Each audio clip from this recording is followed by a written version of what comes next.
you No, concerned? I was being sarcastic. So let's go ahead and get started. Thanks everyone for making time on a Saturday to try out this retreat workshop idea, which I've been wanting to do, and we can do it after action review and decide if it was worth our time. But I appreciate the opportunity to just spend some time together learning more about all the issues and things that we're working on together.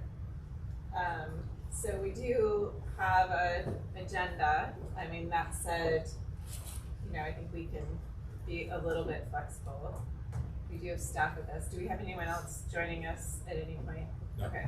No. Okay, so we don't have to worry if we are not meeting someone else's schedule. What board member was I'm trying to think? No. Okay, you're right here. Yeah. Didn't count you, sorry. You sit across the He had a table. desk. Right, exactly. I missed That's you. a point. Yeah. That's Very good. So, our first exercise of the day is just to get to know each other a little bit. I don't know if you had something you specifically wanted to do. Yeah, Okay. I did, and part of it is like getting loosened up. Is like I promise you, I'm not going to do like the kind of icebreakers I do daily.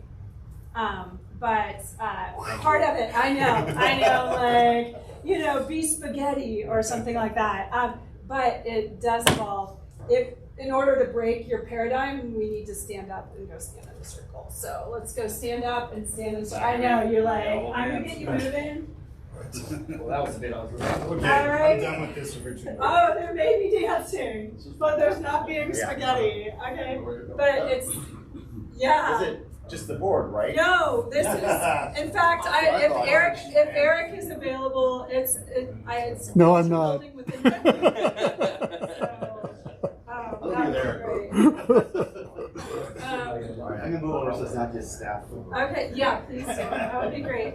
Well, first I'd like to go, so we see each other's last names, we don't see each other's first names. So I'd like to go around and say your first name, your preferred pronouns, if you're comfortable doing so, and your day job.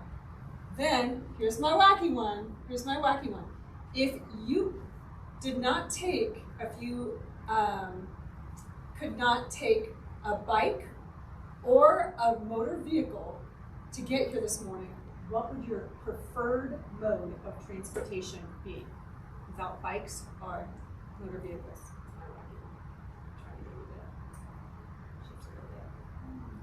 I see that you don't look confused, so we're going to start with you, and then we'll just go. I clockwise. practiced that. Yeah. I guess Scott I do marketing for a nationwide co-op of food service equipment dealers. Right now, one stealing history is that I have my own marketing agency, and I walked here, and that's my preferred way. So, Okay. it's like cool. Okay.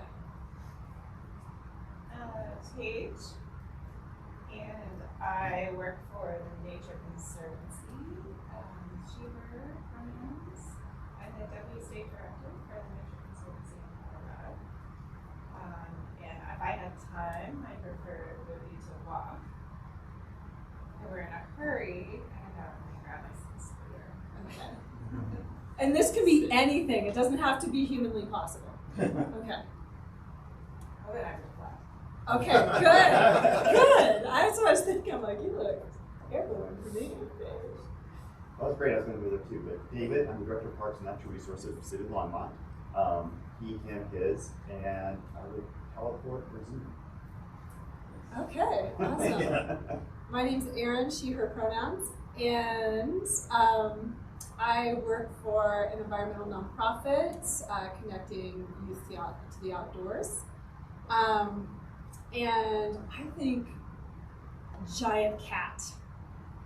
I would ride a giant cat and bury my head in the fur and just ride like the wind bullseye. I'm Ben E. and Recreation and Golf Superintendent for a very short time so far. Well, a little longer, but two. And I would take a transporter. All that structure. Yes. Gee, that's a surprise. And I was like, If you know Ben. Yeah. Jeff, he, him, Director of Recreation and Culture. And following your theme, being a Game of Thrones person, I fly my dragon. Yeah. Steve, he, him, Senior Project Manager, and I'm the fellow board, that's coming. I'm Dan. I used to be at Seagate. I've been retired for 4.5 years now. I would walk, and I would have if we'd started like now instead of 15 minutes ago. Yeah, Tom. I'm a investment banking professional of some sort. I do industrial and affluent in the $10 million range.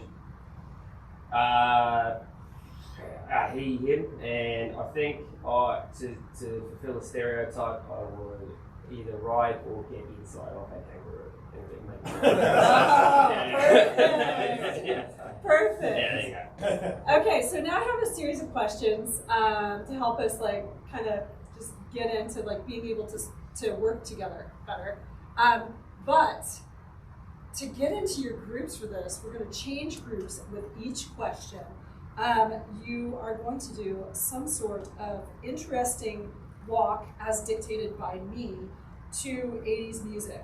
So, and you're going to be really happy for this. So, the first one, you're going to duck walk all around, and then you're going to get into the nearest group of whatever size of the amount of claps I do to stop you. Does that make sense? So if I Sorry, clap, what's a duck if walk? a duck walk, however your ducks walk. Okay. I wouldn't know because I do not have ducks because they're not legal in the city limits. So if they were legal, you'd have them? Yes. Okay. Okay, but so if I clap twice, you're in a group of 2. If I clap 10 times, you're in a group of impossible. Okay, got it? Okay. All right, we got a little come on Eileen. All right, duck walk.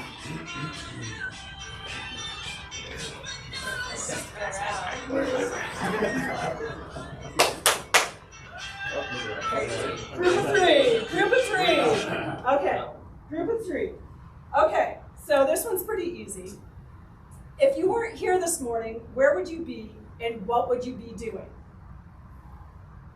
So, in your groups, you're going to talk about that. Okay. I'll be walking on my treadmill. I didn't know any plans because I didn't hear it. Yeah, but I think on the On regular Thursday, so I Saturday, think so you're getting we'll probably be in the garden. You finished I would be in the room if I run, but I would be planning my Took out the lower control. I might be running on Mobile Trail. From the suspension. It started raining. Although, when I say relax, that's what we can do. So it's good. Yeah, exactly. You want this to last all day? Okay, now there's part 2 to this question. Because most of you got, where would you have been 10 years ago today? Guessing. Where would you have been 10 years ago today?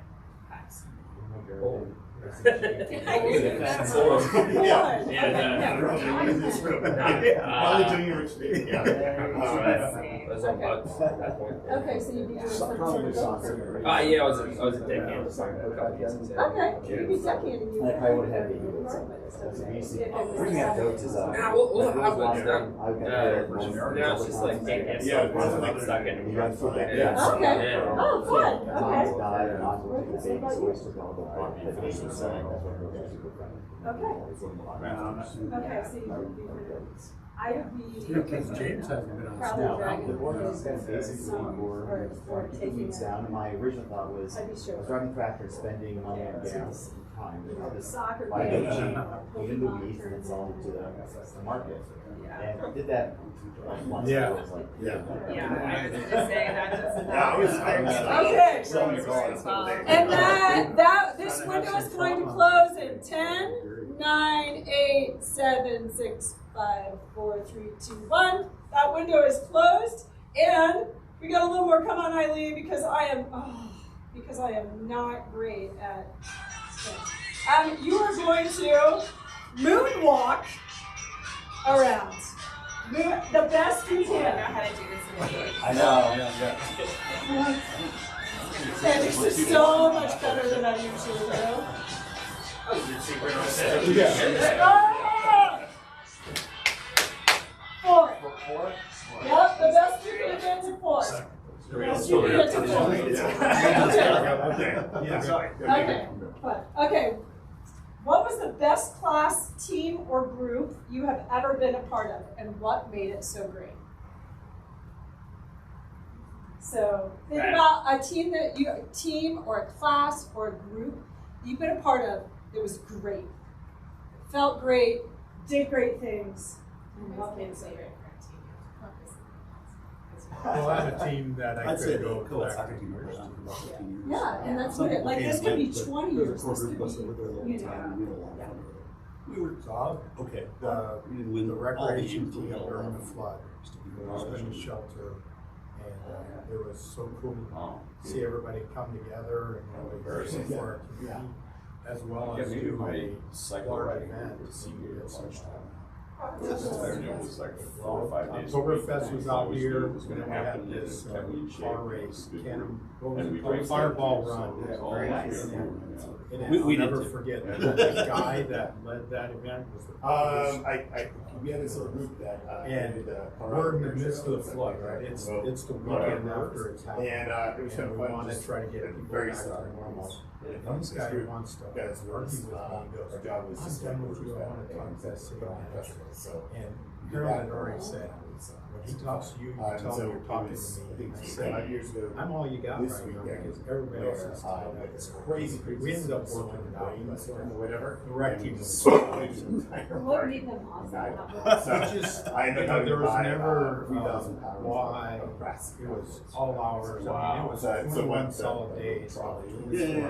Yeah, so It was like different it shifts was where, yeah, you you're know, I like, worked oh, at no, 8 it's o'clock like, in I'm the like, day. well, looks like it's Come in gonna be working rain. 2 Like, oh p.m. no, you still have it. I'm like, okay, and So it it was all but about everyone was serving like, and helping like, the okay, veterans. oh, I remember that event. That's crazy. So, what has it evolved into? Because this is off topic now. Because last year, my goal was to run a 5K every month. And the Colorado Brewers Association has a 5K. You started a brewery and you run. So I saw so many different breweries last year that I never had gone to.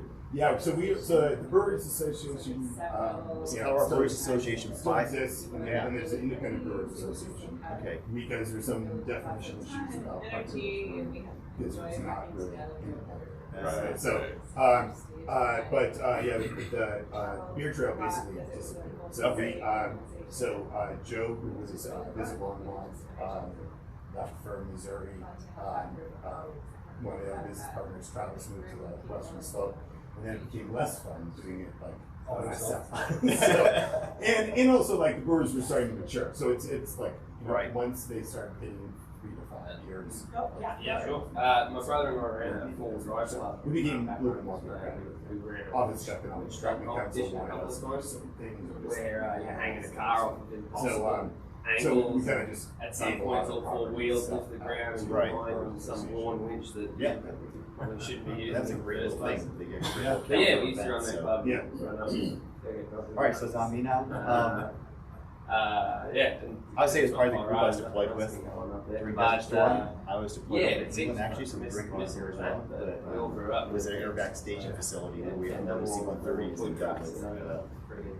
We did the game that way and stuff. That was- And a great So, face. Yeah, yeah. So for you, Great it was group like, that just was it worked really being well with your and, brother that made it so special? tried Was to it, do I it. told him Base once we did a fair Fuck, because that these are must big be cars. Sure. And, Yeah, they But it's funny no, because it's on yeah, local beer. we There's got so involved much with good beer community. there. Like I was a carpenter. They would do Friend of mine was an electrician, all that They kind of would stuff. do anything for Michelob. So we'd take our ambulance and drive from their base Yeah, to cyclones the American base with a class 6 and load our ambulance up with Michelob. We're on one road Host down parties for the with Brits. 1,000 people. Michelob since before like Philly Squire content. Moving When I was 15. I guess the Thomas, they also wear the logging hat. They also wear the friggin' the road safety hat. All that Somehow I kind knew you of were gonna stuff. say. We run out and take Oh, a really? big Yeah, house I and don't know some why of I the trucks that we thought built out. Big horror and tracks friggin' I can grab my phone. it sounds like. Their calendar of events, I mean, they're. Yeah, Yeah. I volunteered for something over at Whitney. I thought it was Beer Trail. But maybe they just had Yeah, it- Renegade Beer Trail merchandise. You feel a rattle in your chest. So It was last year. It was last year. They still have our tokens. So yeah, there's about 40 brewers that have our tokens. Feel that thumping in your chest. Some They're of illegal them cars. are We couldn't making actually on run inside them. now, or- Except for when there was a disaster. When there's And a everyone was like, disaster. hey, That's when it was first Yeah. opened. Right. Because it was The current team part of it outlet, was were for Boots that, well, because I it know was it seems like I have a lot of because that- they were that bound line, in but Iowa I'm not conditions sure because where nobody wanted them there. Yeah, And so then they're Powder all Cake was super opening at the same stages of time. life And and things like we're like, that. oh, well, So help we you really know, have those guys. trust people's motives. Yes, Colorado Brewery running a series. Oh, yeah. So they do the kind of Fort Collins and Denver ones. Yeah, Breckenridge and, yeah. Tolerance and. Don't they do one off the Hooter too, I think? See, it's like this thing, I never would Oh, Little have, League. in person. Way back, so Little League. Right. They're all over this. Yeah. Runs and brewery. For all of your. Yeah. There's some list I stumbled upon this week, best brewery in each state. Oh, yeah. Like in Colorado, I was like, I never heard of some brewery of Breckenridge. Oh, right. Yeah, it wasn't Breckenridge. Yeah. I'm not sure what it was, but I was like, beer, not beer Brewing brawn. was like 3 years. I Coach, I got. Well, we went from 180 to 400 different. We peaked around, which is ironic. About 420 is where we peaked. We're in the 50 or so. She's the reason I stand here today, no doubt. It's hard to try. Well, yeah, and the thing is that there's Your love of sport. distilleries are replacing to Right. Cideries, they started dropping cideries in these too. Yeah. Ball and, Yeah, I think people are just like, oh, so that team, for those 3 years. Well, beer has the reputation of carbs and not as healthy, and Right. spirits are supposed Makes to it- makes it fun. Yeah, 7 of them. but There's a not- better profit margin. Yeah. Yes. All right, I got Yeah, somebody right, around. right. All right, you guys ready for a change of conversation? Okay, now you're gonna walk. You're gonna run. Actually, we're gonna run because, like, we didn't get our workouts in this morning. You're gonna run, but in slow motion to the next group. Okay, and hopefully I can get a whole different. Here we go. Getting a whole different thing of music. I hope. No. There we go. Come on, you can do it. It's asking me for Candy Crush. I do not want it. Okay, never mind. There we go. Play tennis with you guys. Oh, okay. My YouTube thing. Okay, just go anyway with this bad music. Slow motion running.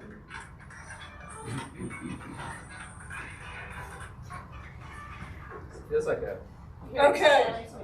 All right, stop and 2. What's up? Yeah, I'm doing. Yeah. All right, so you got it? Fucking around, figuring it out. Yeah. Okay, so this one might take a second to think, but it probably won't be a really long answer. Think of a relationship or group where you felt fully yourself and could contribute the most effectively. Name 2 things that made you feel like you could be yourself, 2 conditions or things that made you feel like you could fully be yourself. One more time, Aaron, sorry. So thinking about, I know it is. Okay, it is. So you're thinking of like a relationship or group, maybe that group that you were just in, I don't know. But you could be fully yourself and you could contribute really effectively. Not just fully yourself with your college roommate, but like fully yourself and you are self-actualized, contributing, powerful.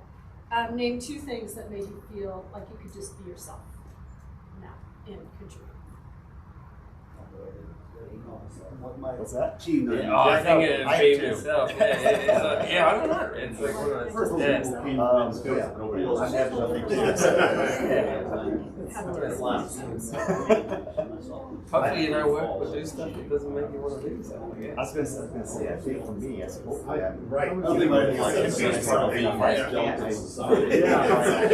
to separate myself from that group. Yeah. Be that an employer or Yeah. a group. So, actually, it's been a bar I've kind of set my internal sort of like, my work. It's like, I don't feel like I'm contributing, I don't feel like I'm enjoying myself, I don't really want to be here. Exactly. So, Nah, yeah, actually, it's one of those things. You already have to spend time away from your house. Right, You bother paying the mortgage on. You may as well go do something that you want to do. exactly. Feel like you're contributing. So, Yeah, yeah. 4 others have been out. I feel like I just, yeah. Do you feel like it's your job, that's what you're doing? It's for the most part, yeah. Every once in a while, like, we have a harder case and stuff like that. It's like, Yeah, I don't know, loss of family or something like that, or loss of half of the family, you know, like, yeah. all of a sudden, like, someone, or the other half of the family inherited, like, too much money, essentially, sometimes. Like a dangerous. How long have you been doing this? About 9 years. Okay. Is it a small group you work with, or is it? I work for Oh, you do? Yeah. Okay. All right. But Is it a small group within? Yes, it is a small group within Sunday, but All right. I don't work for the retail number. Okay. Yeah, I work for, it's me and 3 other guys. All right. Yeah. So is that's something long term that you see yourself continue to do? Is this something you can spin off to do your own? Oh, you could. A lot of people have been doing this. Right. Actually, a lot of people, funny thing is, everyone's exiting regional. Right. People are now also entering into even smaller That's what they groups. wonder. There's like dollars and people are have their own like more private, Yeah, and also get to like sit down, personalized. sit down with the owner and type stuff. Right. Okay. A lot of people have done it. Right now, I've got 4 months that I'm staring at. No. Yeah, like in 3 months I'll have 4 months off. Like, yeah, and like, oh really? Yeah, full day. You have a family. I know you're from the bunch of kids, right? Yeah, I got 3 girls, and I got a boy coming. Thanks. You have that little bit of security with having someone else take on finding the customers and managing that piece and having the back end. Yeah, the retail bankers that are supposed to be there for you, right? Some of them get them. Okay, we are gonna wrap this one up pretty fast as well. I'd like to hear some themes that came out of that. Anybody have any themes? Camaraderie. Trust. Yeah, I think for both sides. That's not good. Yeah. We're a bunch of creeps. Yeah. We struggled with that one. Okay, time that you could fully be yourself. Yeah. We kind of went with if it's a group or a organization or relationship and we can't be ourselves, we really don't want to be a part of it. So we kind of, it's kind of a bar I think we've both kind of personally set. If we're not contributing, we're not feeling like we can be ourselves, I don't know why you engage in those groups. Oh, that's an interesting thought. I'm gonna table that one in my head for a little while. It's a good one. I like it. All right, so this next one, you are going to, if I could get this to go, we would, but we're not going to. Man, YouTube. I should not get my YouTube music. Okay, so we're gonna do. There, let's come on, Eileen again. We're gonna walk like an Egyptian hieroglyph. Walk like an Egyptian hieroglyph to your next group. I know, you guys are dying to do this. Like, not if you're doing a hieroglyph. That's why I said a hieroglyph, okay? Because I think it's Egyptian, you want like a hieroglyph. It's like walking like the letter Okay, yes, like the letter, okay. Yeah. Okay, there we go. So we're gonna stop, and you're gonna be in a group of 3. Look at that. Okay, 3 goes. Okay, what are 2 things you hoped you could change, support, or improve by being a part of this group? And that includes, like, you're hired to be part of this group. What you thought you could do by being part of Longmont Parks and Rec.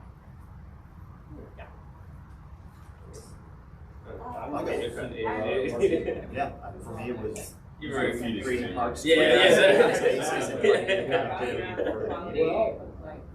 I wanted to do a rec. Yeah, I stumbled over this. Yeah. Yeah. I was glad that I got an opportunity at least to like, not pick up a torch or anything like that, but at least show up and say, hey, this has been something that Parks and Rec. Well, for me, that last conversation was it. I was at the county for 19 years. Because it made it on the ballot. County commissioners didn't want to listen to me, and the agenda, the things I wanted to do were not doing that. So make some progress. Be here. I mean, you're paying fine. I got a pension. I think they're not going to fire me. It's like, why would you have everything and do So, Longmont, it's during the flood, and it was over Longmont, seeing how much stuff they were getting done quickly. They were there for like 2 years, those guys appreciated their study. Yeah,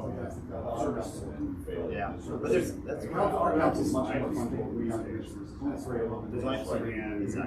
It only takes 2 of them to make a decision. Because you don't really know until you ask it. Convince one, yeah, I'm gonna convince one. Here's the issue, it's 4 friends. There they said convince one. Yes. Yeah, it was World Tour, obviously, the most powerful job there really is anywhere. I mean, it's just I mean, you look across the street over there. You got like 4 of the bloody things. That's fine. Rec centers. Oh, really? Yeah. Anyway, so we. I think that's right. Well, I was arguing that I just felt like it could be represented better. Like I wanted to represent people and entities that couldn't represent themselves as well and access our systems. You shouldn't have to solve. Do you feel like you get to do that in this group? One of the things Jeff and I struggle with all the time. Oh, I think so. Yeah, I think my biggest struggle obviously always Steve, it's just resources. It's not with, but it's like it's the It's like a if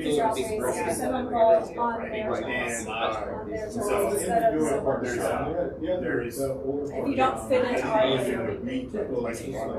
Oh, it is? I never made it. yeah, well, it's, I mean, if you look at who's at city council. Oh, it is. They're not standard.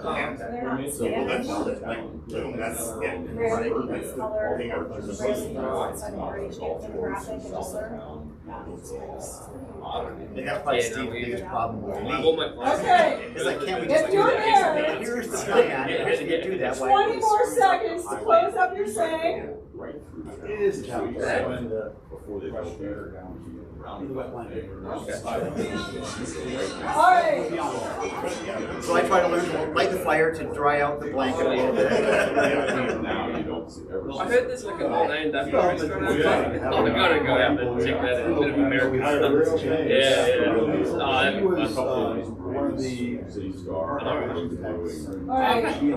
10, 9, 8, 7, 6, 5, 4, 3, 2, 1. I'm sorry, I don't want to cut it off because you guys are probably having, you folks are probably having a really good conversation that's really productive. Hopefully we can continue that. We're going to backwards walk to a backwards walk. Okay, you're going to backwards walk for a little while. Walk backwards without killing somebody else. Backwards walk. Risk management is not here. Yeah, excuse me, sir. Yeah, the building's closed today. I'm just gonna drop these. 1, 2. Clap, clap. Dyad. Dyad. Re-dyad. Okay, I'll be in the dyad. I'll be in the dyad. Okay. Yeah.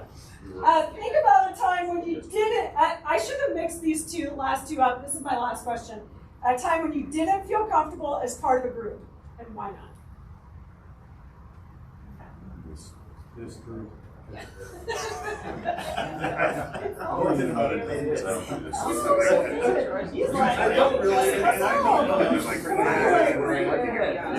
Thank you for that. That's to say, Jeff is like that. Who brought this one? It's actually a I get that. But I'm comfortable with that. Yeah, me too. Yeah, I lean into it sometimes. I do like, you shot, like, and then I'll tell you, my sister, her first child, is now 34 or 5. I went to her, for some reason, I was 18, 19, I went to her baby shower. Yeah. I didn't feel comfortable using a big group. I don't know why I would. Yeah, that's Cincinnati, I do remember that. I don't think this again. similarly, the only thing, the one I have to is also like my mother-in-law. I was used to, we call them head weddings in Australia, and so it was a year-old house except for the breakfast person and anyone else. You don't want to get pretty much. Yeah. I mean, that's 90%. But yes, everyone gets together gets handled. So I went into that expectation. My mother-in-law was dainty up the house, boiling, I was looking for and so I invited these people. And then we did this like high society music and just busy. Yeah, that's what I'm talking about. This didn't go Well, I've been places where I'd rather be elsewhere. Yeah. We both were just like, no, we're just You're good at it.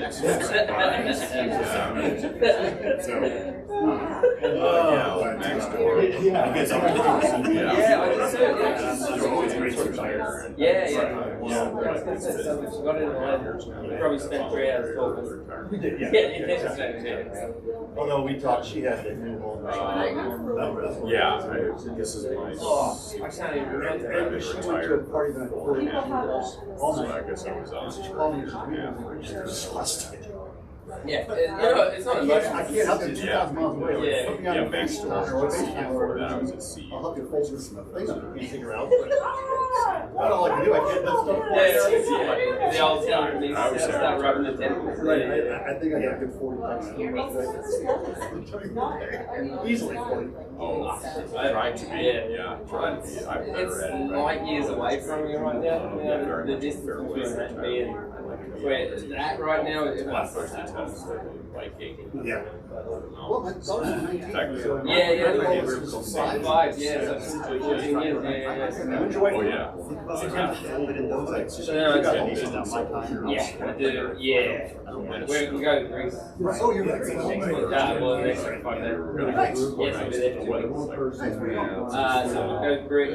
Actually, Frankfurt, be there for like half a day. Hang out. Well, it's a whole day, but it's like half a day, you know, because you don't know anything. So Both ways. and I got 3 kids. 2 kids, my geriatric in-laws. Oh yeah. Right. They take their little till time Yeah, we saw the sign. Yeah. You got So you jump on a barge, let the hotel swing to wherever the next okay, so we're going to give you 20 more times to think about it. You're going to share out. You're probably going to be on the Yes. Yeah. And then I didn't see that area. Also back there. it's like where all the white buildings are and stuff, I think. Yeah, and then go street. Creek was fantastic. We're going to go back over there. That's a good spot. Yeah. It was popular. So we're gonna do that, and then we're gonna jump on. Oh yeah, Jump this off. Murtis campground is state. Yeah. You have to be 6 months ahead, and their sites are very nice. We're gonna get off site there. Site Get and in kind of walk out here like, oh, there's when we're in Athens, we were in Athens. yeah, it was really, It's across the road from. I mean, it's, Yeah. So we have to walk like across the street, and then we'll get in line at the gate. It's so much better. that's a different sport Yeah. than the. You know, when I was there, I just remember. Right, and we should. But Because I just remember being in awe about it's not just because I want bikes to. the scale over there. Yeah, is so much could you bigger share than that? Could you expect. share out a little bit what people said? A bit on that one? I know we're going a little bit over time, but we started over time, and I honestly think this is going to make all of our meetings more productive. Like, I feel like this is very important for us to all know that we're coming from a similar place. Is a really good thing. So, but if we can find out what makes people feel marginalized or not part of the group, then we can know to just kind of be cognizant of that during our meetings. So that would be really helpful. We don't have to step on eggshells or whatever to tell, but this is kind of nice to know. So I would love to hear what you heard from your group, not just from me. So could your group step up? For the last question? Yeah. For In Australia, when you go to a baby shower, you get drunk. okay, that's good. But what makes you feel not part of, like when you don't feel comfortable as a group? Like I'm actually deadly serious, and hopefully you're taking these things. The example that we both use is we both have found ourselves at baby showers. Okay. Oh, this was for your kid though, wasn't it? Yeah. Yeah, so this Yeah. wasn't my, And this so was my what do you sister's think kid. made you feel uncomfortable about that scenario? Like what's that like down there with what I you was feel? 18 years old and they were putting diapers in the microwave with chocolate bars and having to guess what's Oh. This is just weird and nasty and gnarly. yeah, what didn't make me comfortable. Yeah. Yeah, I But think we got off track with the question. Could it be that you were in a different space for your gender? Like you were in Certainly. a different gender Yeah, space? certainly. Like you're like not represented? And I was also 18, I didn't know anything. So I'd be I'd be very comfortable now when we take a shower. Kids, I don't bring my own beer, but yeah. Yeah. But- We talked about like kind of introvert extrovert dynamic, just because I like just am naturally more of an introvert. So when I have to be in situations that are like, I gave the example of like house parties, I don't like mingling and talking to people I don't know, but I like, small groups or one-on-one conversations. And my husband on the other hand, like we would probably not know our neighbors for 5 years if it weren't for him, because he just goes out and talks to everyone. So just that like being in a situation where you have to talk to a lot of people you don't know, especially when it's kind of just like not a very meaningful conversation, it's just Especially TNC cocktail parties when you're working. And you have to Yeah. like be professional and be knowledgeable and all that. You're always on. It's exhausting. It's hard, isn't it? Yes. yeah. So that's what we talked about. Dan's Thank- more of an extrovert, you'll be shocked to hear. But I find myself uncomfortable being asked to be drawn out in this particular event right now. This field, I'm an engineer by training, and I'm like, let's cut to the chase and move on, and so this feels weird to me. Yeah, I bet it is uncomfortable, and And then you're not making it any better. But Right this instant, you're not making it I better. bet I'm not. I'm sorry. I don't mean to make you uncomfortable. I don't really mean to make anyone uncomfortable. It's meant to increase our comfort in the future. Discomfort sometimes can be bad. We talked about toxicity.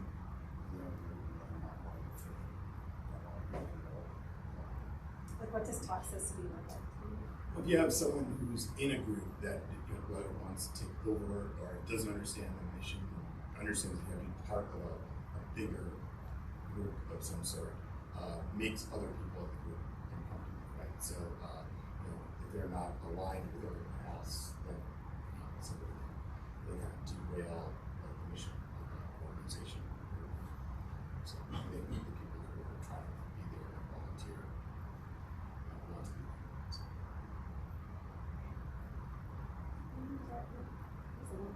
Yeah.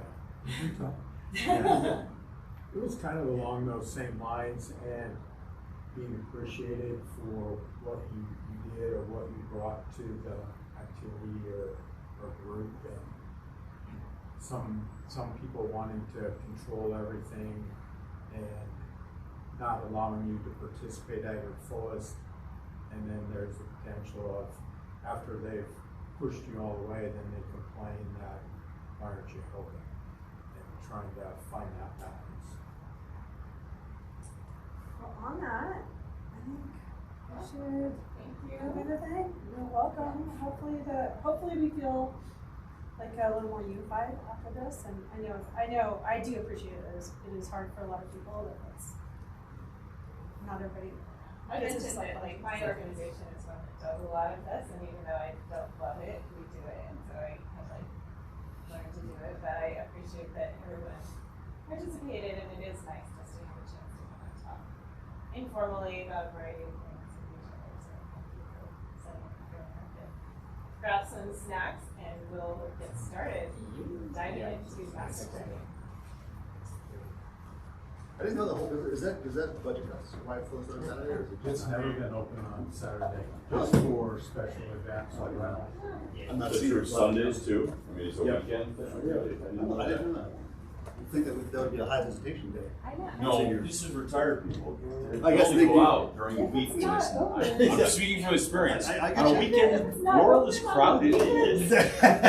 Lots of germs. Okay, so Right. my super cheapness comes in. If it's not open on the weekends, we're wasting 30% Oh, days, of the. 2 out of 7 days a week, yeah. Yeah, like what else could it be doing in those times? Like,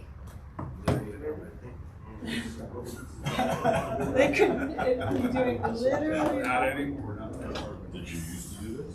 No, we were community services. Oh, right. Well, Paige, you know how bad I could have made this, right?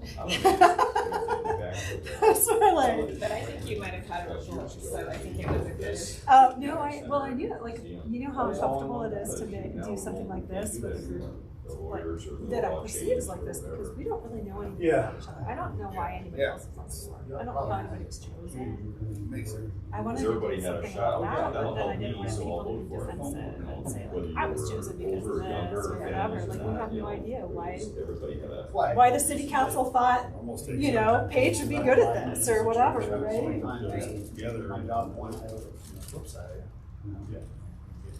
But I'm unsure that, Yeah. 33. it's likely. You were the warm body who showed up at that interview. Nobody else did. Oh, really? There were 12 people that interviewed, I think, when I interviewed for the one position. For prep? Yeah. Yeah, I think there were. Me and Sam. Well, they've changed the process. Council doesn't want to waste their time forwarding 12 Red Bulls. They have staff cut it down to 2 or 3. The other one. That process changed probably because around your time, there was a lot of people that were interested for a period there, and council was pulling their hair out trying to find the time to do it. Right. Black Right, it bottle. was a tough one. Thanks. Thank you for bringing. Just the building is used on the weekend. The history of the senior center has been that most seniors want to recreate from 8 to 5 on Monday through Friday, so they have chosen not to be open, but the building has this sort of thing on Saturday and Sunday all the time, so it's not just sitting empty. I was Yeah. kind of. But Yeah. I will tell you, it's an interesting thing because as It's on. Ronnie Manus is the new manager here, one of the things that he and I have been talking about is expanding hours till 8 o'clock at night, looking at some Saturdays, because there are a lot of folks like myself that are between that 55 and 65 year old age that I can't come here 8 to 5 because I'm working, so trying to expand those hours to give other people opportunity is one of the goals here. And I'm never gonna be able to retire. I mean, I have $6,000 in that account. Yeah. Yeah, Yeah. so, yeah, they're gonna have to be open. Yeah. I'm gonna access it. Anyway, okay. We were just conferring over a recent Nextdoor post where a student of some sort is collecting signatures to save the sledding hill at Dry Creek. That sounds like part of the leadership program at Silver Creek. Really? You'll see students, this time of year, you see students writing in the Well, newspaper. I think that's it's all part of that. associated with whoever the teachers were that were at that are. So Steve, you want to just share what's going to be happening so at least the board knows Sure. about that? Sure. We have been working with the Army Corps this week. They're getting really close to bidding the project. They're going to bid in June and start construction in July. I would anticipate that they'll be removing soil from Dry Creek starting around September. It will probably take 4 or 5 months. Because they have to take out the soil between the creek and the pond, the Idlewild Pond now, incrementally, and then put the new soil back to create a dam. So that project itself will take about 15 months, is what we're thinking. But they're going to be rebuilding the sledding hill exactly as it is now with just different soil. So they're actually going to. The rec center go there though? Well, we're working it's a rec center location, but we can't get the Corps to move our dirt forest to the new location. They're willing to put it back where it is. But the sledding hill will be in a different location. With Ultimately, once the rec center goes in, the sledding hill will be moved to the west side of that park. It's part of the master I plan. would just encourage you to put like a lot of really good signage and maybe have a committee meeting before you start that. Well, that part's happening. The hill's going to be. No, I know, it's happening. But I just Yeah, think no, how some do we get the people- word out there? How do you I get get the word that. out? So So say, people- well, there's at least this one thing hill will before be you back. let the core Like, do it. yeah, like this hill will be back signs, like Yeah. it will be back. We're taking it in for the summer. Or at Like when least the, it's when like- the elephants are gone, when the elephants are We're gone, sledding they just this sign up, all you the know, Right, to lunch, we'll be back exactly. soon. Right, so that, yeah, so Anytime that you people get don't Toyota think that the I know. elephants got killed and that their interests, they Yeah. still think that their interests And I matter, think that especially comes down students. to item 4 on the agenda. Like, how, it's not even my project, it's not even a city project, it's an Army Corps project, we're allowing them to do work on our land because they're giving us $10 million worth of But you're gonna get infrastructure. questions. Yes, Yeah. like, it's really a challenge as far, how far each individual project manager has to take communication with each individual citizen. This is the importance That's of what slows things down. communications, though, in that whole process, because a particular person doesn't know the nuance of Right. who's doing what, why. Okay, let's start with our first agenda item, which is focused on helping us better understand sort of master plans, master planning process, and what plans are most relevant to the work that we think about, and how we can and should engage. So we have access to all of the plans that we talked about on Monday night. We as staff, we kind of talked about, could you talk a little bit more about what you really want to hear about today, and then we can better respond to questions? Well, before you do that, I can list the plans. Yeah. Well, you want to list them in, I think, Paige, we talked a little bit about too, that the umbrella piece and how they all fit together. I just So- want an overview Yeah. of like master planning. How does it work? What do you do with it? Okay. Yeah, can we put the J drive up on here then? Can I shut the screen down? Yeah. Look at that, you get to. Oh, the one project. Oh, yeah, that one. So, Envision Longmont is the overarching comprehensive plan for the city. Council adopted that 14, 15-ish, somewhere in there. And there are a lot of tenets to the Envision Longmont, the comprehensive plan, that talk about wellness to the community, talk about connectivity, talk about transportation needs, talks about recreation. So there are components to the Envision Longmont plan that really do impact the work that this board does, or guide the work that this board does, because that's sort of what guides the city processes when we put together projects and programs. Then there's the Parks, Recreation, and Trails Master Plan that was adopted by council in 2013, I think. 14? Yeah, 14. And, that helped prioritize projects for us. We are working towards completing that list. It said in there that we would get these projects done in 10 years. We're going to be done in probably 13 or 14 years, not 10.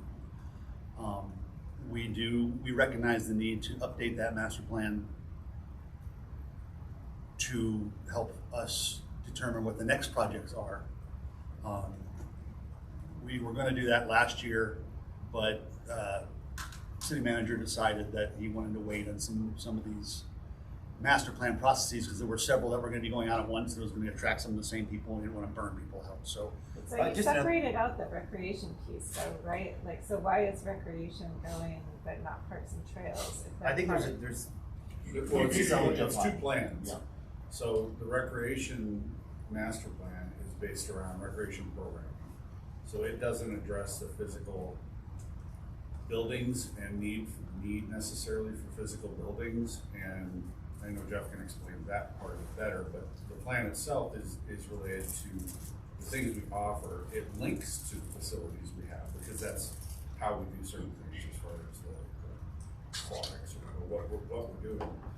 But it's really more about the types of things we're offering, the directions that we want to go, how to reach out to as much of the community as possible. That's what that plan is about. And it was separate.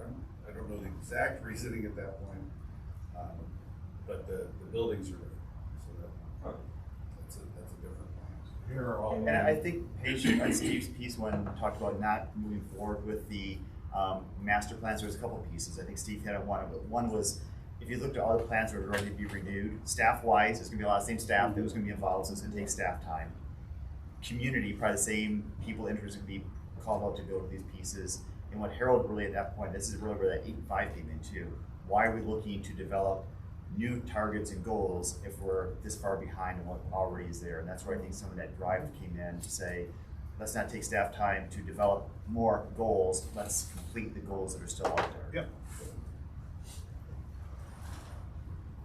I think you some how physical buildings were put into that plan different because funding or was It was how the Parks Rec and Trail Master Plan originally was about facilities and parks. And then we, after that was moving forward, decided to do one specifically to the programming for recreation. So it, instead of combining them, it made sense to keep them since they were done that way originally. We have one about facilities and parks, and the other one about, again, the programming and activities and events. But you guys are talking about facilities in this, because we're talking The about the new rec feasibility center, study right? is a separate thing from the master plan. there will be pieces of the feasibility study certainly that we use, Yeah, but there's when we're done with the feasibility study in June, we will be continuing on with the recreation master plan, taking some pieces and things we've learned and then expanding. We'll be coming back to this group for sure. and did all the projects that you guys have in the CIP, were they originally identified in the master plan? Yeah, and the, Not all new projects were identified in the master plan. We do a lot of park renewal and other maintenance type projects. Those weren't identified in the master plan because they're just sort of ongoing operational. if you look at the parks, trails, and recreation master plan, there's a kind of a 20-year plan in that shows the parks and the build out, and those are all based on some of those pieces of where we have needs and gaps, how we connect things, but I think it's pretty well laid out in one of the tables within the parks, recreation, trails, and master plan. And that's where I think, with the group kind of looking at, what comes next, that list has been guiding since I've been here in the 7 years, that trying to get through the first 8 of those, it has been a challenge.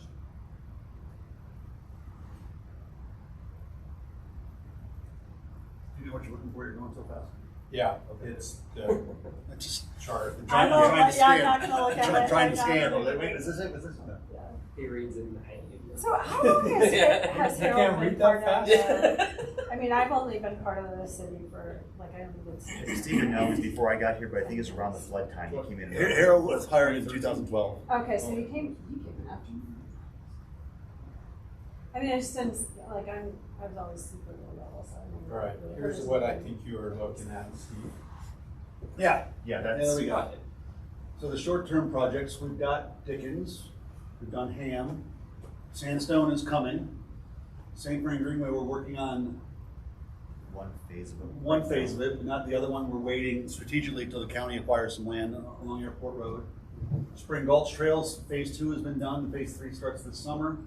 Quail Tennis is done. I don't know about the fitness area, Ben? At Roosevelt? No, Longmont Recreation Center, Master Plan Improvements Fitness Area, have we done that? No. Okay. That was Is that part of the expansion of the rec center that we're possibly taking the ballot? Yes. Yeah. Basically, that's expanding some of well, there's 2 things.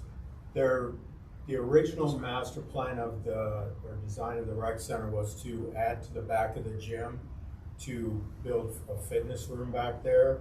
And then the current fitness room, the wall could be taken out, and we could expand our exercise equipment. One of the things that city manager said is that he didn't really want to add on to the rec center. So our proposal to try to fix that was to take part of the lobby away and move cardio equipment down into the lobby just to the west of where the TV sets, and wall that in and be able to have more treadmills and exercise bikes and that sort of thing in that area. That would be one of the things that would happen if the if it's included in the bond election in November to renovate the rec center. So if I understand right, like that, so originally with like Envision Longmont and envisioning the rec center, it was envisioned to be this size and then with a build out later as funds allowed. Yep. But the belief is that rather than adding to that facility, our community really needs a second full service rec center. So that he wasn't against adding on, it was trying to provide a better resource to the community. Are you concerned at all about the loss of the lobby? I know a lot of groups take a lot of room and they come in and out of. Yeah. I mean, sometimes you're walking in and there's a group of 40 that are just all Overall, coming in. the lobby is very lightly used. Oh, okay. As a space.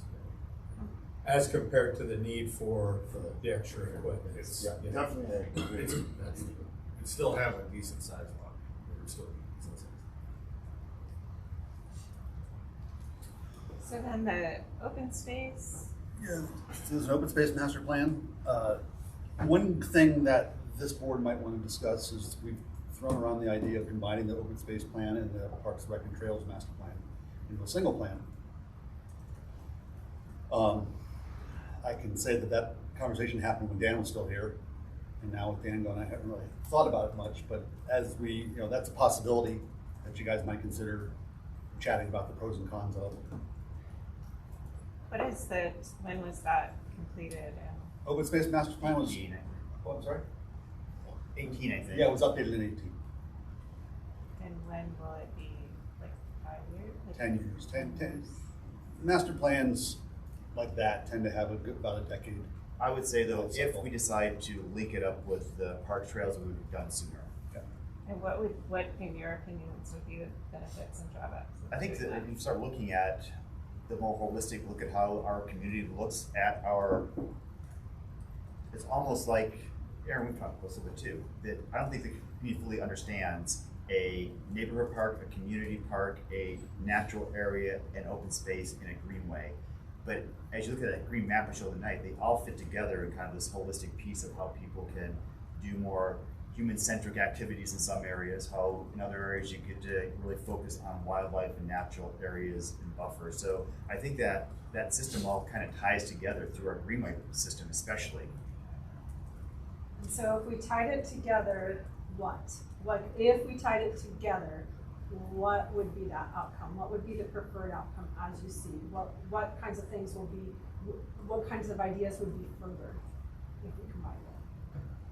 For me, and I'll let others speak then too, I think it tells a better picture of what Longmont has done with all that green space and how we can utilize that in the vision of achieving those multiple objectives of having places where people can play soccer and hate their kids, and where people can stand back and watch and learn about wildlife and natural areas, where they can touch and engage with water in the community and go to other places and watch nesting birds and have that more natural experience. So that's for me, just again, I think tells a bigger picture of how Longmont is trying to provide for all these different desires within our community. Jeff, from the rec side, would you? I would agree. Yeah, I would just add that, I think that's something that this board has alluded to, is that there's so many different plans out there. How do they talk to one another? So if you combine the two, you have that conversation with the community as far as the open space and the parks and recreation and trails goals, rather than independent of one another, where you might have an open space meeting and you're solely focused on open space, not thinking about the other needs, and vice versa. You're thinking about recreational trends, not thinking about the open space. I think it allows us to merge the goals of both of the plans into a single focused goal. Okay, so not strictly for communication purposes, but like to the public purposes, but also to further both sets of goals. I think so. I think so. I don't think that would change the way we develop our park system, but it's certainly going to help guide park design, as it already does. Like when we're doing park design, we're taking into account the open space master plan tenets where necessary, but it's not a full single document. I've always thought that the name of the board should be like Parks, Open Space, and Recreation Advisory Board. I'm a not voting member, but I would agree. FRAB existed before the open space program existed, so that's, Can we, yeah, I don't know how to go about changing it, but. PORAB? PORAB. PORAB. yeah, because the open space, it feels weird that it's left out. So would it, like, do you feel like the current separation creates silos of sorts? Like, or, and like, would having them more together enable you to plan more integrated projects, or? I think it creates silos for the public perception. Yeah. I think it is for staff. I think internally we're pretty good at doing that, but I think again, I know back to kind of Aaron, when we talked to those pieces of the public, like why are you building another park, but I don't get a call say why'd you buy another piece of open space, and it's that balancing piece we're always trying to achieve as we're doing spaces for more intensive activities and also buying opportunities to preserve wildlife, stream corridors, habitat. You know, I still get one, not nearly as much, but we get the pushback when I close these open space properties. Why are you calling them open space when they're closed properties? Because we really are setting those aside for limited human impact to really preserve the more natural aspects of those areas, because we have chosen to create a design landscape that includes humans, buildings, parking lots, parks, and then that open space is that other element of that. Yeah, you know, I think another benefit to this is that the open space program is going to be changing. We're running out of land to buy. So we need to maybe focus on the lands we own and how we want to use them. If we were to have a management plan, say for the Shell property, which is south of Sandstone Ranch, east of County Line Road, I get people come up and say, why can't we do cyclocross there?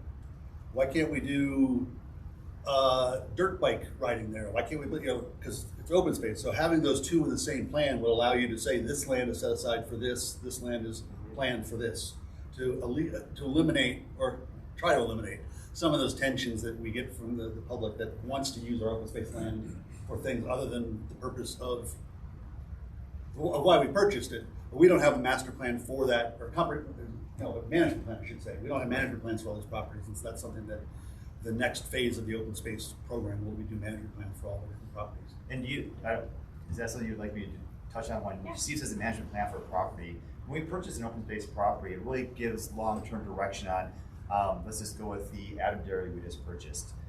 We purchased that property for a lot of open space values. One of them was it has historic agricultural activities, and we want to continue to support local agriculture, local agricultural practices. So how we manage that for weed control, the proper soil management, proper water management goes into a master plan. We also purchased it because it has frontage to St. Vrain Creeks. We're providing for, there shall be no farming down here. We're going to keep people out of these sensitive areas. So that plan really incorporates that. But we also know we want to include a regional trail there. So then the group that decides where that trail goes is going to have to recognize we don't want to give up productive ag land. We don't want to impact our wildlife. So how do you thread those needles to make this all work?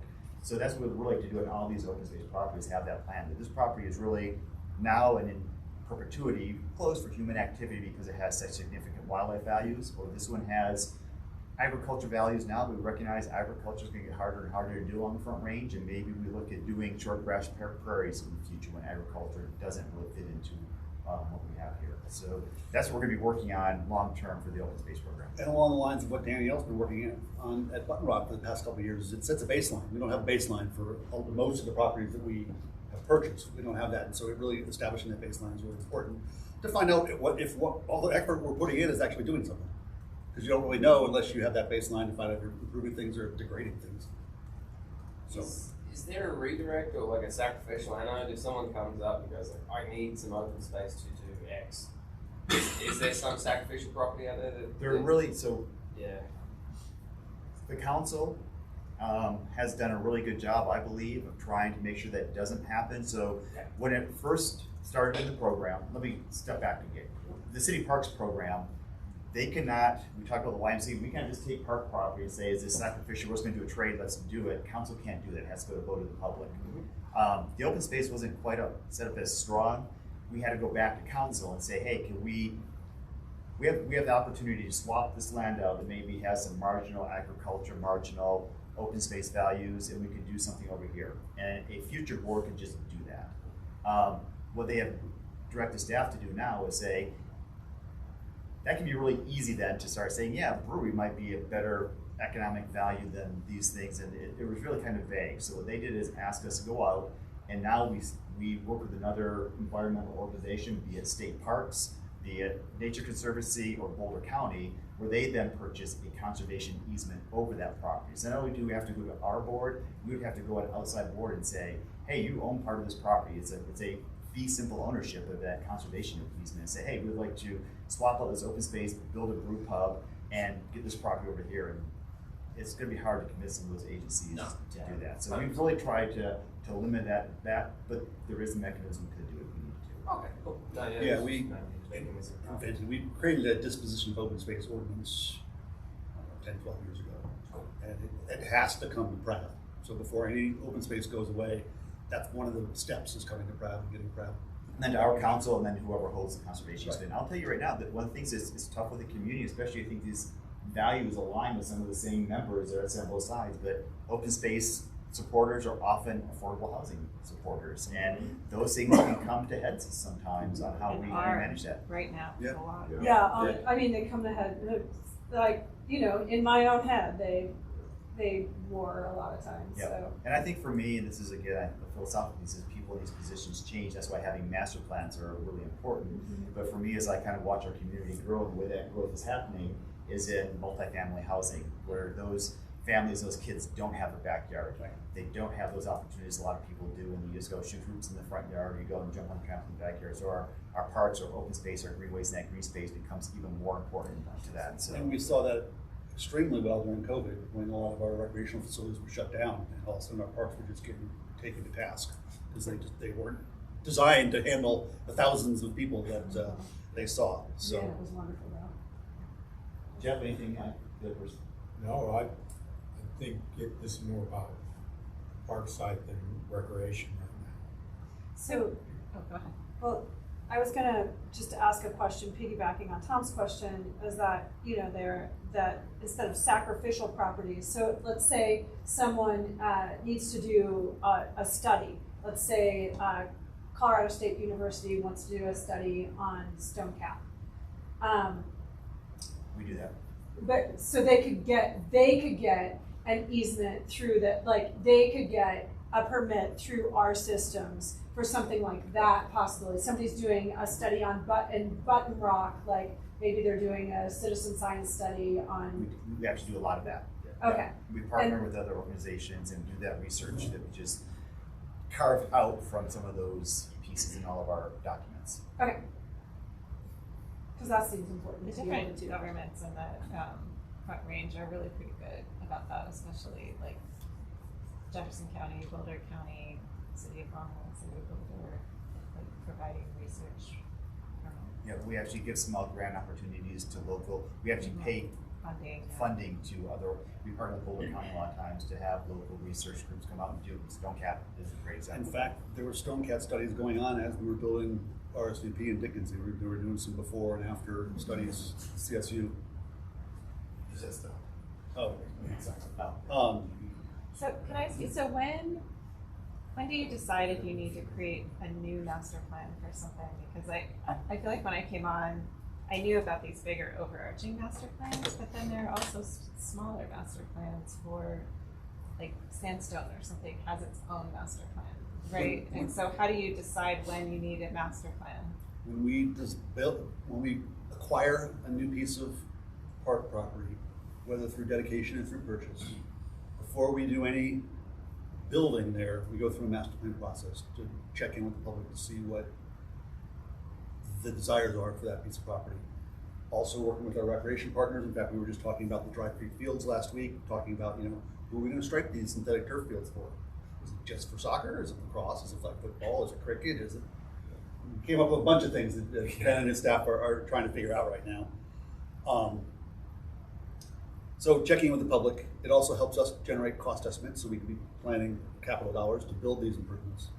So each individual park, and even like for Nino Gallo and Clover Meadows, I came to Pratt with the master plan. Now it's much less involved. Our community parks, we do a much more involved master plan where we have cultural inventories done. We do some geotechnical work, just check on the feasibility of building structures there. We do some high-level traffic studies. So it's more involved because community parks are more of a destination than neighborhood parks.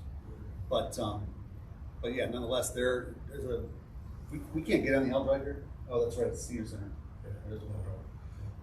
We have 30 or so park master plans for each individual parks. And the master plan, and then you do like shorter term management plans for specific. For open space properties, Only not for for open space, not for parks. Parks is an operational plan. Access your, Brian, because you could plug in to just take the USB or. What do you want to see? That's fine. It's just a list of the different park master plans. I can show you sometime in the meeting. I think the other piece on the master plan, I'm too far to get kicked on the table here, but again, that's for being myself and being like adding value. There are some questions that as we're going forward with the Dry Creek master plans, we're going forward with a Sandstone master plan, we're going forward with some of these master plans that are decade old. Has the community, Quail Campus, does the community now deserve the opportunity to have input on those master plans? That's a question. I'm not going to weigh in on where I stand on that, but there's also, we're in a spot where we're trying to respond quickly to our community's desires, and we want to get things done. So do we as staff to say this falls within the realm of that master plan? I'm going to go with the pickleball at Quail Campus. That was not part of the original master plan. It's still not. But is that something that we are really going to rewrite, where we spend tens of thousands of dollars to do a master plan, to be public engagement, or do we recognize that this really fits in with the current goals of our community, and we want to make maybe a less intensive public process so we can try to move things forward? So I do think, Paige, that there's still a question of how long is a master plan's shelf life? Right.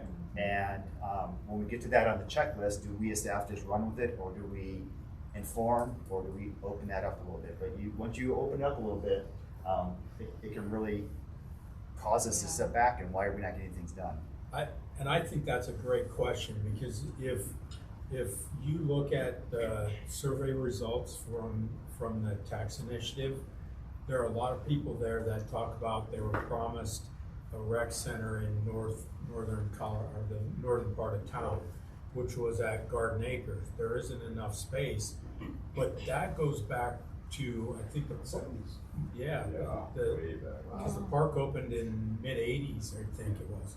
So go jump forward, what's that, 50 years? People are still tied to that.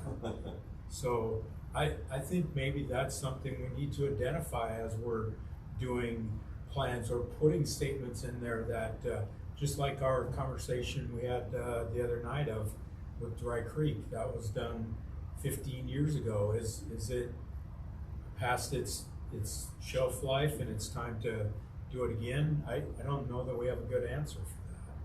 But that is an ongoing issue. Do you guys have is it all or nothing with a master plan update, or can you do I just think about with our strategic plans, we can choose hey, we're seeing that things are changing, we're gonna not do a whole new strategic plan, but we're gonna do a mid-term update and have a certainly we can do process that. for that? Like Dry Creek, the first phase is already built. Right. We're renovating it into synthetic turf, but the first phase is already built. If the board or council or whomever felt we needed to go back out to the community before we build the rest of it, we can certainly look at just that portion of land and say, here's what we're planning to do. Here's the knowns. Because when you're building out a park, you have to think about all the other stuff that's going on in the park, the utilities, the grading, and all that sort of stuff. So you have to honor that from before in order to make the project work. But there are changes you can make to recreational amenities that better reflect what the community wants to 15 years later. That's not that hard. And I would say even those things that we didn't probably even think about or talk about, the way that if that park would, and Tim brought it up last meeting, if it fell for the flood, Dry Creek probably would have been done by now, because resources would have been diverted. So it's been done in a way that probably didn't include some of the native turf areas and natural areas that Steve now just naturally incorporates into his design. So that would maybe be an update as far as the plans. It's just the way we build a park now has changed. I just think it's nice to know that that's a consideration, because what I've been hearing before is it was from Envision Longmont, which I participated in. I'm like one of the old people here, but it's from Envision Longmont, and it's going to stay that way forever, right? And then, but I think like Longmont is a third again the size with a third again different people in it. So it's really nice to know that there is the idea, at least the idea of flexibility helps me think about this better and not bump up against the wall so much, you know? Yeah, I think that's a good question. I mean, that poll was the right level of community engagement. I mean, because you really see how council or even city staff could be really influenced by small groups of people who really have time and resources to be vocal, you know, versus the broader interests of the community. And so how to balance that to ensure that, you know, you like, they'll raise $20,000 and say, here, we have $20,000, help us Right. out. And we don't have a spot or staff or. right, it's or, not just and magic. like how much of the community actually wants that versus this really small, and you know, I was thinking about it just at the city council with the arts and entertainment, you know, community, which, you know, I think that's a great idea. I think it would be nice for Longmont, but you know, like they have really organized like very strategically for people to come out, and I feel like with recreation, like there's so many different people across the community that would be interested and potentially benefit, but may not have time to come to city council. And, you know, so like, how do we make sure that, because city council is clearly swayed by all these people that are coming to their meetings. Like, you know, clearly the arts and entertainment community is well organized. This is something the community wants, but the survey didn't necessarily say that. Yeah. Right. So, you know, I think how do we make sure that people, you know, that we are sort of hearing the broad community about parks and recreation. I think one of the things that technology I do think is helping a bit. I think some of the schools we're seeing pushing their way in maybe even a little bit more. I think we've always been looking for ways to change that demographic of the group that always shows up. But you're right, and that's the thing that I think to get a true representation, you have to change that because going back to the biking community, I think it was IMBA, there was an individual that came to every county commissioner meeting for mountain biking access. Mike Barrett. Yep. I know Mike. I mean, But, good, but, I mean, but, good for him. but he had a bumper sticker that which everyone that was trying to achieve something had on their vehicle. And it was, those who show up rule the world. And Mike showed up.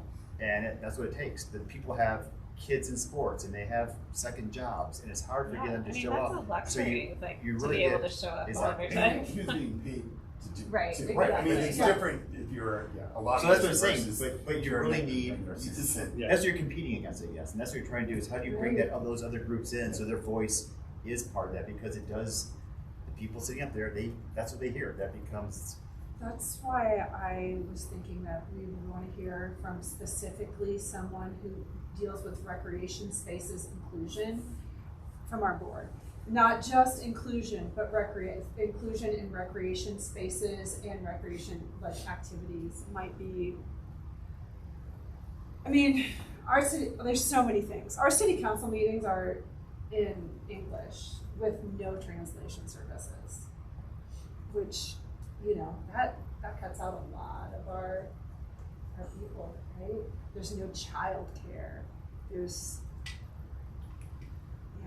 I mean, even if they allowed people to like zoom in and provide comments via Zoom, you know what I mean? There's just different. Anyway. Yeah. That's something we Yeah, struggle it's with. not. That's something we have struggled with for as long as I've been here is the cost of engaging the community Yeah. versus The time. the results you get. Like, we tried tamales and talk, and no one would ever show up. I sit there with like 30 tamales and nobody shows up. So how many times do you do that before you stop when nobody's showing up and participating in these types of meetings?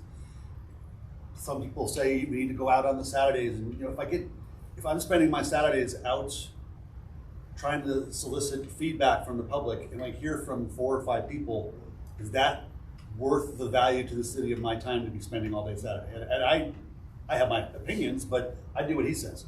And he does what his boss does, and so Yeah. until that's directed from above, that hasn't really what we've been doing. We It's take a some hard advantage balance. of, yeah, it really is. Well, and there have been like daycare efforts for, I remember for at least 3 or 4 years, and then the translation services, that was a thing for like 5 years, and they had to put somebody on retainer.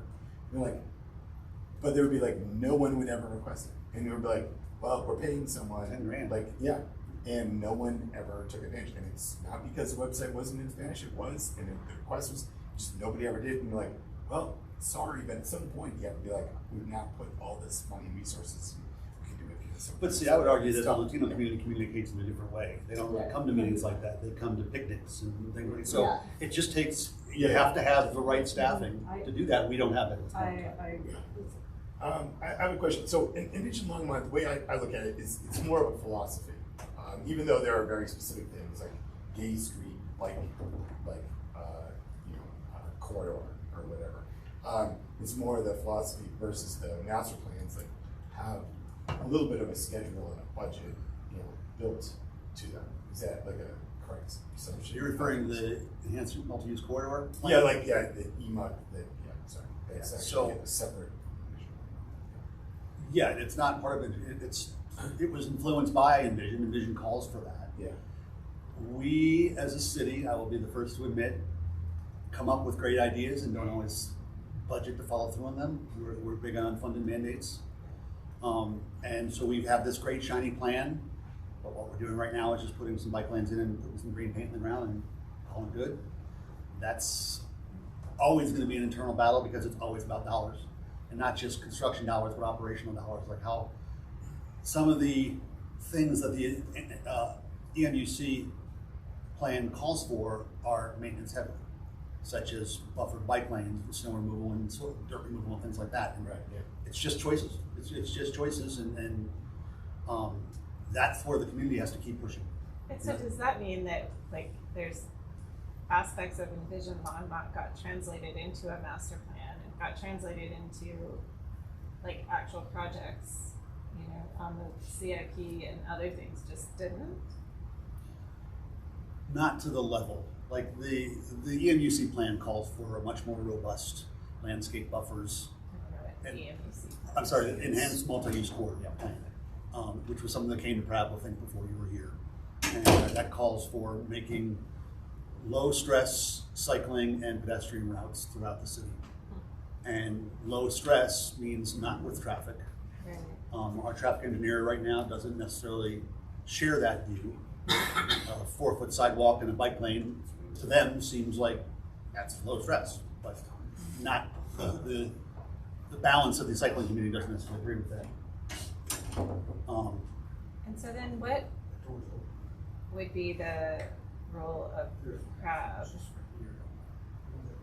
in so that sort of gets at where, we struggle in terms of there's the things that are in the CIP and that are getting attention, and what is the right sort of timing and way for us to elevate things. Like if we wanted to say, hey, there's this big emphasis on, reducing emissions and increasing mobility options, and, this is a recreation opportunity, why isn't the city thinking about this more?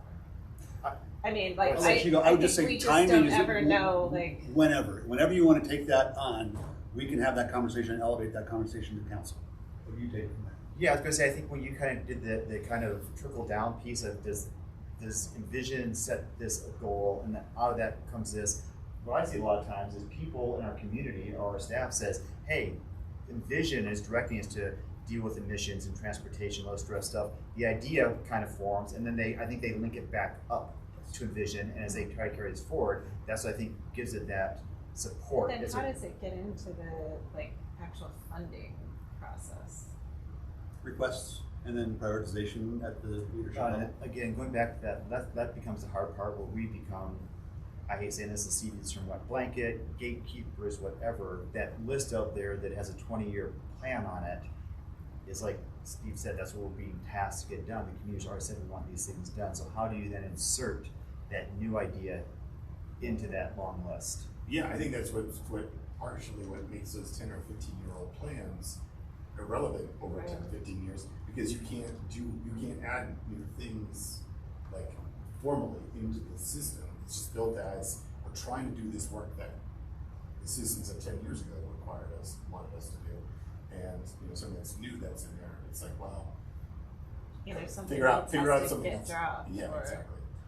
Right, it's trading, because we Yeah. set our budgets and our savings essentially for new projects based on master plans that are created and based on the cost estimates we get. So to come in with something completely different that could cost more is a choice, but that just delays the project even further because you're then saving that much more money. I think another piece can be a challenge for us, and I hate doing this when these groups aren't even here, is the fact we talk about silos. I do think the city's pretty good at talking and communicating. We get surprised sometimes, but transportation is a big part of this. And when they have a budget to do a new road improvement or a new connection or something, that's what their budget's for. And that's what Steve talked about, that, sort of the things that we're not always looking for, but those transportation engineering projects become the opportunity to incorporate some of the multimodal transportation pieces. And if they don't have the funding for it, they're not going to be coming to PRIOP to ask about it. We don't sometimes think about it, and that project never was really funded in that way. So you sometimes miss windows of opportunity because projects are taking place in different work groups that don't always have the same big picture objectives. So, so you're saying like Safe Routes to School is not consulted on road? It may be On the consulted. front of- It may be Volunteer consulted, one. but in that work group, it's like, here's our priorities, and it's, so how do we do a better job of engaging with those groups to make those priorities, to Right. get part of those conversations? Yeah, and there's sometimes there are pieces like stormwater drives like Exactly. streets, like Right. or drives like it's just like this is being funded by, I think there's a couple of projects that stormwater is the one that's actually driving a trail or driving a road. Spring Gulch 2. Spring Gulch 2. Spring Gulch 2 is because it's a drainage project. That was passed on a bond about 7 or 8 years ago for funding to be able to build this because of the drainage issues. At the flood, if you remember, County Line Road was the only north-south road that was really sort of passable during that time in September of 13. And we've since, we noticed that and wanted to improve the access there so we could have north-south emergency services access. And so we created, that passes the 10-year storm now, County Line Road. Right. Didn't before. So sometimes it's serendipitous. You're saying sometimes there's some good serendipity, but we're missing some serendipity. Is that? No, what I wouldn't call it serendipity. I would call it a lot of planning. Good. Sometimes it's yeah. like credit. Yeah. Okay, I know you want credit, but sometimes you get that dual purpose, that wonderful Right. oh, it's going to benefit the parks too. But we're missing out on some of this because no one's at the table when they are saying, let's put this to slow down traffic, and you're like, but that shuts off my bike lane and that kind of stuff. Where is it? The Union Reservoir Master Plan improvements, the interim trail. That's been funded for several years, but in order to build that trail, we need a transportation project to be done to move County Road 26. That's not high on their list of priorities. We're looking for creative ways to get around that with using some other outside funding, but parks can't come in and resolve other department issues. We're limited by what we can spend our park dollars on, even if we had the money, which we don't, to go in and build a street for the street department. That's not a property use of the park fund. Okay. And I think again, these are good. So transportation right now, when we say we'd like you to take some extra dollars and do the really enhanced multi-use pieces, or like to do 26, they're looking at quiet zones and what is the new Vision Zero. And those are big cost projects. Like we don't have any additional funds. Like these are what we're being told is from our advisory boards in our communities that Vision Zero and quiet zones are really a priority. When like these brackets, right? The 1 to 5 year bracket, right? 5-10 year bracket. You multiply that times your 30 master plans. Is that even feasible? Does anybody, or each one of these, this is how we're going to bracket the priorities, but it has nothing to do with being able to, if you layered them all together, you would actually be able to fit those into just Parks and Open Space budget. The 30 master plans, remember, like Rough and Ready Park has a master plan. It's already built. It's already, yeah, sorry. So the majority of those 30 are for parks that are already built. Okay. We have some parks, like Alta Park has a master plan. If you guys didn't know, a huge tree fell at Alta night before last, and blocked 9th Avenue. Our forestry crews worked all day to clean that tree up yesterday. So big tree. Anyway, that has a master plan that's been implemented slowly over time. We have a phase that's not done yet, which is a restroom there, and so we plan to build that in the future at some point. I think we have it shown 5 years out, if I'm not mistaken, in the Carolina 86. Sandstone is up there as a master plan. You know, Sandstone is the 4th phase. Right. So it is shown, it is represented on our plan list. It's just not, Dry Creek didn't rise to the top, but this was also done before the flood. Right. But I mean, let's even say, cut it down to like 5, like even just in that parks, recreation open space sort of area. Is it feasible if you took all the 1 to 5 year ones? Is that feasible to pay for it, or you're like, oh no, we only have about 60% of the money for this? So because I always find like CIP just always seems to slip. Your thing of like Harold saying it's going to take us 14 years to do the 10-year plan sort of thing. It's like it's not just the flood. I think there's an architectural system problem that everything just keeps sliding because it's not actually geared to be very discreet in like this. Right. I think one of the things that I'll just share, just had a meeting yesterday that working with our finance group and our budgeting teams, and this is the first time I think in a while, because we've had those dollars sitting there, that all of a sudden we start looking at an 8 and 5 list, and we want to get these 3 out to bid right now, and then we look at Sandstone next year, and then you go past it, we're in the red. So it's going to be a different situation. I think one of the things that I personally, as again, when we talk about our group, what is our desires as why we're working in these groups is to provide those products and services to our community. I'd rather be in the situation saying we've spent the money, we've got these pieces, now we got to look at how we start, getting that funding coming up. We've got some time to do that, but you're right. I think if we really start pushing through these at the pace we'd like to, getting the dollars is going to be the next challenge. Yeah, it's funny. Just 18 months ago, there were complaints that we had $18 million sitting in the bank, and all of a sudden it's all spent. But looking at these numbers, they're very quaint. Like Sandstone, these are 4.5 and 7.5. The Greenway Trail, we're going to be spending about $14 million, not $2.5 million. So look at the rec center, 28. Was it 28 on there? Yeah. Right. So it's very cute numbers. So I think one of the things. Okay, I was going to flip it just a little bit. I'll let you go first, though.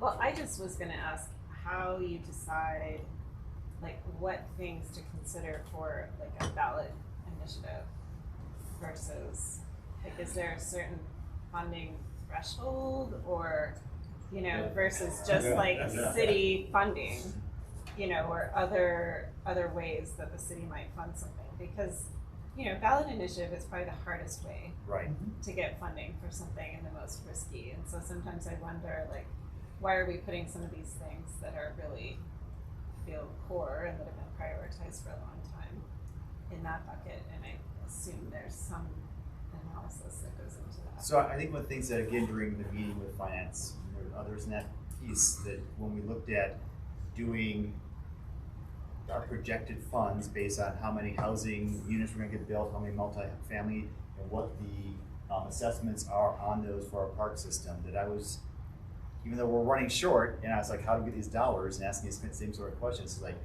we have, according to one individual, the highest parks and rec fee along the Front Range. The development fee? Yeah, the development fee. The impact fee. So I don't know. Still not high enough. Exactly. No, it's not. It's not. It's not, especially with inflation. And it's just how do not. you change that? Right. Well, we updated our park development fee when we did the master plan in 2013 or 14. That's something that is supposed to be worked on in 23, 24, is to re-look at the park development fee and see if it's at the rate. And so who would look at that? We would, well, for our finance folks, mostly, they would Like involve. within your department, or like at the city? We don't, at the city, yeah, we don't have department finance folks. that, I don't know what this development fee is. Is it like a developer, I'm gonna go build a new housing development, I've gotta pay a fee? Yes, to parks? for each house that is built. Or each multifamily unit. Right, or each unit. Okay, so there's a there's fee associated with that. that's the war between, that's why we can't have affordable housing, is because I Exactly. have to pay $20 per house and I can't pay my It's- shareholders it's their $10 a million. lot more than that, but Yeah. yes, Yeah. there, Yeah. and it's not just, there's all sorts of fees that go with housing, Yeah. it's not just the park fee, that's where we get money for new parks, this is not for renovations. Renovations. That's all tax dollars that we're fighting with police department, fire department, everybody in the city for recreation, fighting for the same dollars for that sort of stuff. We have conservation trust dollars that we use for some of our work. We also have our $2 Park and Greenway fee, parking green fee that you see on utility bill. which we're always asked, it's $2 right now, should it stay $2? Like, that's the conversation we really need to have, is does that need to, that's gonna be easier, and this is awful to say, it's gonna be easier to increase a fee from $2 to $3 to generate money than it is gonna be to engage the development community in raising fees for new housing. I'm not saying that's right, but I'm gonna say it's easier. So I heard you both say that, sort of that development side of it too. Because again, that's going back to that piece I said. The more development you have, the more important these parks and greens are going to be, Exactly, and the more that's the impact they direct have link. to them. So that the Right. use is going to be, our need to maintain is going to increase, because the kid that had a backyard is going to spend probably less time than the kid that doesn't have a backyard. So as we every multifamily unit we do, the exponential use of our parks is going to increase. Yeah, and there's some within the city, not within our department, but that feel that our parks are too fancy and too shiny and new, and that we should cut back and start building parks that look like we had in the '70s. But I'm not doing that. So they can argue with Remember he said he I does do, I remember would he like said he does what his to boss know says. and he that. does- Come in and some teeter totters. hot slides, south Monkey facing bars slides. that you can follow Yeah, up the and bunch get those up in the concessions. mountains. with Well, okay, fully so I lit want to lights talk and more about, I mean, whether or not that park Sure. development, that park development fee, Like, if that's something we should talk about Yeah, I think that'd be a great one to go to. in the board, at the board at Can I some put a point. placeholder that, when I just want to get back to this group too, one of my questions then is, again, trying to make, Jeff and I talk about it all the time, how we make sure your time is being valued and you are contributing. On this list, right now we're talking dollars, which is great, but if staff, middle list? yeah, if staff was just that idea of, you know, how do we get engaged, what's next, how do you plan, you can see that list, we have a pretty good marching orders. And if staff just was able to complete those in a timely manner, would that align with what you guys would like to see? Is there really a significant change in that list? You're like, oh my gosh, why are you even thinking about it? No, I think it would cover probably 90% for. That's kind of So, it yeah. too. So then it comes down to how do There you, are some. so then goes, I think, piece two, that in that, how do you spend some time to maybe update things as what I'm hearing? If you're just going down that list, is there an opportunity to tweak or re-engage because the shelf life And is there gone? might be things here and there. Right. Like for me, it might be more like 80%. Okay. Yeah, That's for good to me, hear. it would be even less than that. Really? I'm not as, This list is Yeah, less than like- 80% for you? yeah, so for me, it's not like what more new stuff can we do, but for me, it's like how we're doing it is what the important thing is like how we're doing it, who we're involving in the process of it. You know, like the irrigation, you talk about like the irrigation, we have to have irrigation at noon, right? Because we don't have if we don't have, honestly, if we don't have the infrastructure to do irrigation right, I don't want to see more parks being built with irrigation systems that don't belong in this. Does that make sense? So, like, hear what I'm you're not so saying, much on like development even of our parks. As much as I want the parks and I want to hang out in the parks, I want to make sure it's done right. For me, the doing right has more to do it than just getting that list done. Does that make sense? Yeah, I think that So I'm I'm the the right pain person in the because, ass. no, I'm the pain in the ass, 'cause I'm the one that wants to do it right. I'm the one that's always, Well, then checked we'll just professionally, go out and to so- lunch all yeah. the time, and we'll just like That's- get it done right. there's no sense in doing something. I had a boss when I was a kid. Why is there always time to do something right the second time? And I'll never forget that. Joe Balderston. The guy didn't know his head from his tail. He didn't know that one piece of wisdom. It's just, yes, I want to build it right. As far as irrigation goes, you have to remember that we water during the day for establishment purposes for a couple of years, and then we cut that way back. So, Okay, I hope so. Yes, Good. that's intentional, and you don't want to overbuild a system for something that, you don't want to spend your money, overbuild a system to irrigate just during the night, when you're only going to run that irrigation system for a couple of years. You want to build it, Okay. reduce size to. Well, and I will say there's nothing I hate worse than newly planted dead trees. Exactly. A lot of That things. makes me madder than anything when I go around. Me too, how about that? Those Because are I planted them, I can't Yeah, make them grow. yeah. those And, are contractor warranties though, right? Like, It depends. And nobody seems to go back and nobody like, seems to. deal with it. That's not true. I've talked with Brett, our forester, and he has made an effort to identify areas of town. And when they see dead trees in the park, they do go back to the construction plans and look at, to make sure the species was what it should be. And if they need change it for And in the right place. an informed reason, that's fine. But if it's something that's just died because bad irrigation or whatever, yeah, it drives me crazy too. But There was a piece on that, I'll share this too, this is one that's with my parks operations group, that they were trying to keep up on tree safety and health. So they were doing a increase, sort of going from park to park to make sure things were pruned right, safety was taken care of, replacing dead trees, and they had a pretty good circuit, so they're coming around doing that. But in that, those parks that were newer were put on that same circuit, so we may get there in 4 years as part of our tree pruning limbing piece, and those trees that were dead were on that same piece. So we now have had a conversation saying that, we need to find a little bit of balance there. Yeah. It- So can we go back just quickly? Yeah, So how do exactly. you decide to put something on the ballot versus? I don't know that there's really a formula. It's usually large projects that take a lot of money that the city needs all at once. Is that a fair way to put it? There's no way the city's ever gonna have $64 million available at one time for a rec center. Because if we tried to save it up, it's gonna cost twice as much by the time we get it. So I think that's the driving force. Yeah. Yep.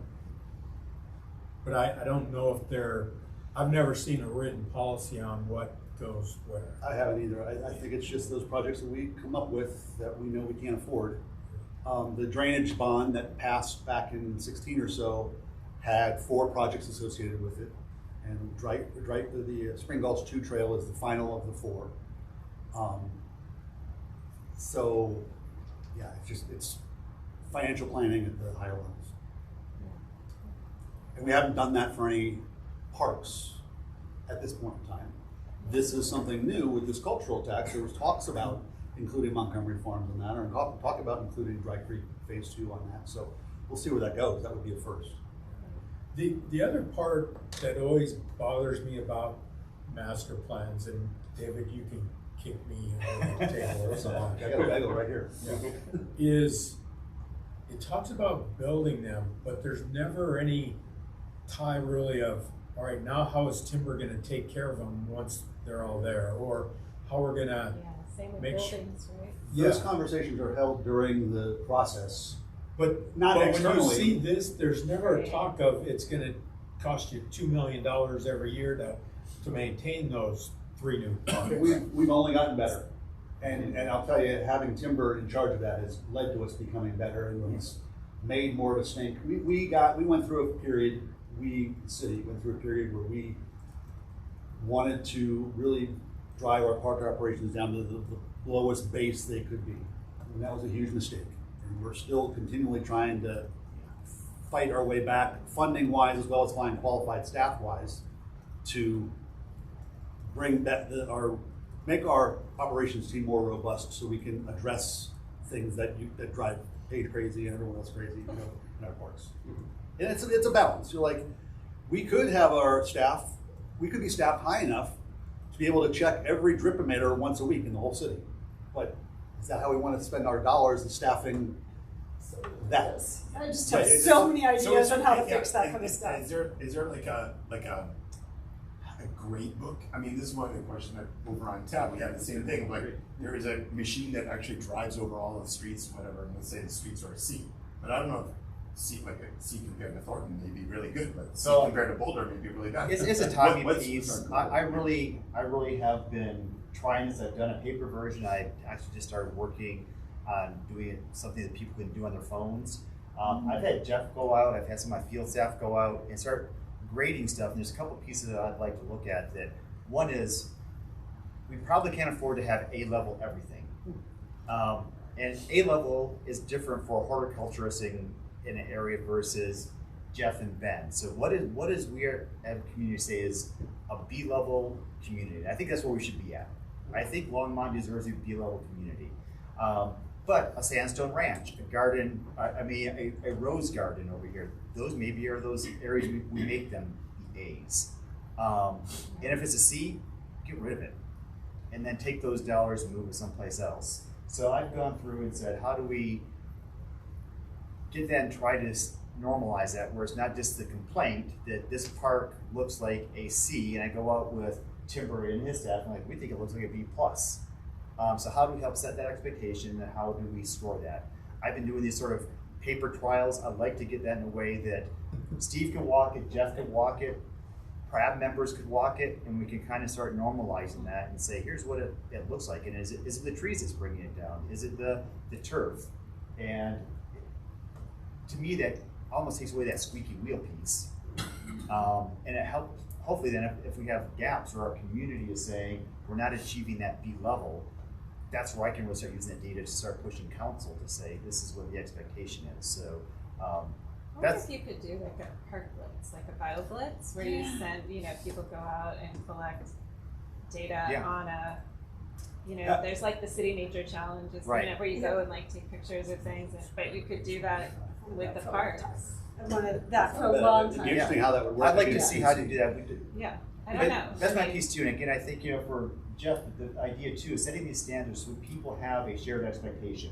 So Sandstone Ranch, at the beginning of the season, we say this is going to be our A park, and we all agree this is starting off the season at A. We recognize it as Ben programs it, that it's probably going to drop down throughout the season, and we all are going to accept that, and then we're going to take some time to build that back up. But who brought this up on the scoring piece? But it's something I've been really trying to think about, how we just do a better job of setting expectations, being able to fund towards that expectation, but also bringing things back down. It's like, this green park is not going to be an A-level park. We're going to provide these amenities. We're going to take care of those.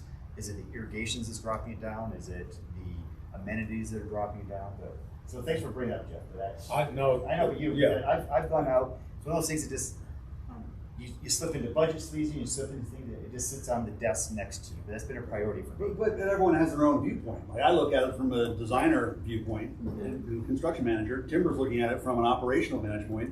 People in the public are looking at it solely from the use vantage point. And that's where having enough data, I hopefully can be.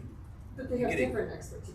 Right. If you bring those expertise together, hopefully that's where that starts. Those large numbers start to balance out, and you get something that. I think as a staff, at least, it's really helped us have a better understanding of what was expected, or what is expected, because parks routinely over the years says, Friesner wants Coors Field all the time, which is not what I wanted. And so by us talking and having the forum, it's at least, we are at least in the same book, maybe not on the same page yet, but getting closer. Well, so in the development of a park, wouldn't it be helpful to say that this is a B, this will always be a B level park? So I think that expectation is that everything is going to be sandstone level forever. Like right now, it's like that feels like part of that Dry Creek experience is that you're going to get a little bit of everything. Whatever. It's just like some other. It almost is like what I talk about the open space master or management plans. That this property is going to be set aside for agriculture and not really open to the public, or this was going to be one that we're expecting to have a regional trail through. So same thing for the park side too. We expected to have some sort of community use engagement. We expect to keep it to the B level, and that's what we should be funding for. So and I try to build every project to an A, and he and I have had this conversation sometimes to an A, to the point where I'm holding projects up for 3 or 4 years because it's not to my liking, and sometimes I have to let go of that and let a B be a B. Yeah, I mean, we've used, obviously, this is probably not the best thing that we would say public, I'm saying like this, that your neighborhood park is a B park versus an A park, but like there should be like some sort of like mid-level maintenance. Yeah, that neighborhood parks may all be Bs, right? Right, and then exactly. Our community parks are As. Yeah, and they may be all mid-level maintenance, we call it, instead of A, B, or C. Right. Yeah, things that we- Destination parks. Yeah. And one of the things I think that, as I've shared this conversation with previous leadership, that there's an equity piece too. I think some of the places I'd like to see at that A level are those shared, really common shared spaces. It shouldn't be the wealthy neighborhood that surrounds a park. It should be the entrance to our rec centers. It should be those parks that really get the draw of our community is going to come here for a lot more, and more eyes, more people are going to share that experience. There's so many things I think that could go down to Taylor. Like, I think that it's just because where, like, citizen science, the science world has been underfunded forever. And so now it's citizen science. And now I'm doing science for the science world. We can also do that with recreation. I just see, like, you all say, I'm so overworked. And you are. Yeah, you are. But at the same time, there are people, like, there's somebody that would take care of that tree. They would take that, all these new trees, can I just take care of those? Can I, like, somebody would do that, right? And if we have, like, another, a couple more Taylors in our city that are the wranglers of this, like, it was years ago, I was like, can we just have a way to report broken sprinklers on our phones? Like, and people are like, and then what I heard from park staff was, no, then we'd have too much work to do. And I'm like, but this is important work, you know what I mean? And things like that. And adopting a park, not just trash, adopting a park, like, can we have a mommy corps of people that go out to park, that they're checking for the safety of everything because their toddler is on the park stuff. Like, we can have all this stuff that you all don't have to do, I think. There's just so many ideas out there that can be done. Where do they go? In concept, I think that's a great idea, until it doesn't work. And then we still have to have the resources to send somebody out there to do it. Right, and that happen, and that's gonna happen. But it's like that's part of the park maintenance fee, the recreation maintenance fee, the trails maintenance fee, that we shouldn't be scared. We should already have that built in. We should do this right in our I think what everybody's saying, in our planning, all that stuff should just be built into that park's cost and that trail's cost and that rec center's cost to do it like it's supposed to, maintain it like it's supposed to be maintained to a B level. Yes, there's one broken bike in the, and we're waiting until 2 broken bikes to get the maintenance due out here or whatever. We're just taking the Scott's house. Well, yeah. Right, I'm talking, the exercise bikes. But you know what I mean? Like, yeah. I think the city's come a long way. When David got here, his big focus for the first 2 years was who does what, where, and when. And we're not done with that yet, but it's come a long way of trying to identify gaps in our operational system. And Taylor hates my stuff by her office because, like, can we get volunteers to fix this? Or I think volunteers. I'm just going to tell you that I think I wanted Jeff and Steve to talk about the volunteer piece first, because they're right. There are real problems in that. And I think one of my other pieces is really how do we grow our volunteer program? And it can be uncomfortable for staff. I'm the professionalist. How could someone else be expected to do what I've spent my career doing? So that's a piece that I have to work with people who feel comfortable in that too.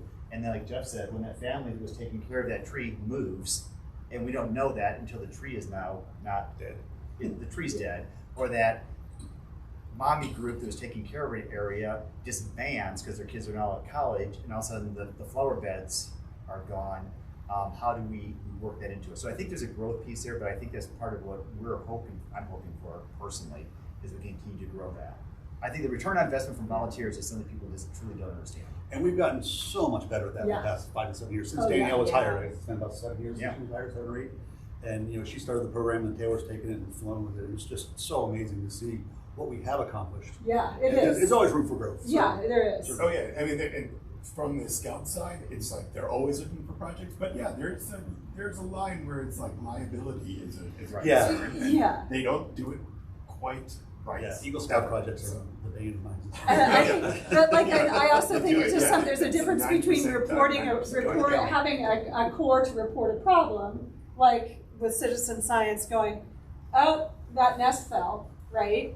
From that. There's core to report a problem versus having a core to fix our, we're not gonna have them fix the irrigation system.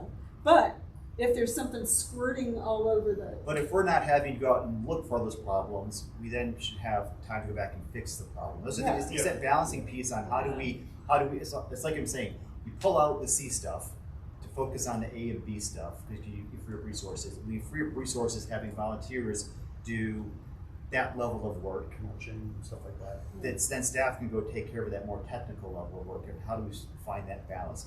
I'm going to go out, Paige, I don't want to lose where you were at. You were trying to get some of this, but I want to just throw there that cost piece that you threw out there. I think one of the things that staff has historically, from our work, the lower you can keep that number going in front of council, the less sticker shock it is. And you think you get, the project started, and then you'll figure out the rest later. It's something that I don't think we can do anymore. I think your idea of getting it out there at the full cost and suffering the consequences of that full sticker shock is what we're going to have to start doing, and knowing that the community is willing to support that.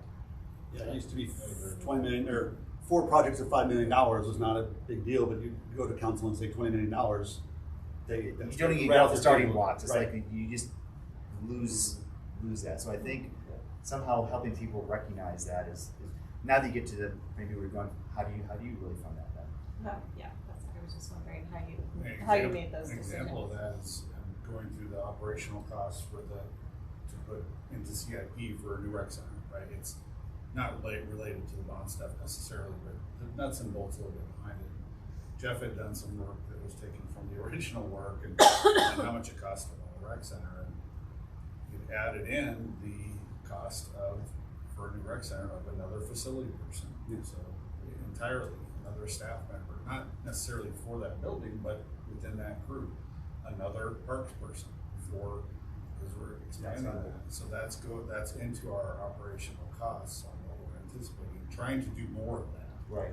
And we finally Capital got is the other one, too. recognition from the city manager's office that if we are going to fund, there's a commitment now, if we're going to fund the construction project, we're going to be adding the resources to maintain it, or else we're not going to fund it. And the capital dollars, and too, the annual capital dollars to maintain.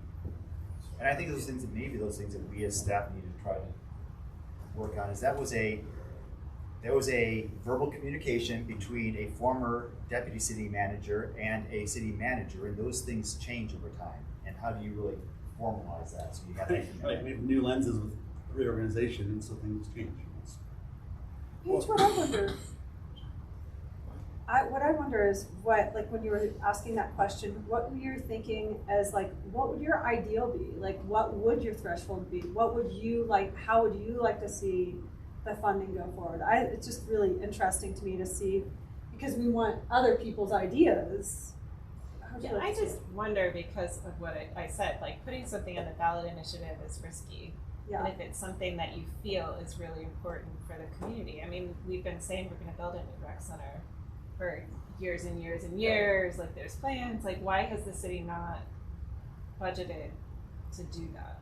And maybe that's just not possible. Maybe this is the only way to get that funding, but they seem to find big funding for other, non-recreation and park related, business development kind of things. And so I was just wondering, how would you motivate them to just do this? I think the belief is that if you want another rec center in this example, you gotta get new money to pay for it. The existing money is paying for existing things.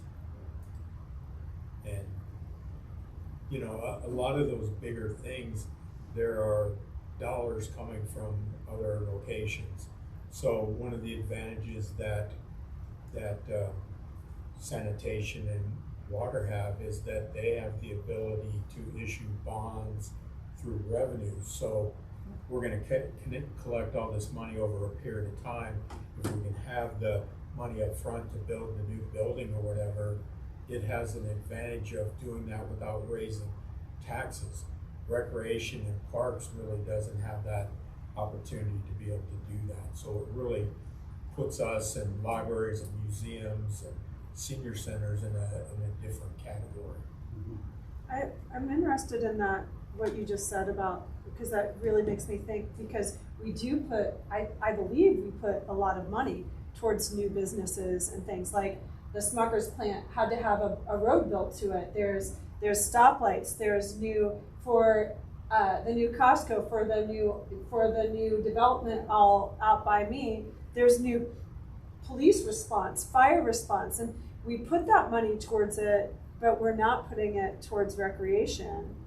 And we don't really get that money back. Like putting in a new, like, cost, like there's only just so much crap we can buy, right? We're not, it's not developing anything any more than recreation is either. Maybe perceived we're developing something. I don't know. So what the city would respond to your comment in saying is that the Costco's of the world create taxes. Those taxes go towards building and maintaining our park and Buying recreation open system. space, Yeah, I mean, recreation they trails. do, but at the same time, you're just gonna spend that same money at Walmart, so it's not, you know what I mean? Like, it just moves the tax from one spot, like the new Walmart, like, there was an old Walmart, and we had to raise that, like, and we put in all this, you know, and we put on, like, all these, like, please, welcome to our city, you know, like, we don't have enough people to work at your spot, but please, welcome to our city, you know, things out. Do you know that the Walmart out at Countyland Road in Kent Pratt is one of the highest performing Walmarts in the state? I didn't know that. I just found this out in the past couple of months. So it It blows away most other Walmarts. I don't know why that is. But So it does. yeah, so It that is one funnier does, than the one up north. yeah, because 12 times the business of the old Walmart and 70% of the business is out of town. Oh, So okay. so I mean, It those did. an economic driver, and it's actually Okay, both that's of it. those are above what the expectation for that Walmart. North Walmart is a little bit different. Yeah. So, but that's how that works, right? Is that, you know, unfortunately, revenues and recreation is I would say is 95% in-town money. So that way, that's a little bit different than if you created a destination place like Costco or which I And we believe also is, don't want recreation to have to like raise more money because we want to make it more equitable, so it like doesn't. I would say that our destination places, people do come from out of town, and so then we can get money. People come from out of town to go to our baseball fields, and and we build baseball fields not for our kids here, but for the kids that are coming from out of. There's a large population of kids Okay, that live but in you know, Longmont that play baseball. not just our kids from here, but the kids that are coming from it and things like that. We do have destinations like Union Reservoir that I keep like pushing. That is a destination. People come from all over this area to Union Reservoir because it has shade and it's nicer than Boulder Reservoir, and you have to pay more to get in the $10 a car. Yeah, it's a lot cheaper. Yeah. Yeah, you It's can not go, a big deal. a lot more people can go to Union at a lower rate than what it would cost for them to go to Sunset Pool as an example. Right. And that, so part of it's money, and part of it though is because it's prettier. Oh, Like I'm I not honestly, down I get for so many something. people like, oh Union Reservoir, it's great, it's so pretty, like all those trees. Yeah, so we do have destinations, and there is that opportunity to make it a destination and to place it in city council's mind as an economic driver, like a Costco. I don't think it'll ever measure to Costco. Oh well, you But know what I mean. That was hyperbole, but Yeah, but I think that's one thing we could do much better is tell our story about how many people are coming to Sandstone Ranch to play soccer on the weekends, or coming to Garden Acres.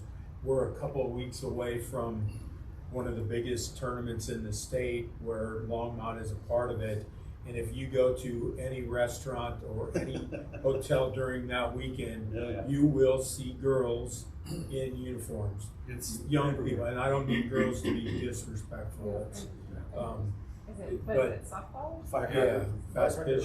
Yep, and it's So a it is It's close. 6 to 7 nights where every hotel room in town is taken by these groups. It is 48 teams times 14 players, add in their parents, their coaches, They have that with etc., interesting. and they all eat here too. Yeah, but why aren't the hotels and the chain restaurants, because that's all, nobody's going to the local mom and pop, on the chain restaurants, like, why are they not paying for our big tournament ready facilities, for our destination stuff?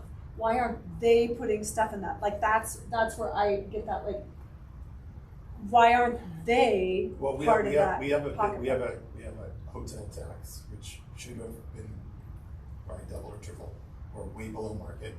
Hotels don't do it, like, no matter where you are. The hotels don't put money in, period.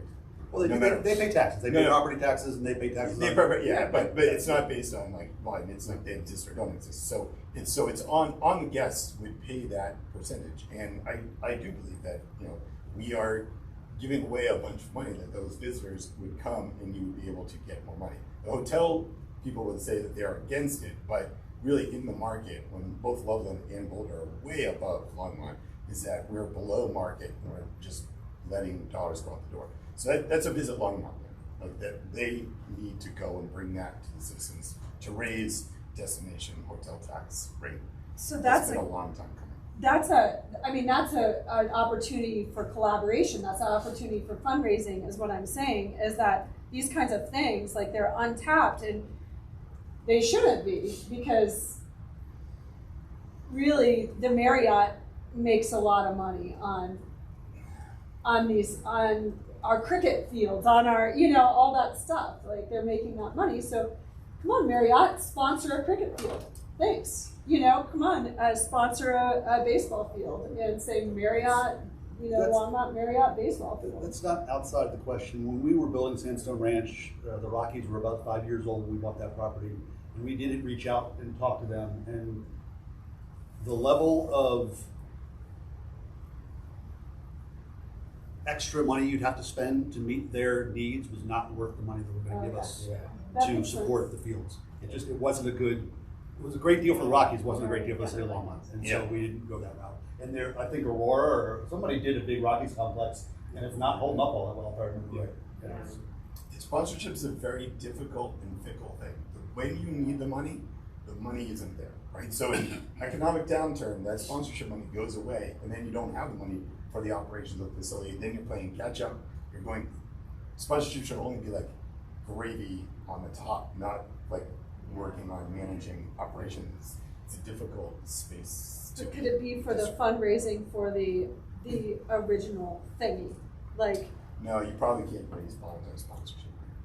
So I just want to do a time check. We're kind of we've gone a little bit over the time we allocated for this, which is fine, but we should probably take a break. So like maybe 15 minutes, and we'll just reconvene at 10:30 and we've got moving to our next topic. I want to make sure we have time to talk about the issue committee stuff too. So this is great. Thank you guys for coming and sharing all the info with us. Didn't get through all the plans, but there are tons of plans, and staff is tasked with trying to understand the tenets of all those plans and circling their projects. It looked like you had them all, or if you just had like a collection of the links that you could email us or something. Oh yeah. That was all linked to our internal slides. Not all that stuff's on the website. But if you could just. You don't think so? I don't think so. Well, some of the stuff you had up there. I wonder if we could. I will bring to the next meeting a jump drive with all of those plans copied. Oh, awesome. That would be that was, I terrific. think, Sam's question of like, how does the public get to all of it? I know some of them, EMUC, Envision, I know where to find them, but like a lot of the plans, it's hard on the website. Maybe it's architecture. I agree. Yeah. And sometimes you don't even know what the name of it is, or that even that it exists on a web page, that it's live. Yeah. You know. I like that idea, like, because I always feel like everybody else knows this about me, and that I must not have done my homework like I should. But I'm wondering if we could allocate, like, maybe each one of us chooses a plan to read, to get to know a little bit, and kind of represent it from a mobile point of view, right? It might be good. I also was thinking that, like, there's so much cross-pollination that could happen to promote our causes. Like, you know, should I be going once a quarter to the sustainability like sustainability, should maybe Scott be going once a quarter to transportation? You know what I mean? Like a transportation board, like, you know what I mean? Like, so that so that we can cross-pollinate our interests in there and make sure that we all know we're working on the same things and promoting the same interests. So, might be a good idea. I want to give you more work, Scott. That's what I want.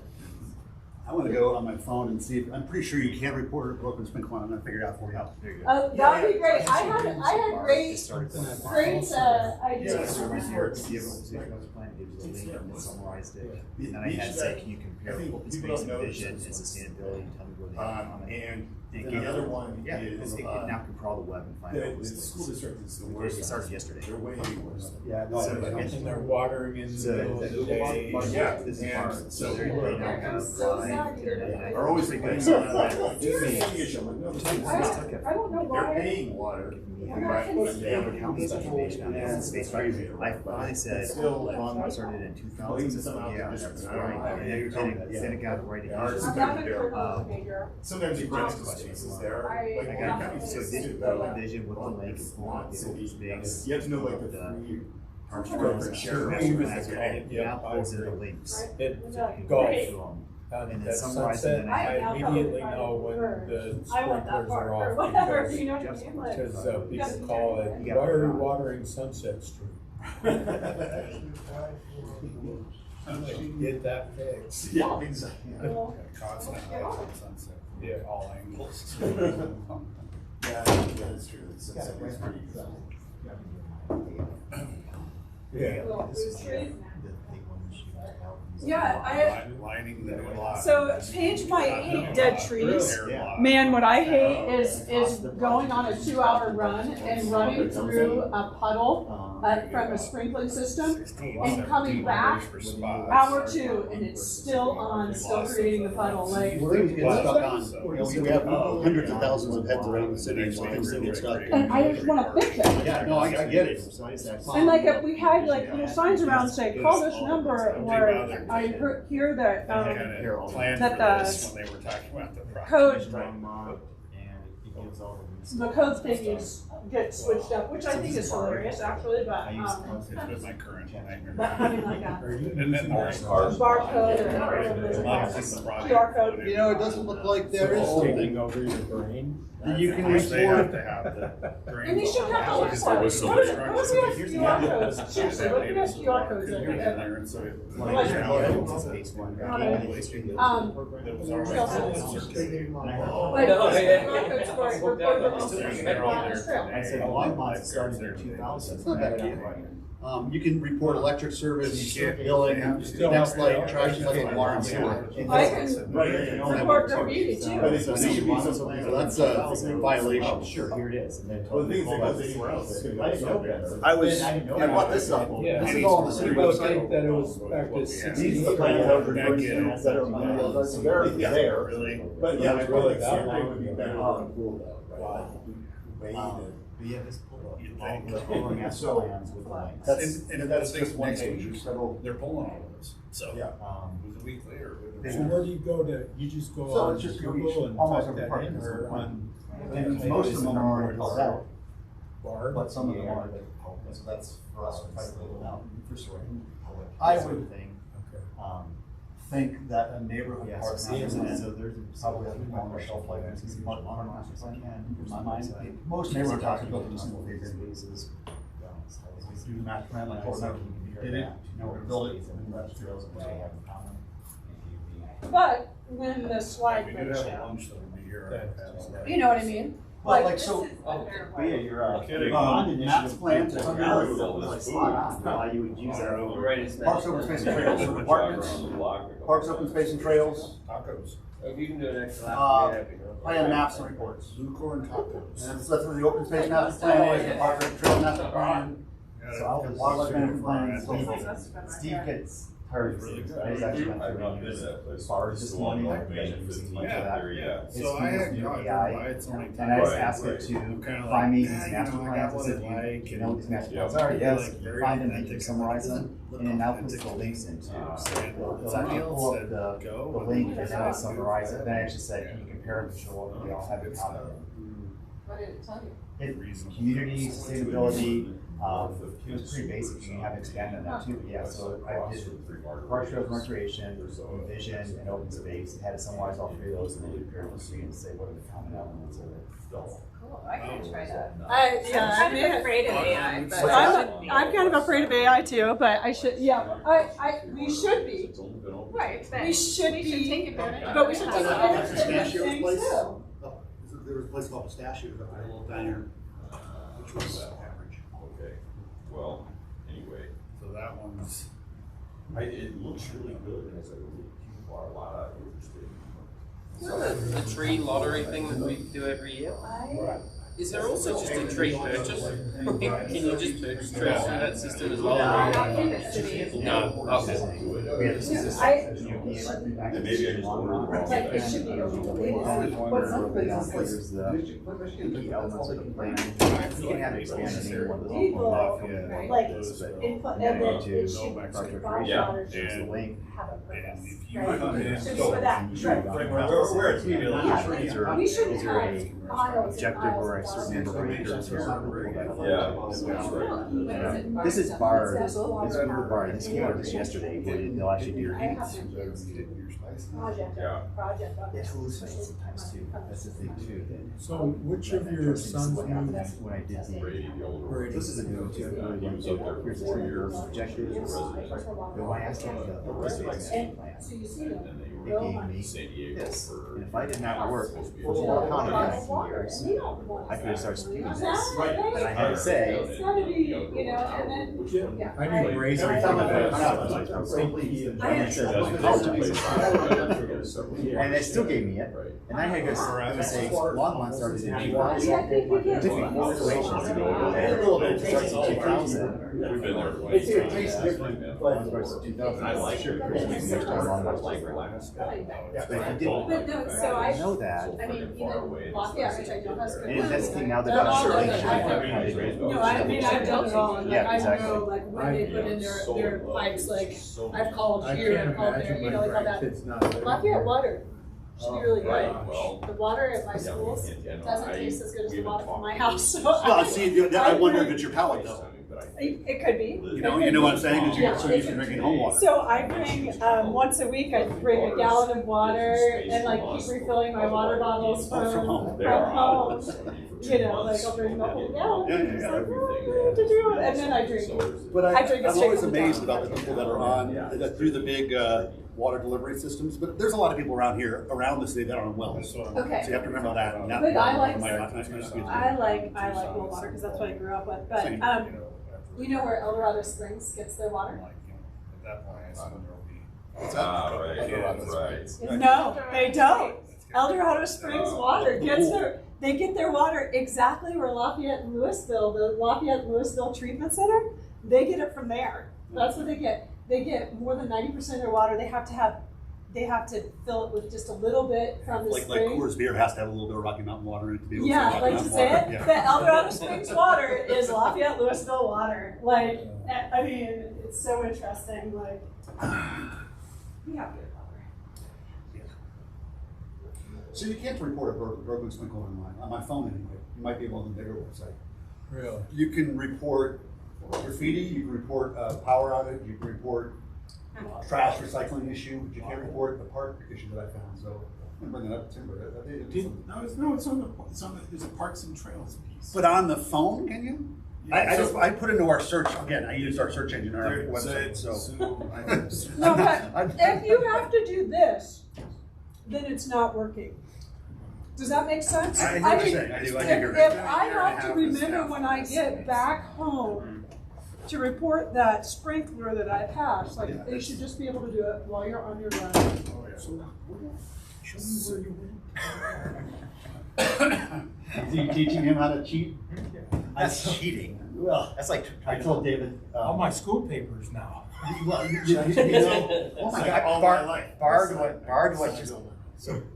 Bard just went live yesterday with links and stuff. So every master plan in here now, I just had to go through, find the link, summarize the document. I had to compare all 4 documents. Do you access that by saying to your phone, "Hey Google" or "Hey Bard"? No, I had. Yeah, I went into. I actually put drop down, but it's actually bard.google.com. So, sorry, on the other side, so if you go to ServiceWorks, you pick Parks and Trails. Well, hold on. I'm trying to be, because I never go to our website, because I don't really use Yeah, so that you much. just Google ServiceWorks. Oh, no, but I'm going to departments. You said go to, Just call it guy. But no, Yeah. just Google ServiceWorks. Google service. Yeah, and or ServiceWorks long run. Yeah. For Bicycle Long Run, we like at all of our events we say put this on your own, like on your phone as well. So His bike does that. So you'll see submit new requests, widget on the website. whatever. And then Parks and Trails is one of And them. then Yeah. So you click on Parks and Trails, we have internal stuff for some of the lending we do. We don't do and that. then you go down to request type. Irrigation is the first one. Yeah, thank you. It is good to know, but I think I it just should be call more. it- It should be. I think it should be much more user friendly. You shouldn't have to know the ins and outs. You should just be. Just Not getting bad. yeah, it's not bad. I mean, It's really not. yeah, boulders in Boulder counties are exactly the same format. The issue in general No, is I that- just- is that people know It's like that's the key. Yes, they just need to know the service lines. We do a QR code at a lot of our bike events. Just like scan that and then save it to your phone. That way, if you're on a bike lane or whatever, during COVID, we tried to do a whole plan of like using a third party. Things I saw on the bike lane was a project Denver did. From temporary cards in the bike lane to sheet stone, whatever. And that was there was no way to integrate because Everyone gets all just the way it's service like, works. oh, you're letting So it's like we'd rather everything goes into there. So we say, okay, that's how it's supposed to. So that ServiceWorks QR should be at our trail signs. Does that make sense? It should be like, it can be a sticker just on it, like, you know, we can put it on the trail sign. See a sprinkler problem, see a problem on the trail, like. ServiceWorks. Yeah, that's not a bad idea. And then somebody, you know, then some kid's gonna put another QR code that gives you like a naked squirrel. It's okay, it'll be hilarious, and then peel that off and you go back to that. Yeah. Yeah, that one. Okay, so unfortunately Sam is not here, and this was kind of his agenda item, but I think the intent was to kind of review how Parks and Recreation open space information is available to the public and where. And that's kind of what we're related saying to right some now. of the Yeah, things we're kind of we're talking talking about it. about. Right. So I don't know if you guys, how you want to go through this. Dave and I were talking beforehand. I think part of Sam's question, there were 2 parts to it in my mind. One was how we can get the information out about the proposed tax initiative to try to build a new rec center and other things. But the other part was, you know, he works for Esri, and so he's a mapping guy, and he would like to have the information that's out there to the public be more contextual, I guess, for lack of a better term, as far as what's within Like the to be city. able to click on. Yeah, and that's, like, we don't control our website, obviously. No one in this room does. That we have a whole communications team. Those are questions that we can get to them. Right. And we are working to update our website because it's not ADA compliant. I know that there's also, someone told me there's 300 or 400 different pages of our website, which is way too many pages for people to keep track of. So the idea is to condense it down to a lot fewer pages. Right. But I think that was the crux of Sam's request, was trying to get more mapping. Part of it was related to the CLP projects. Right. Too, and being able to click on those and see where they were. So I can show you how the city has it right now, and it's, you just put CIP in the search engine. Well, you need to know what CIP is. Right. Well, yeah. You'd be cool enough to know the acronym. That took me like 5 weeks. Yeah. But so in each CIP, in each project, here, go to, I don't know what project this is, Midtown North, so there's maps in all of the CIPs I love of where they are. So if you're interested, that's the only place at this point in time on our website where future projects are. Existing parks are on our Parks Recreation or Parks Trails page that has a list of all the parks and all their addresses. I would like to see it be more accessible in its language too. Like, I mean, I'm just gonna be really vulnerable here. I hear CIP and I have to translate it like 3 times to figure out what a CIP is, or a capital improvement plan. That's language for people. I am college educated. I have a master's degree in recreation and parks administration. And those words are in Portuguese, which I kind of understand. So how does the person who lives next door to me access this information, right? So I'd like to just, like, if we could make our language accessible to 8th graders. I feel like that's just like all government language should just be 8th graders, an average 8th grader should be able to read it and understand it. So are you saying don't use the CIP, actually use the capital improvement project? Well, both things, except for what's a capital? That's the president of the state, you know? So like capital improvement, but like capital means so many things, and it doesn't mean, like, I would have no 8th grader, gifted and talented or not, that understood what capital improvement meant. Does that make sense? It does, but there are some restrictions on what we have control over.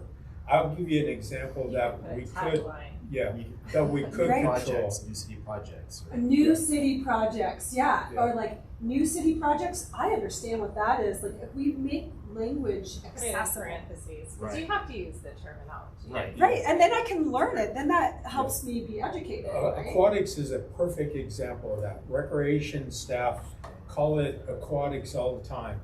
Everybody else is looking for swimming, you know, and, so those are things that natatorium.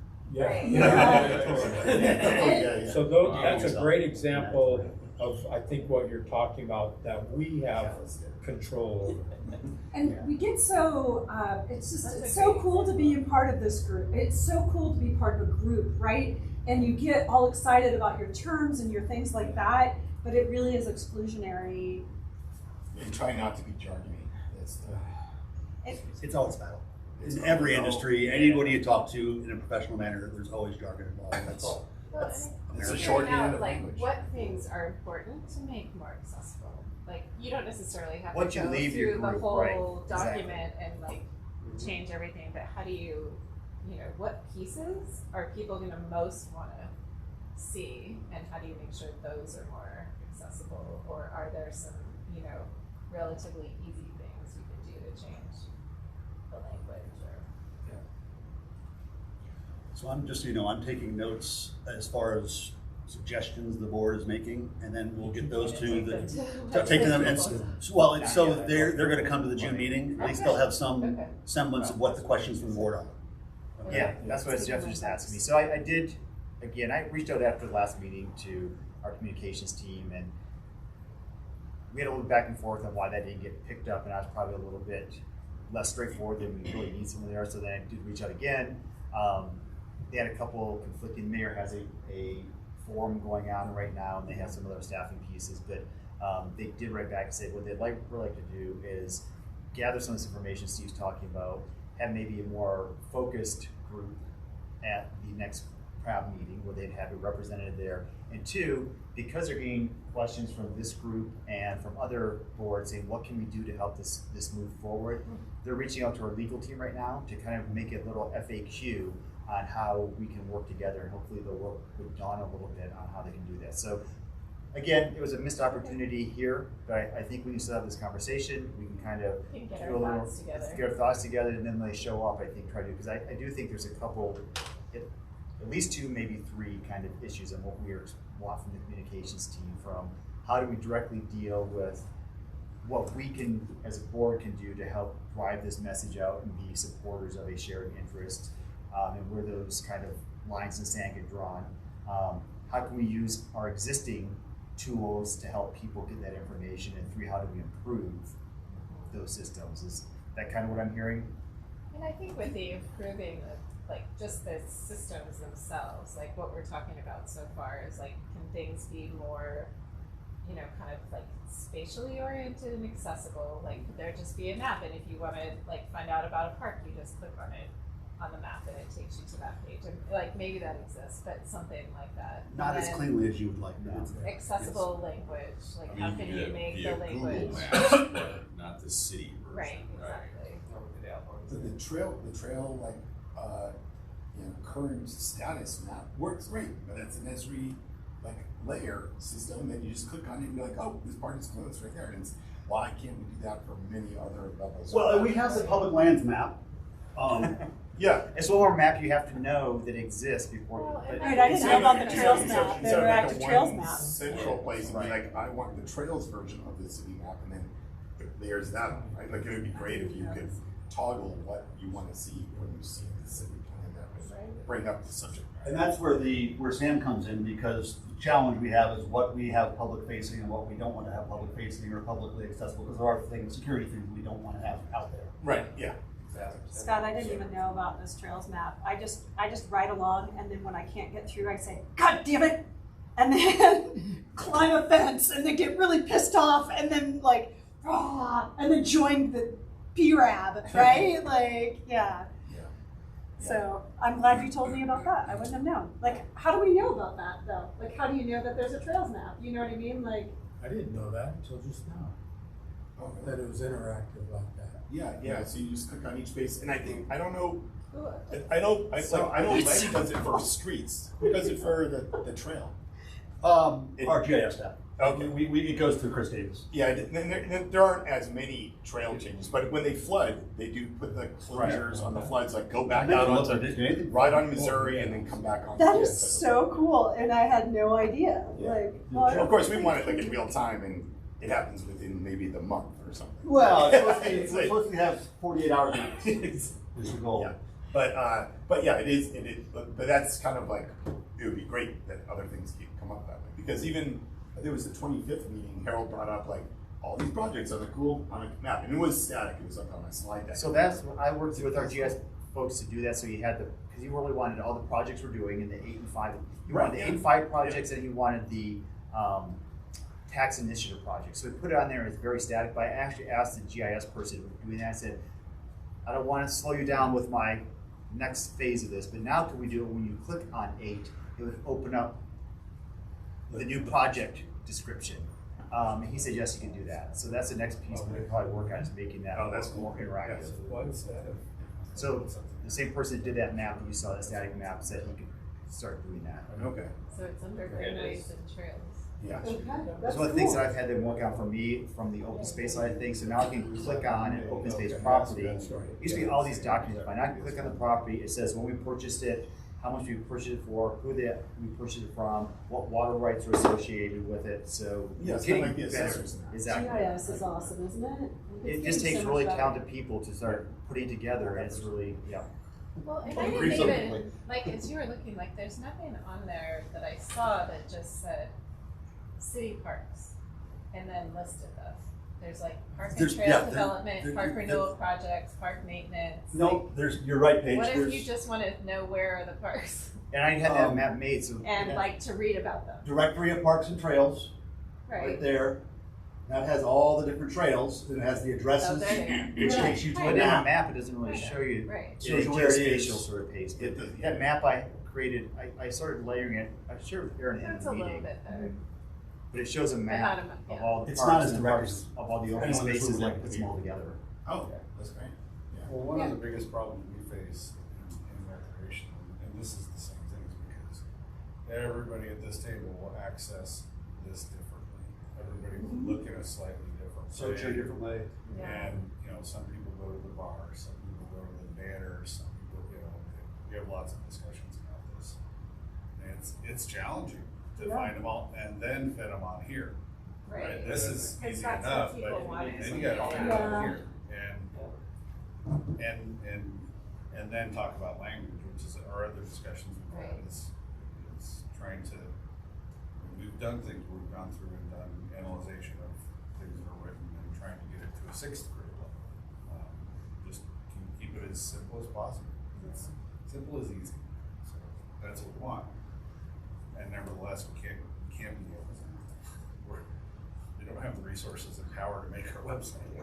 So. Well, I think that even the city council meetings, so it's a mess of like so like hard a to frame find within a their frame stuff. within a frame stuff, and sometimes like the words come out like this little tiny Yeah. column, and you're like, what is going on here? I can't find how to find out Maybe what's city going council on in the stuff next is- city. Like, if I want to go figure out when we're going to talk about water in city council, I can't figure it out. Well, I'm like, I'm looking for involved subjects. too. Like, I feel like You if, have to look at each individual agenda. Yeah. and Right. See what's on. Or if you wanna look in the past, you have to right? say, well, I think that was in June of last year. If it's hard Yeah, for yeah, anybody in this room, it's not accessible to the general public. Like, I mean, I just feel like.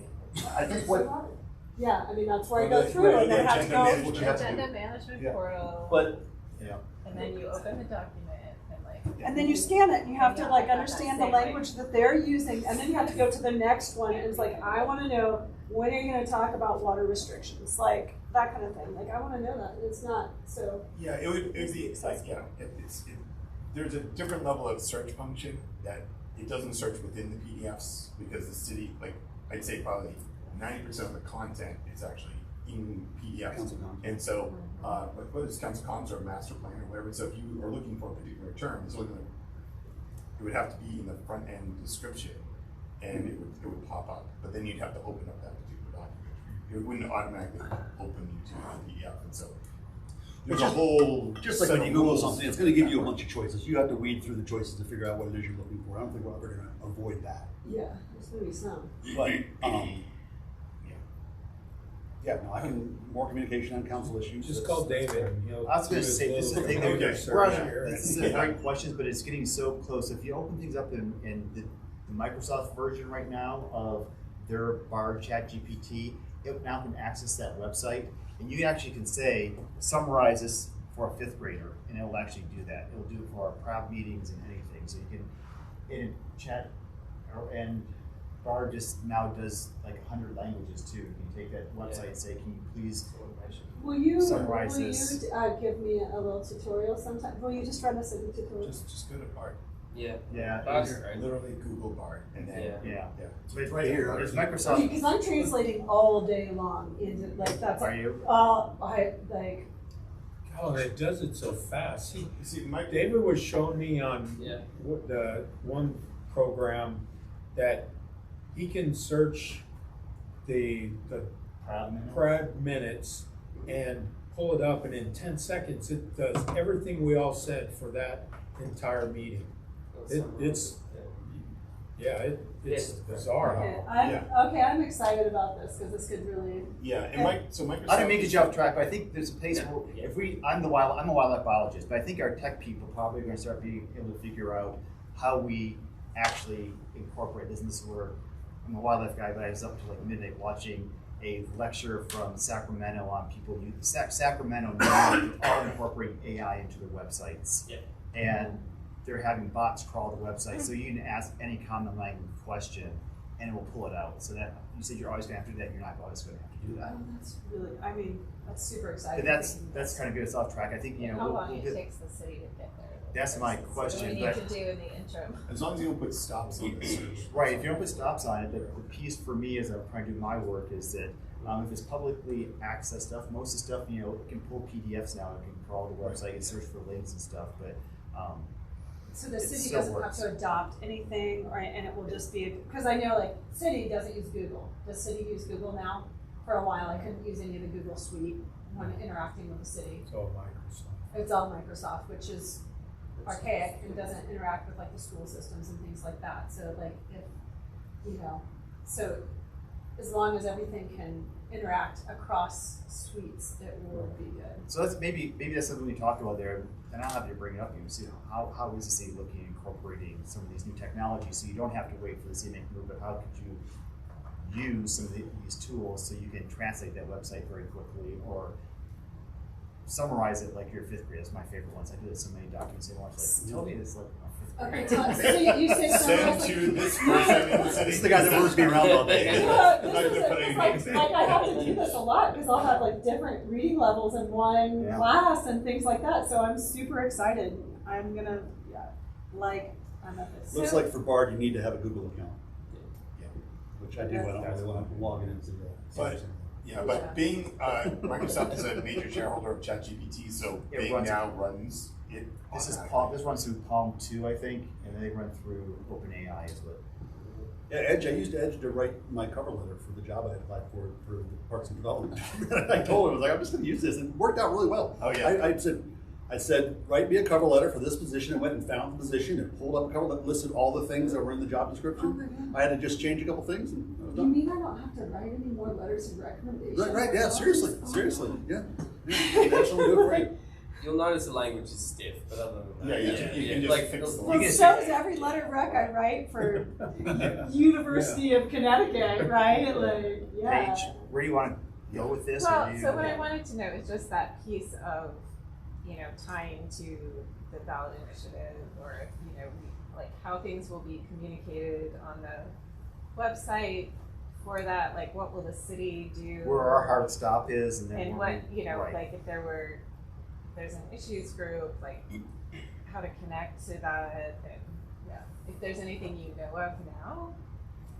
Or Right if now, that's there's just nothing. something But I think that that's we- again, by that meeting, again, hopefully we'll have some of that FAQ kind of stuff coming from the city attorney's office, which will benefit all of us actually.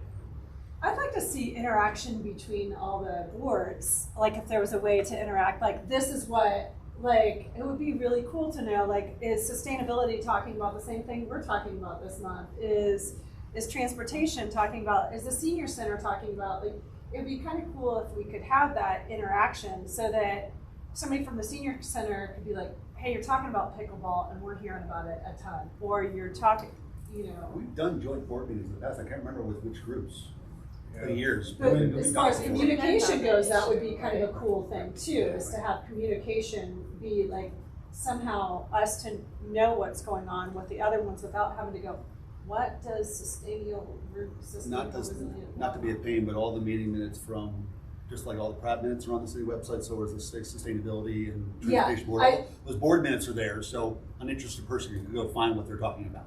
Yeah. It's not quite what you're saying. But what I'm saying make it easier so that we know what's coming up like in Ahead of 2 months. Yeah, ahead of time.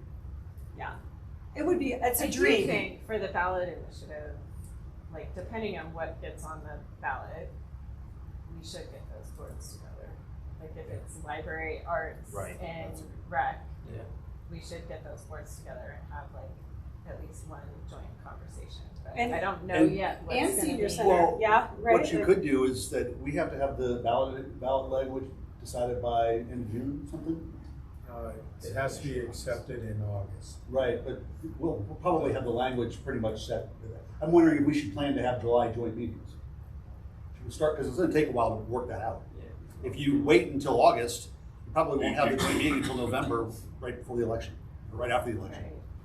Hmm, that So makes sense. it might take a little bit of planning now just to guess when the language is gonna be close. I mean, we know it's gonna have a library component, right?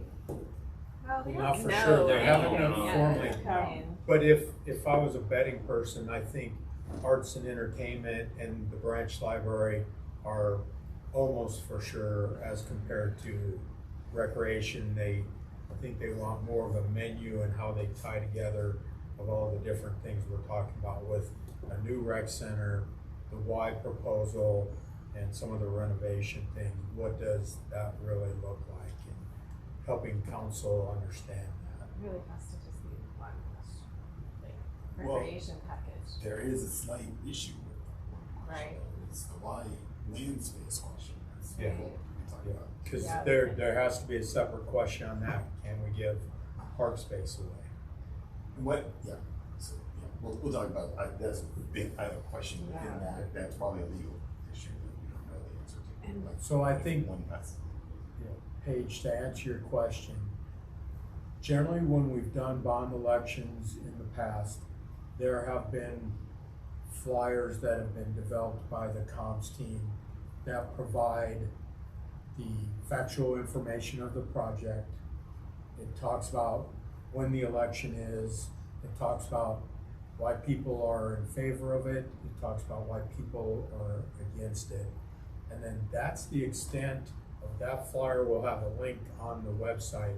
Generally, there won't be a lot more than just that, other than you could go in and see what the new rec center could look like or what the new branch library. But again, it's all based on factual, not trying to lead one way or another. And I would imagine that that information wouldn't include the PRAB-driven civic group that might be trying to support this. I don't think that we can advertise that on our website. You'd have to find your own website.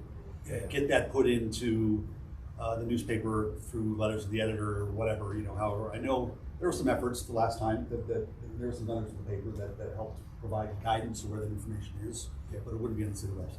Well, but I think a big gap last time though was there's like no visibility, because I think even like if people were thinking, oh, pool and ice, that's something I don't want, if they went on and looked and saw that it's actually a rec center, Right.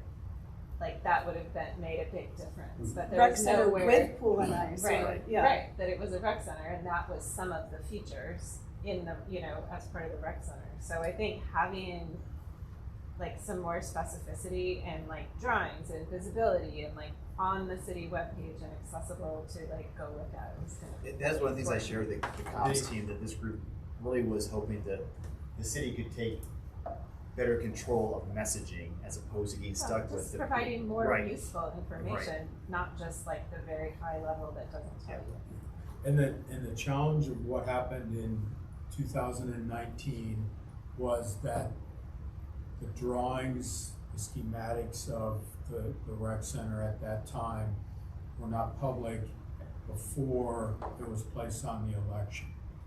And so they were considered to not be in the public domain, so we could not provide those drawings to the group that was trying We to need to support avoid that. that happening and Yes, at all yeah. costs.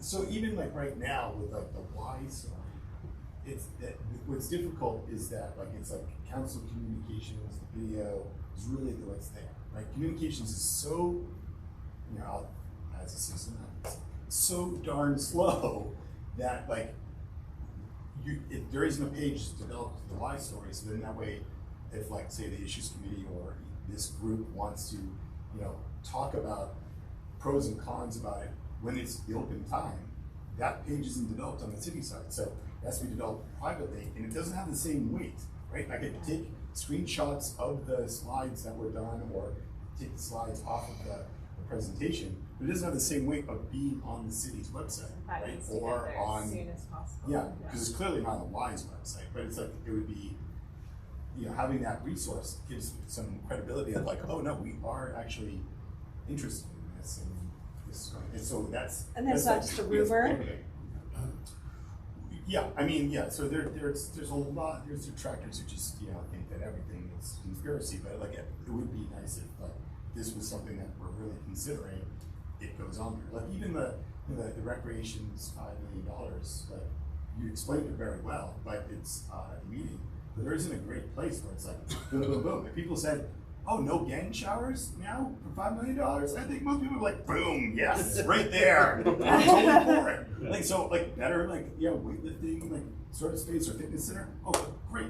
I think that's, but it's like, what am I getting for my $5 million? Right. Well, here's the list. We keep on writing, like I keep writing what it is, but it's not, it's my voice, not the city's voice. Did you see that's where I was kind of thinking about that interactive map when you clicked on Project 8, which is the rec center, you could almost get that. Right, yeah, and then we can Okay. link to that particular project and be like, hey, Right. this is what you're gonna get out of it. Yeah, so it'd be great if they're thinking about that now and like getting on top of that as quickly as possible so that we don't miss the communication window. Maybe even with a click of that, lend your voice, what would you like to see? Kind of thing. Well, you have the. Well, this is, Right. Yeah. the feasibility study That's is a part of that. what we'll present. That'll be a package that's, here's what was discovered, and that will be available. So that's that piece to put the framework in place. To Aaron's, There will be other meetings when we actually get to building the rec center. That'll be an entirely difference. but to Aaron's point, the option of educating yourself about the ballot issue versus the option of educating yourself about the ballot issue, but also getting to give input in what might be in the rec center might be more attractive to some people and might get more support. People say, hey, yes, I want there to be a Branch library. right, or I want there to be a auto repair shop, you know, whatever. Like, I've had my voice. Now I'm more likely to vote for it. So that might be a strategy that we use. We link Keep it open. public input for the rec center with that language, some way, somehow. I think that would be really good. You know, Yeah. So it feels like we're kind of transitioning. I mean, I don't know that there's much more to talk about right now about sort of information accessibility. It'd be great. Yeah. Can I summarize what you said? Yes. Yeah. Do. So Hey, can I add, before you summarize, there's a question I want. How does the board use the city's website? There is always kind of a difference of opinion within the city of it's only a place where you have static information as compared to recreation wants it also to be a part of our marketing plan. How do you see the site the way it is now, and how would it meet also the marketing needs that recreation has? It's very static. I mean, for the most part, it's like you might go there to look for the master plans, but in terms of like more dynamic, like, you know, why is there not a story about the why? You know, is there like an easily like featured, you know, on the website about, hey, we have this cool new thing, or, you know, like, yeah, a news feed, or What I do, oh, go ahead. well, and it's not super interactive, so it's more like you have to search through a bunch of stuff. And so if I would go there to try to find a document, I wouldn't necessarily, even to find like the classes at the rec center, like what's the current classes at the rec center, I find it really hard. You know, even though I know it's there, it's like I have to Google the right thing, and you can't just go to the right, you recreation download the site. brochure rather than, because that's what you have to do to get classes, right? Right. Register for activities. Or click a Or search. you can Yeah. search it away. You can find it eventually, but it's just not. It's clunky. I just type in things like park in Longmont with a shelter. If I'm looking for a park in Longmont with a fire pit. That's what I want. Park in Longmont with like that. Or fires and parks. Okay, we're getting there. We've got to change these things. But and like Thursday nights at the museum or Art and Sip, Longmont. Like I would never go to the website and then search something. I get sent to the website from a search is what I get. I think that's probably, most people use Google search, not go to the website. If they get directed to the website, great. If they don't, that's fine too. Right, you know, City of Longmont e-reading, or Longmont Library e-reading, which I access every 3 days, you know, is like what I do. But that's how, but the individual classes, they are really tough to find, like City of Longmont basketry, because there's a basket making class. I knew there was, I didn't know when it was. I threw away that thing, right? I'm just talking about even like the workout classes at the rec center. Like, Yoga. should be really easy to You like, I think a lot of that'll come with the web update. Yeah. Hopefully. Yeah, there should be more of a store. Like, I think there should be more of a store sort of place. It should be more of a community center rather than a dump of information. And then it's up to you to leave the website for the most part, which everybody seems to agree. You leave the website, you do the search again, you get back into some place, and then you leave. You kind of like, because there's no like, no one's telling you the story, right? Like you're not getting what's going on, whatever. It's like you were if you picked a particular park, you'd be like, oh yeah, by the way, this update is going to be happening at Thompson Park. Like, it may look like the playground is a total mess, but there is a play on it, and then it links you to something else. Like, they all sit in their own little tiny silos everywhere. Nothing is. And part of that reason is because right now the website is, we project managers are tasked with sort of managing and updating the website, and that's where we don't have the time, like not actually doing it. Like I send it off to someone to do, but it's just like I don't go surfing around the website to see what information I put out there 3 years ago. I don't remember what I put out there. Somebody should tell me, hey, this is out of date, and you do. somebody who's always Yes. thinking about Yes. that's the problem with the whole city website. Yeah. Is it's another thing that somebody else has to do. We don't really have a professional that works on websites. We have recreation programmers or park developers who also Are trained to, you gotta at really, least like, do this Parks, much. recreation, and open space, or whatever. You should have like a dedicated web information manager that then like connects up with. Well, I mean that's we have that. Exactly. I mean, But reach that's a out real as- challenge. And for the broader city, it becomes a challenge because in recreation, I'm gonna use that as the example right now.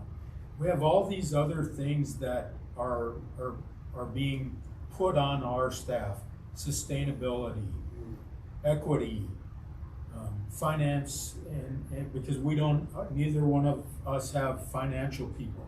So those are all things that are needed, but they're just another thing that our staff who are supposed to be recreation programmers or park developers that are having to be done, that takes away from what our real jobs are. And that's really a message I would like everybody to hear, because it isn't that we don't want to do all these things, but the resources to do it is not coming with the requirement to do it. Oh, yeah, I totally get you. Like when it was about a year and a half ago or something, there was a web designer job posting, whatever. And there was a clear philosophy problem. Like, it's like, well, that it should be that, communications and the web person reach out to the departments, and it's like, no, that's not how we do this. Each of the departments are gonna feed in. It's like, okay, it's never gonna be successful. Right.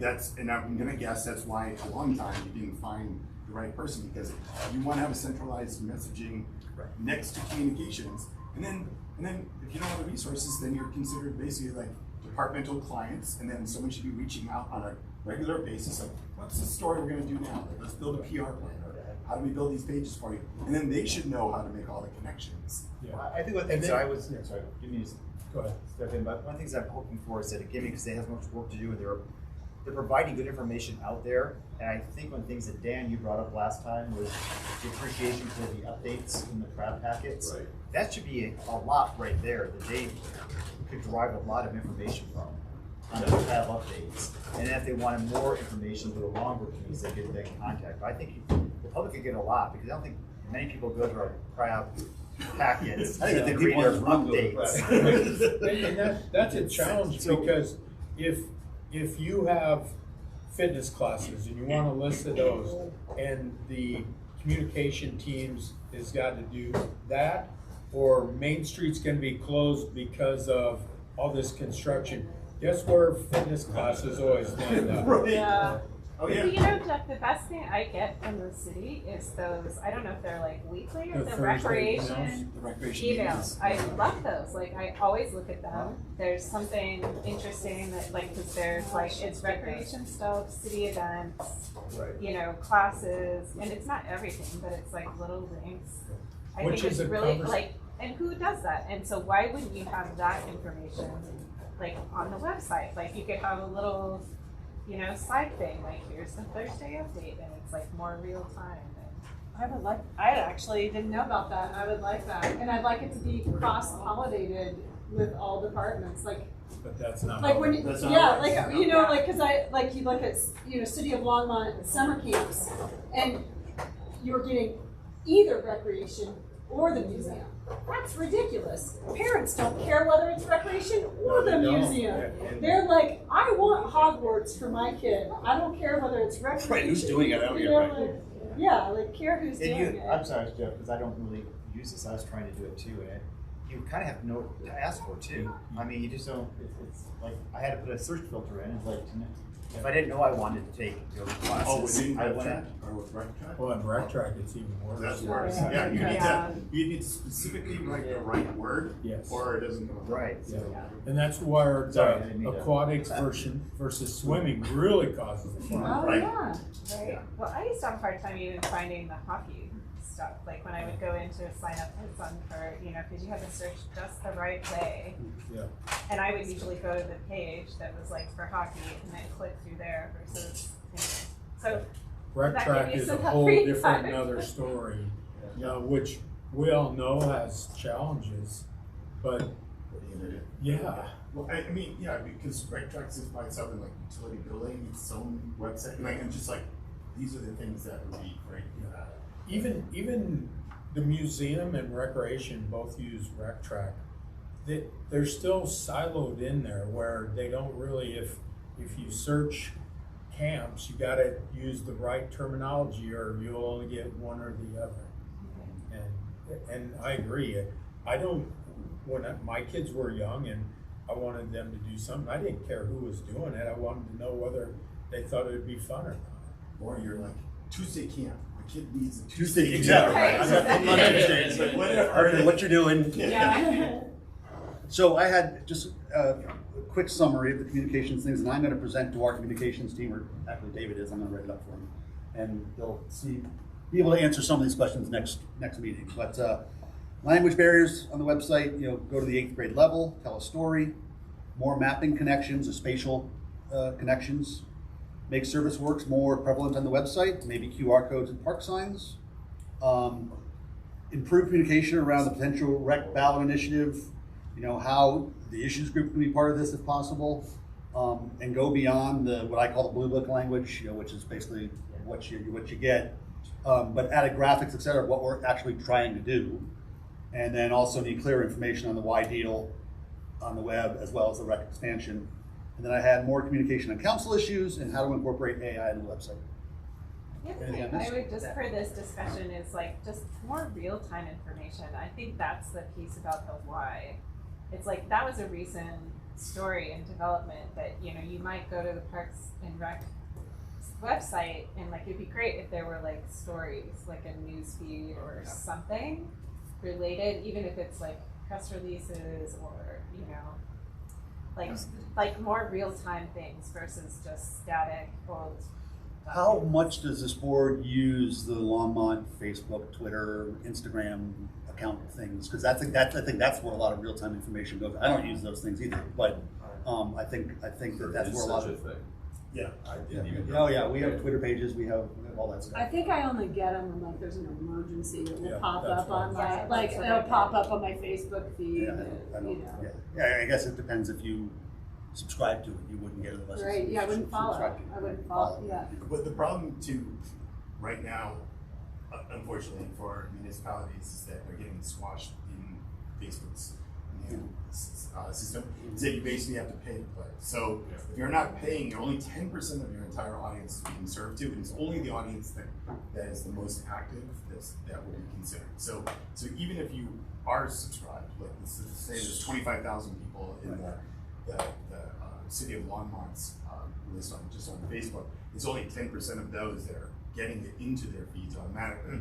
If the city paid $50 a month or whatever to Facebook, then everybody would get it.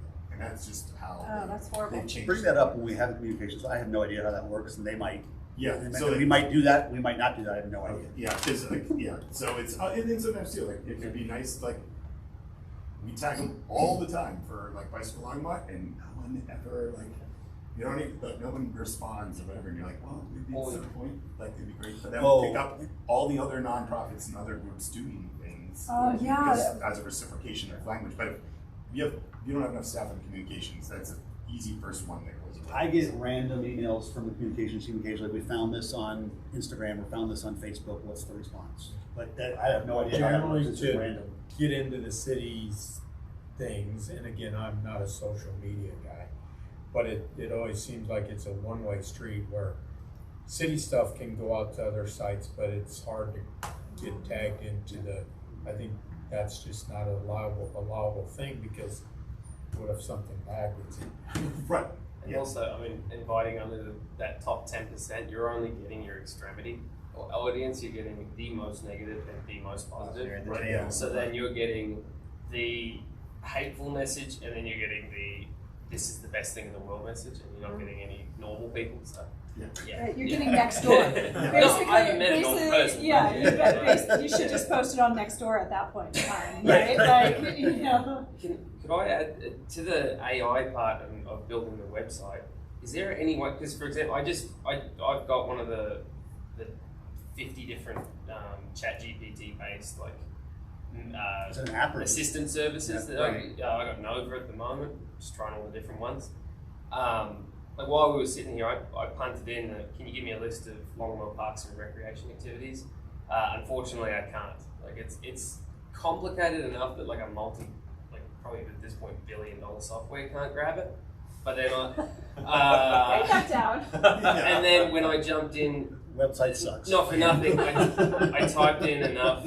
I typed in another county and then actually my hometown as well, and it was simple enough to start prattling stuff off and giving me links that would take me to each individual. That's great feedback. So maybe it just doesn't understand your accent. Yeah, I typed it upside down. Yeah, you typed it upside down, and you said mate, and you referenced Vegemite. And But yeah, like that was live as we were here in this meeting. Like I was able to pull that, and it's like 2 different queries to Longmont. Like I got more specific, and it said none. And David keeps asking about the Longmont Open Space Program and he gets data in both counties. And he's like, no, the one that started in 2000. Oh, that one. Yeah, so I don't know. Maybe if that's something that they can even address. Just if they're going to spend all the money and be good stewards of the website, I would say, like the comms team in particular, it seems that they'd need to at least build it so that this next generation can at least have that agile methodology of like, oh, we built it bare minimum, get it out deliverable, so at least ChatGPT can pull from it, or whatever service. I think it might be because we have so many pages. It's so segmented. I think it freaked out. Take those 400 pages and knock it down to 120 or something. It's a lot easier to navigate. I think it freaked this thing out. Right, exactly. It was like that's the first time it's ever been like, no. Yeah. Leave it to law. I've never seen it go no. I've had it Move to the next item. Why don't we eat while it's hot? We have a taco bar, and then we can, while we're eating, start the ballot. And so maybe, because I was going to have Scott talk a little bit about some of the stuff that he's already put together, which is super helpful, and then we can just have conversations. I want you to be able to eat. So let's go grab our food. He can eat with his mouth full. Talk with his mouth open. I do it all the time. Mouth open all the time. Okay, so everybody, why don't you go grab food and So if I get this to you and Jeff Monday morning, you can run with that. I want to give that one the time. Yeah, I had this assistant. We had a client who was like, "Oh, we're trying to do a short-term asset management plan, so they always have access to money and stuff like that." So I did it. And I was like, "No, I'm surprised." And I typed it in, and I like, "Are those links?" Like, that's like I had been saying, I gave him the link. Oh, okay. So I gave him the link, but then I just put it like page, and I had to put in what class I actually wanted. I think that's Rep track. yeah. And you'll It's right. so marketing. so non-user friendly. Write me an article about whatever. And it comes out. Can you improve the article? Just look at that, and then I actually don't know about how our city, whether we contract with these companies for like a decade, like when we enter into using something like that, I don't know how that all works. Right, yeah. They're like, okay, yeah. Who's the director now? Yeah, exactly. Carlos, okay, years ago.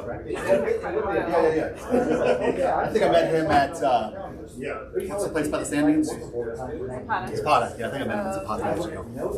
That would have been because we were listening to World Cup on the radio, so that would have been either like 16 years ago or 12 years well, ago. he might have even seen I think it is one of the queries to go back to. Oh, he's multi-skill. And he's also there. Right. And then I was like, yeah. Oh, you're right. He tried hard. Like I watched it. I've never seen it grind away. And right at the start of it, he just kept grinding. Right. And then it went, unfortunately, I cannot do this. Like, yeah.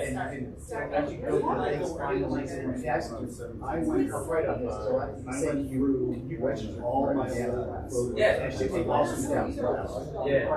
Yeah. I like the black charts down and it just led me to have it all out. I'm gonna go. I sent my sister who has 7 kids, who are all in their 20s and 30s. I said, it's actually realistic. It's like, here, so we just all your kids. I don't need it. I don't need these. What am I doing? Well, let them do it. But I did that with my high school girlfriend. I had a whole box of stuff for mementos and stuff. I just sent it to her from Maine. I'm gonna see her in July. She's like, oh my God, this is like a history lesson. Did you send me near the big box? This is stuff. Yeah. I was a really nerdy 16-year-old. That like movie tickets. I was like, we saw Back to the Future too. That is. Yeah, but I just had the box. Yeah, a bunch of cheerleading. Peerless pamphlets from her football game in high school. Like, here, this is where you were when you were 16 or 15.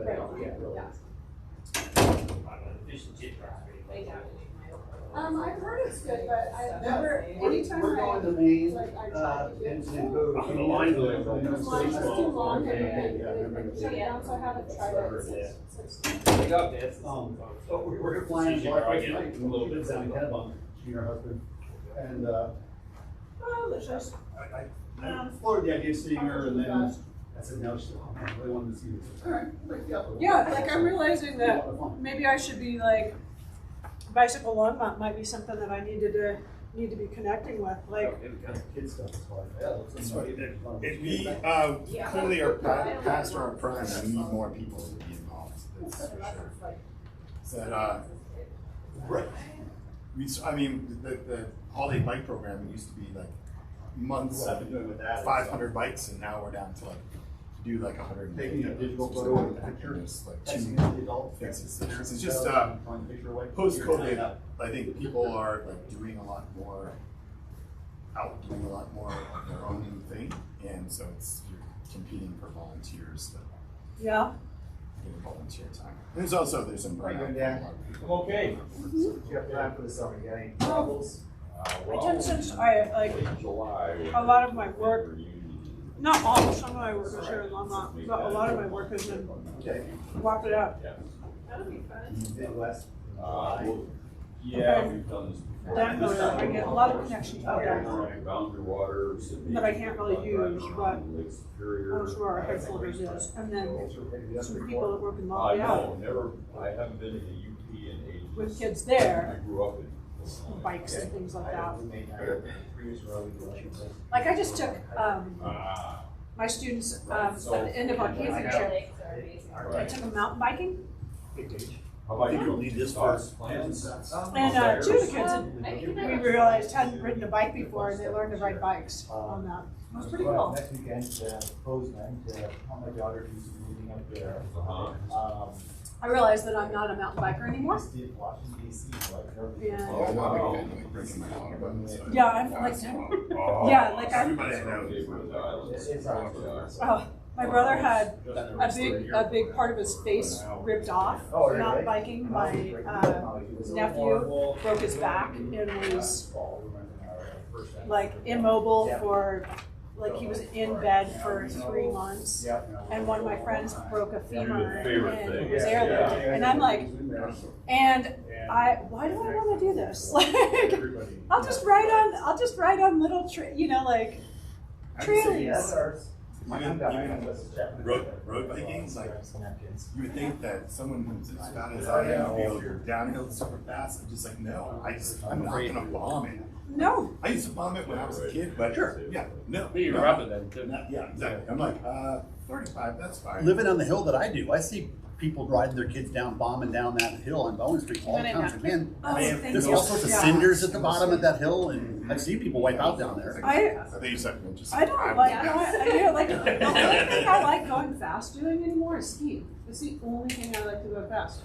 Not even snowboarding or anything. Yeah. So, and I have to work up to it skiing. It takes me like half the day to work up to speed, right? What is this? I still have on my skiing app one day that I hit 80. It's bike. I don't know if it's true or not, but I was like, I'm not comfortable doing 80. I didn't know that there were skiing apps, but at 6:30. It tracks all your climb, your elevation gain, how many runs you did, where you stopped, and all that sort of stuff. Yeah, and then there is one every Monday starting Memorial Day out of Rough and Ready Park at 7 o'clock. And it does that's east side bike. So that's like 35 people, whereas bike nights. Okay, hold on, tell me about, bike night, what times, what? So bike night is every Wednesday, 6:30 p.m. It's about 68 miles, going 6 miles an hour. We used to, we'll figure it out, but we used to stop at Sunset partway through. It's a little bit of a mess. So we've stopped, like basically probably stopping at Lincoln Park's fun. Yeah, that's probably. And so you basically get your way through Old Town, basically a parade of Old Town, and you get to see all the alleys, the Art Alley, which is near Sherman. Where does that mean again? So bike nights at the flagpoles, Roosevelt Park, 6:30 on Wednesdays. East End. And then the East End one is Rough and Ready on Mondays at 7. The East End of Park. Yeah, I haven't done that one. And where do they ride? Like up through Pleasant Valley neighborhood to the north of Rough Park? Yeah, I've ridden it, but I don't know the ins and anything. So, so Damian Wise, I have a house like that's his thing, like he lives up there. It started off with him selling a bunch of houses, and so it's just like it's like a different city, isn't it? Oh my gosh, it's totally it's so weird. Yeah. Living where we do, and then going into these other places, and we're like, man, who knew this existed? Right, yeah. We did have a west side for a little while, but it's like we had a meeting with down by yesterday. I mean, it's like, and they would go further southwest, yeah. But it's been tougher to keep maintaining. Like usually someone would do like 4 of them. I'm like, well, that's not do this. And they're like, when's it even coming? I said, well, Ryan's been doing it for 20 weeks a year for 20 years. Right. You're not going to just instantly have 100. So that's I think bike nights, 30% new. That's how I every single That's a good cruise from Sydney. Well, it's, you get the publicity by stopping traffic and having 100 bikes ride by your house. It's like, that looks fun. My husband and I used to do the one. Unfortunately, we're the youngest people on board for about 4 years, but where'd you stop along the way? so we were in Sydney, all through. You just ride next to people and you start chatting, and it's great. You meet people, make friends. That's where Jessica and I reconnected. We were both going through divorces, yeah. That's where we reconnected. Yeah, sorry, In case you want to know. So my dumb buddy, side of my family. Yeah, whenever you want. And, like, I don't know if you're ready. Hey, Eric, I feel like there's enough food for you as well. What's going on? So, and there's a whole lot of food over there. I'm actually going to that day too far. Oh, yeah. But you could save your money at Half Days and just buy the margarita. Mexico cruises and stuff. I shut one of those down. Let me know when you guys are ready so we can go ahead. Yeah, we have a second. But thanks for the information about that, because like I could feel like I listened. I mean, Oh yeah, it's just open to everybody. Like people drive, like the parking lot gets filled with people who drove their bikes in and then go off and ride and go back to their neighborhoods. So I want to give everybody a little bit of an update, I guess, with the Bicycle Issues Committee. Really, I think from our conversations, we started talking about having one and the pros and cons of it versus what happened in 2019, and didn't know really what to expect here, so I madly dashed off a couple of notes and what's in the packet. But so out of talking to a few people who originally had jumped in interested in recreation, that was not on Proud, because it was when we first were talking, it was difficult to figure out what our legal status is, if we can talk to each other, at what point do we become Proud if we're all on the same email list or whatever. And so kind of basically built out a lot of what this packet is. We'll talk about that a little bit. But so we had a sign-up group start from there, and there was a lot of bicycle people really out of that, and some other recreation people. And that's what Dr. Waters kept on referencing at a couple of, or at least I think 2 of the city council meetings, is that there was 150 people. So about the sign-up list is about 200 people right now. People who said they're interested, but the Facebook page has now got 470 people in it. There are the detractors in the group who just love to throw bombs and just no. If we can't take care of the homeless, well, we can never have a rec center. I'm like, wow. It's just, Just, I mean, that's the answer all the time. So it's just maintaining that conversation, and like that's the part where I think it's really critical on the whole ballot piece, because that group, the group in 2019, didn't have an audience to directly communicate to. The city couldn't just answer questions. I think that's the thing, you have to constantly be up, because anytime someone throws a bomb, everybody's going, oh, that must be true. You're like, no. Here's the whole thing. This is how like recreation's finances work, and whatever. Don't say that, you know, we can't afford our current rec center, and that's why why should we look at a second rec center? And so you have to be like on top of that. So I think one of the top goals before or at any time is making sure we have enough data and information of everything, so when we get these questions, when there is like the city lockout, we can answer questions like correctly to people. It doesn't like pigeonhole us. So it just out of like, and it doesn't have to stay this way, but it was. Yeah, How we do this, Joe? I know this was or do I like poison the entire system? Ha ha ha. What is this? This was the boil. Did you mind? Yeah. I might have a hot stop at 12. My wife's out to clean up the webpage right here. Yeah. Go now, or Not quite yet. She made an appointment with educators. How do I change the? Yeah, I might. You're up there. Yeah. You probably won't vote much longer than that. Just like the Oh, council okay. stuff. Oh, there it is. Okay.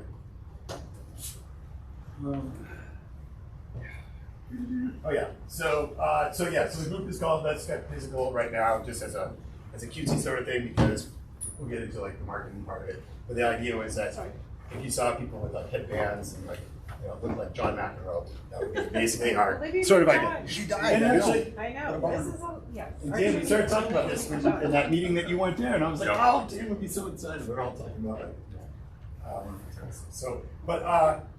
But really the purpose of the group is to support recreation initiatives. And I think the thing that, in whatever it is, right, because Union Res has kind of fallen off the list, and that is one of our 2 ads that generated a lot of these 470 people to like jump in and be excited. It's like, Union Res, and now we have to figure out a communications plan of it's not gonna be on there, so hopefully it wasn't, most of you, it wasn't more something else. So, but I think we need to know what these things will be. So unlike the Performing Arts Center, where everybody's like, oh, it's so impressive, they have all these people coming all the time, these things, it is one central entity. Like they don't like, the details actually in it, they don't know exactly what it's gonna be. They all just know it's gonna be, like they just say Performing Arts Center. And so with this is that we have moving parts, and so we don't even have something to put people around. It's difficult to say, oh, everybody come to the city council and support rec in some sort of way. We don't know the size of the package, the dollars involved, what I get out of it. Because if it was like on the 25th, I would say most people would have gone and talked to city council about Union Res over the rec center. And so I think we need to be good at like knowing what it is, and then we can activate this group and other groups to do those things that like, you know, the performing arts group is doing, but knowing what it is that we're trying to promote. So Scott, one of the things I did after last crowd meeting is I really went back to my leadership and talked about how important that Union Reservoir piece was to the group. And hopefully in that conversation, maybe there's still a linkage that somehow this is being drug in. I don't know how Harold and Joni's want to do that, but I really did try to drive home that what I heard from Pratt, you know, one group is all out of, you know, everything we're doing, but that was a driving piece. So hopefully before we meet next time, they'll at least have that information. Maybe start figuring out how we package that a little better. Yeah, and I trying to explain some of the Union Res changes to a lot of people. They're like, oh, what if it was just like $1 million was put into Union Res, but all the rest of it was like done with all this other financing, just so that it was part of the package. And we'd get east side of town excited as well, right? So because really, there's Ward 1 folks that are clearly against the new rec center because it's a Ward 2 or whatever the Southwest Lawn one is. It's like they get all new things. It's a new, like these people are all rich and it's their rec center. And so north and east side of like not real far northeast online. But if you really kind of look at where these people are from, there are people on the east side of town who are really resentful of people in the southwest are. And that's why the YMCA piece is so important. That's why I think that's They have that's to another be piece together. Yeah. And I think the Union Reservoir is, it's like almost countywide, more than even just like, I mean, I think because it serves everybody, not just east side, I feel like. Yeah, and there's also some resentment. There's also problems on the east side. So if you're next to County Line Road, people are worried that you will create traffic problems for them. Now, most of them live there, who are creating the traffic that's on County Line Road because it didn't exist that way 10 years ago. Right? So it's there's pluses and minuses sometimes with some of the groups like that of how to make that work, because they know that sometimes like 26 would back up onto County Line, and that's what they're thinking, that this will cause more problems. But you have to try to figure out how it creates enough of a community to get close. So David, do you think that there would be enough of a, I guess, kind of visual, pretty straightforward package about what's actually the plan at Union that we can kind of? I'm more, the master plan will be what we have to. Well, I know that exists, but like, what are the next steps that'll have that next kind of some? And I know some things. And, there's various different funding mechanisms, but is it something you think will have something at some point that kind of can tell this group, well, these things, this is kind of the plan, we are going to be doing some stuff? I'd like to help clarify that. I think there's definitely sequencing steps in there that all are beneficial to get to that long-term piece. But Scott, that's where I don't know who said it, but if this group is saying there's a way to maybe tie some dollars, that we could use that language of X amount of dollars, $1 million, $2 million set aside to leverage partnerships and grants with other organizations to make sure that we are their skin in the game. Maybe that's a piece that people recognize the city is putting dollars. You have to talk about like what amenities to you get exactly as a result, because that's what people are going to say. Like, because you could throw $1 million. No gate showers and toilets at Union Reservoir, you got your vote, right? Like, things like that, like, yeah. And maybe that's a piece too, Steve, maybe we could go through and pull the information from the master plan and create a narrative. Because I think we really can get to with what we have right now is, the loop trail. I think I'm on the same page here with you on this too. I have wanted, restrooms, changing rooms that kind of are at the level of what we're, charging people for, the volume of people we have. The pieces I haven't shared with this group, I don't think, is the logistics. The closest sanitary sewer is over at Smuckers. So, yeah, it's a long way. So it's you talk $1 million. I know you're going to get for $1 million to get sanitary sewer over there. So, Steve, do you know anything else? Well, I think that if we're going to talk about matching things, minimum 5. I think because it's set up there as a $8 million project. It's up around 19 now. For what we're anticipating. Right.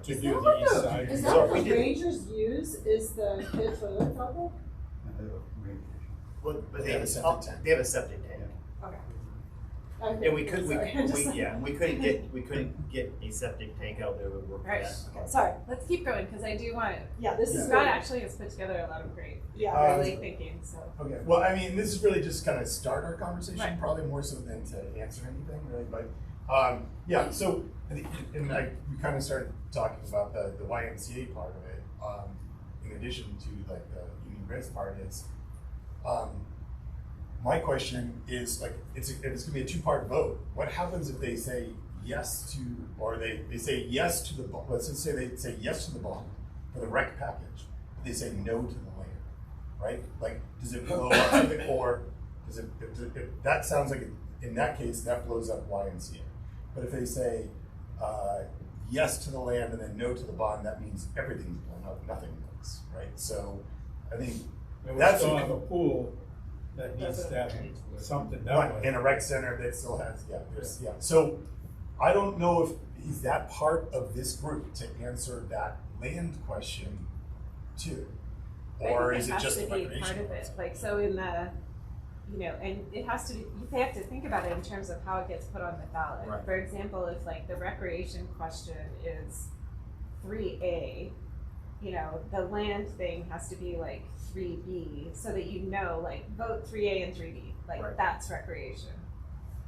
So they have to, you know, it's part of the messaging, but it's also part of the ballot strategy. But there's statutory issues. There's some, because bonding ones, like, there's a whole list of how you go. Yeah.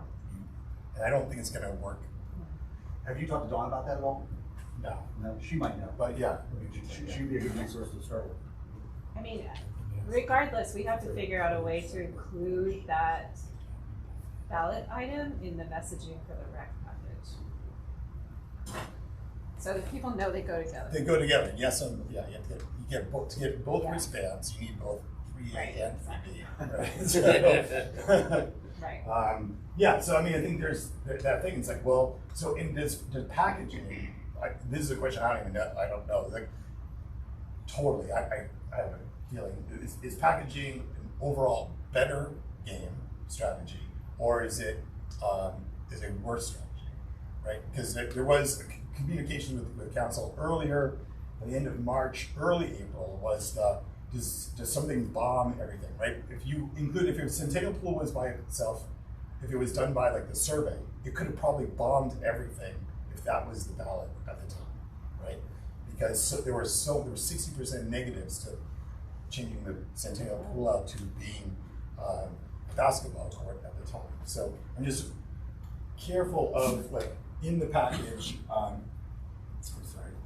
in the package of items, we don't have something that is the thing that drags people the opposite direction. So all you need is one negative that someone's like, no, I don't believe in this thing, so I don't believe in anything.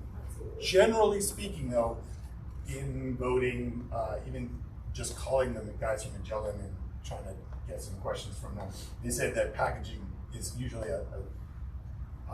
works better in your favor. Is that if you do package things up, people then go, oh, well, this thing's for me, I don't want to lose it even though I'm against this other thing. Oh, I have to vote for theirs, even though, because I'm voting in my self-interest. Because people vote in their self-interest 5 to 1 over like It's community only works interest. as a package, honestly, because of the geographic diversity and like the different facilities that are being provided. Like the message, at least just to me, is so much more compelling when you think of the collective versus any individual thing. I think so too. I just didn't want it to totally bias it. Yeah, I don't know. Just don't add the word competitive and you're probably Right, yeah. Well, and there's nothing in that, like, the focus is on, like, we want to increase the recreational, you know, resources and amenities available to people in Longmont, especially, like, for the future, like, now and for the future, right? So it's not about pools, like, it doesn't say necessarily in the package, like, pool or ice or reservoir, you know what I mean? It's like recreation. I'm sorry, so Maybe you should so write it's that. good or? I think it's good. Yeah. because I agree, think I was making sure I everyone- understood your point. Because Thank I you. felt like the previous language like siloed people Right. versus recreation is like brings people together. Right, I think maybe you should be the messenger, because that right there, increase the recreational amenities to everyone. Like, Now and for the future. For now and the Yeah. future, I like that, you know, for everyone. Right. So we say, we're making it clear that we're including everyone.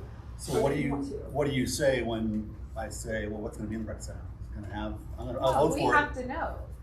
We have to know enough, you know, because like if we can say, I think the beauty of it right now, at least generally, is that there's something for a lot of different interests. You know, because there's the swimming, both, you know, like lap swimmers and, you know, recreational swimmers. There's, you know, a hockey rink or ice rink for ice and hockey. You know, there's potentially like youth, depending on like if they put a youth center or specific programming for seniors. Like it kind of depends on what those things are, but I think it gives you the opportunity to say recreation and, you know, here's what's for you and you and you. Another component that, you guys can answer this, but I have heard that we would be working to make rec center passes work at the Y.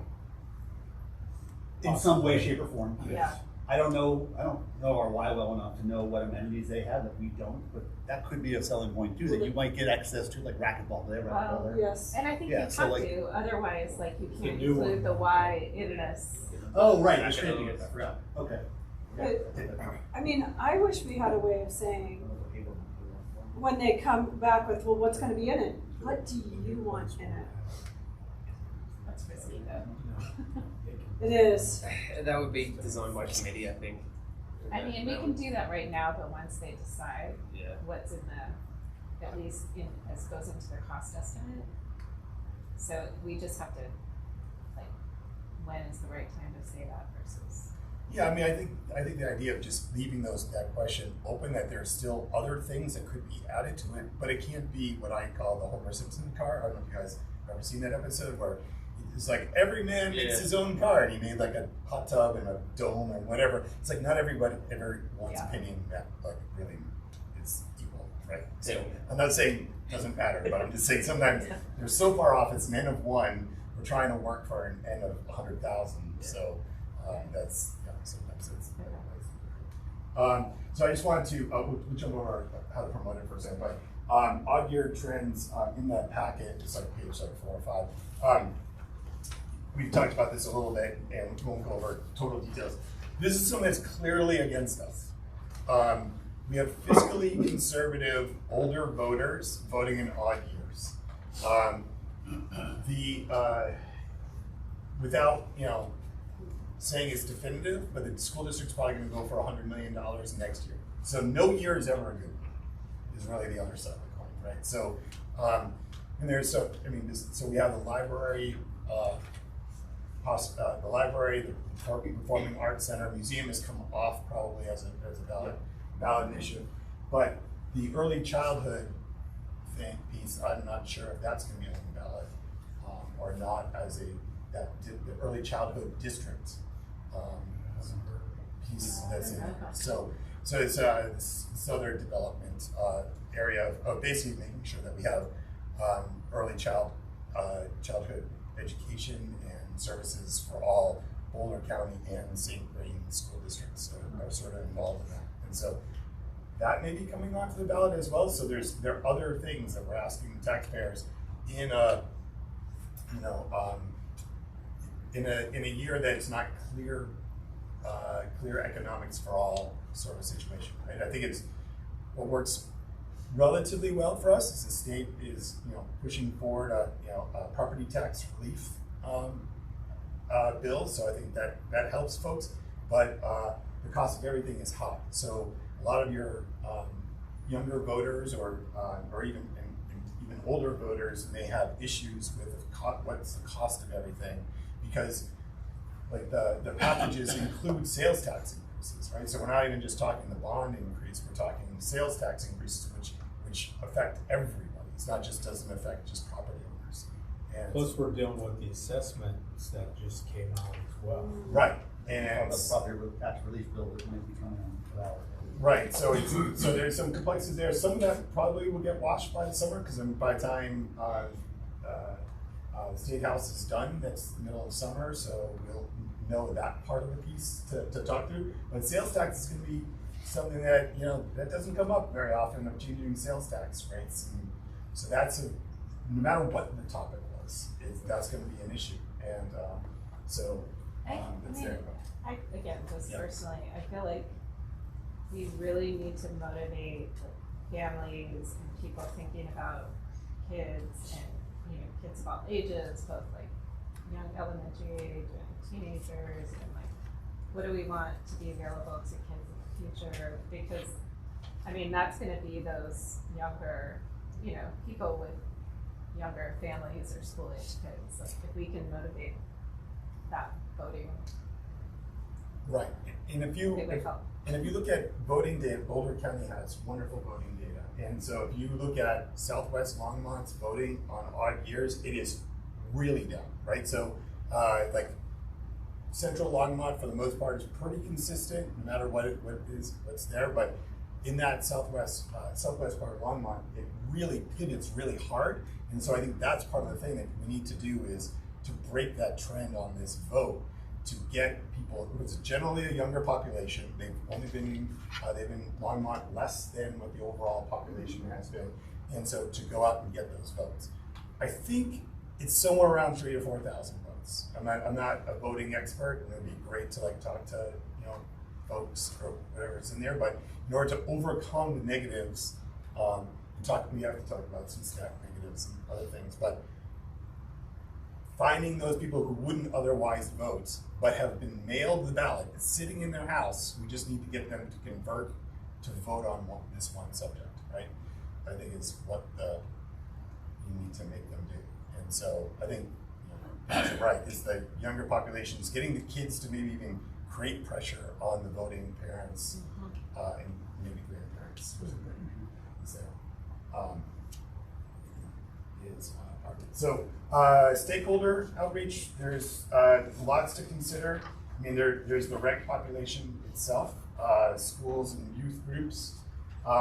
Sorry, that's page 2 of this little package piece. I couldn't get it all into the slides first thing this morning, so I just kind of pieced together 2 I'm pieces. amazed that you did this. I had a hard enough time writing down 6 questions. Yeah. Good job. Okay. So, but like one of our top questions is like leading up to and even after our city closes its ability to talk about the ballots, could the issues committee sit itself in front of the rec center with volunteers and talk about the ballot issue? As long as you're 25 feet away from the front door. Okay, so that's still in the walkway. Oh, yeah. Yeah. Okay. I mean, people do walk the side part, but like, I mean, that's still great. Because that's the odd, I mean, right? You want to get people who are going to be going to rec center stuff already. I mean, I think the same thing happens at the Y, right? Do you want to get Y? People who are going to the Y, do you want the new Y to happen? And so you have these locations that are, you know, these are the natural locations that are collect people, try to message them on a regular basis, add to your email list, add them to social media, you know, remind them on a regular basis that's there. But some kids drop off and pick up. Yeah. Like, especially pick up, they have a little more time.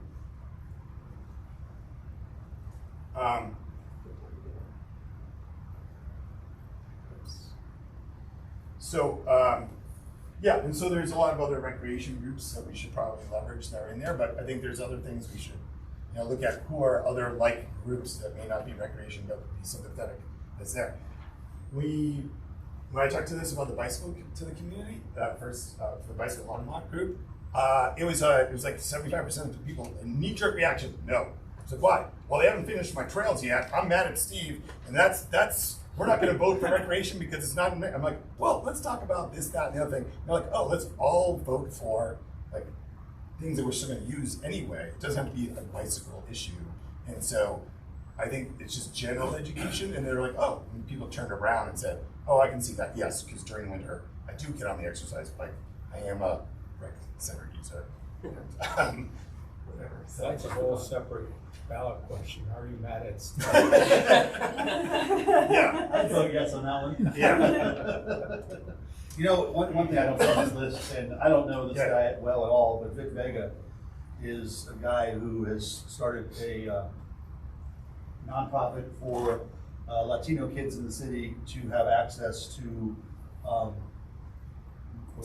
equipment and things, and that's where he wants to use the Broncos money to buy a bunch of golf clubs to loan out to kids and hockey equipment and things like that. But he would have the knowledge of how to get the Latino community involved, and I think that's a pretty strong group that could help your cause.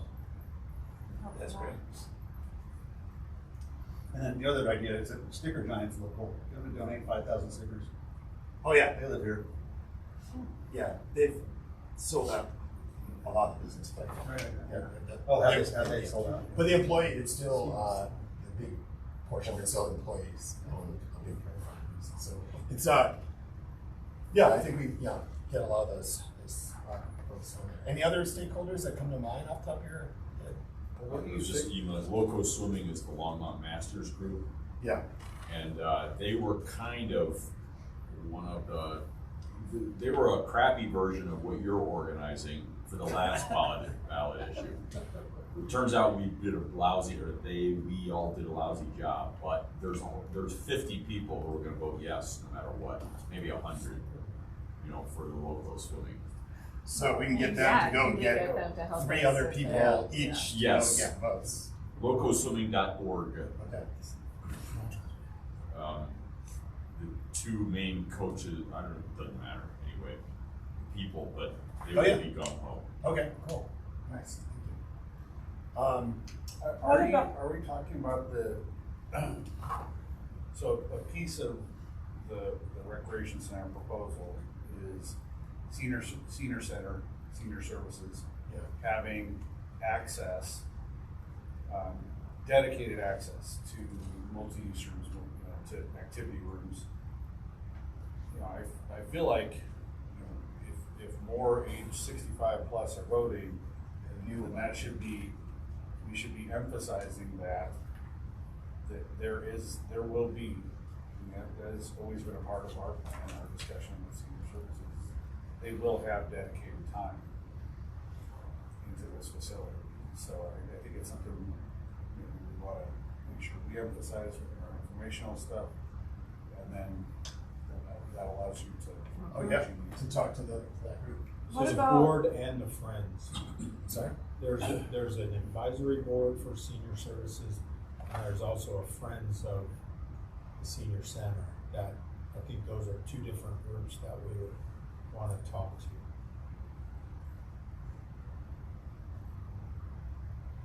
What about Silver Creek Student Council? Yeah, I think within the schools, there are like 3 or 4 different groups within the groups. I think we just have like schools right now, but we'll break it out into further. I mean, you've got a bunch of teenagers that got to get they've got to get leadership hours and like things like that. And those would be teenagers that were directly affected by a rec center in their area. Is that something where you can park them at tables and be like, okay, like 25 feet from the door of the rec center or whatever, and be like, hey. Yeah, I'm sure that, Like, is not that only that, but leadership hours, or is it- if they're for it, then they get their parents to be for it. Right. Even Yeah. if they can't vote for it, Yeah. their parents are gonna vote for anything that their kids are backing. Yeah. Is there any parameters for the leadership hours? Like, would they have to fall into a specific part of this? Like, just, I know that. Not usually. Okay. Usually, if anybody, if like any voting body would sign off on their service hours, Okay. like any NHS, like any National Honor Society would, like all the National Honor Societies could do this. All the high school National Honor Societies. I mine a lot of. And middle labor. schools have that too. Yeah. Oh, and middle schools, and they have a harder time with service hours. And man, you can't say no to a cute little middle schooler with like acne and big feet. It's hard to say no to them. I do it every day. I know, but to somebody else's, you're like, Yeah, oh, right. good. Yeah, like, under oh. other frisbee golf, first of all, change up the disc and turn people off by saying frisbee. Disc golf. But there's a new president, and I can't think of her last name, but if you contact me, I can put you in touch with her. Very nice woman. Of the Longs Peak Disc Golf Club, which is known club in the town. Disc. Longs I mean, Peak Disc Golf Club. that's one of the questions I keep thinking about too with and it's another like details question with the new rec center if it's at Dry Creek. Like knowing what that means and like how you can, for the people that are worried about the natural environment, being able to talk about like what the natural environment might be with the new rec center and like what that might look like, or like with the disc golf. Right now, the disc golf course is kind of, Yeah, at best.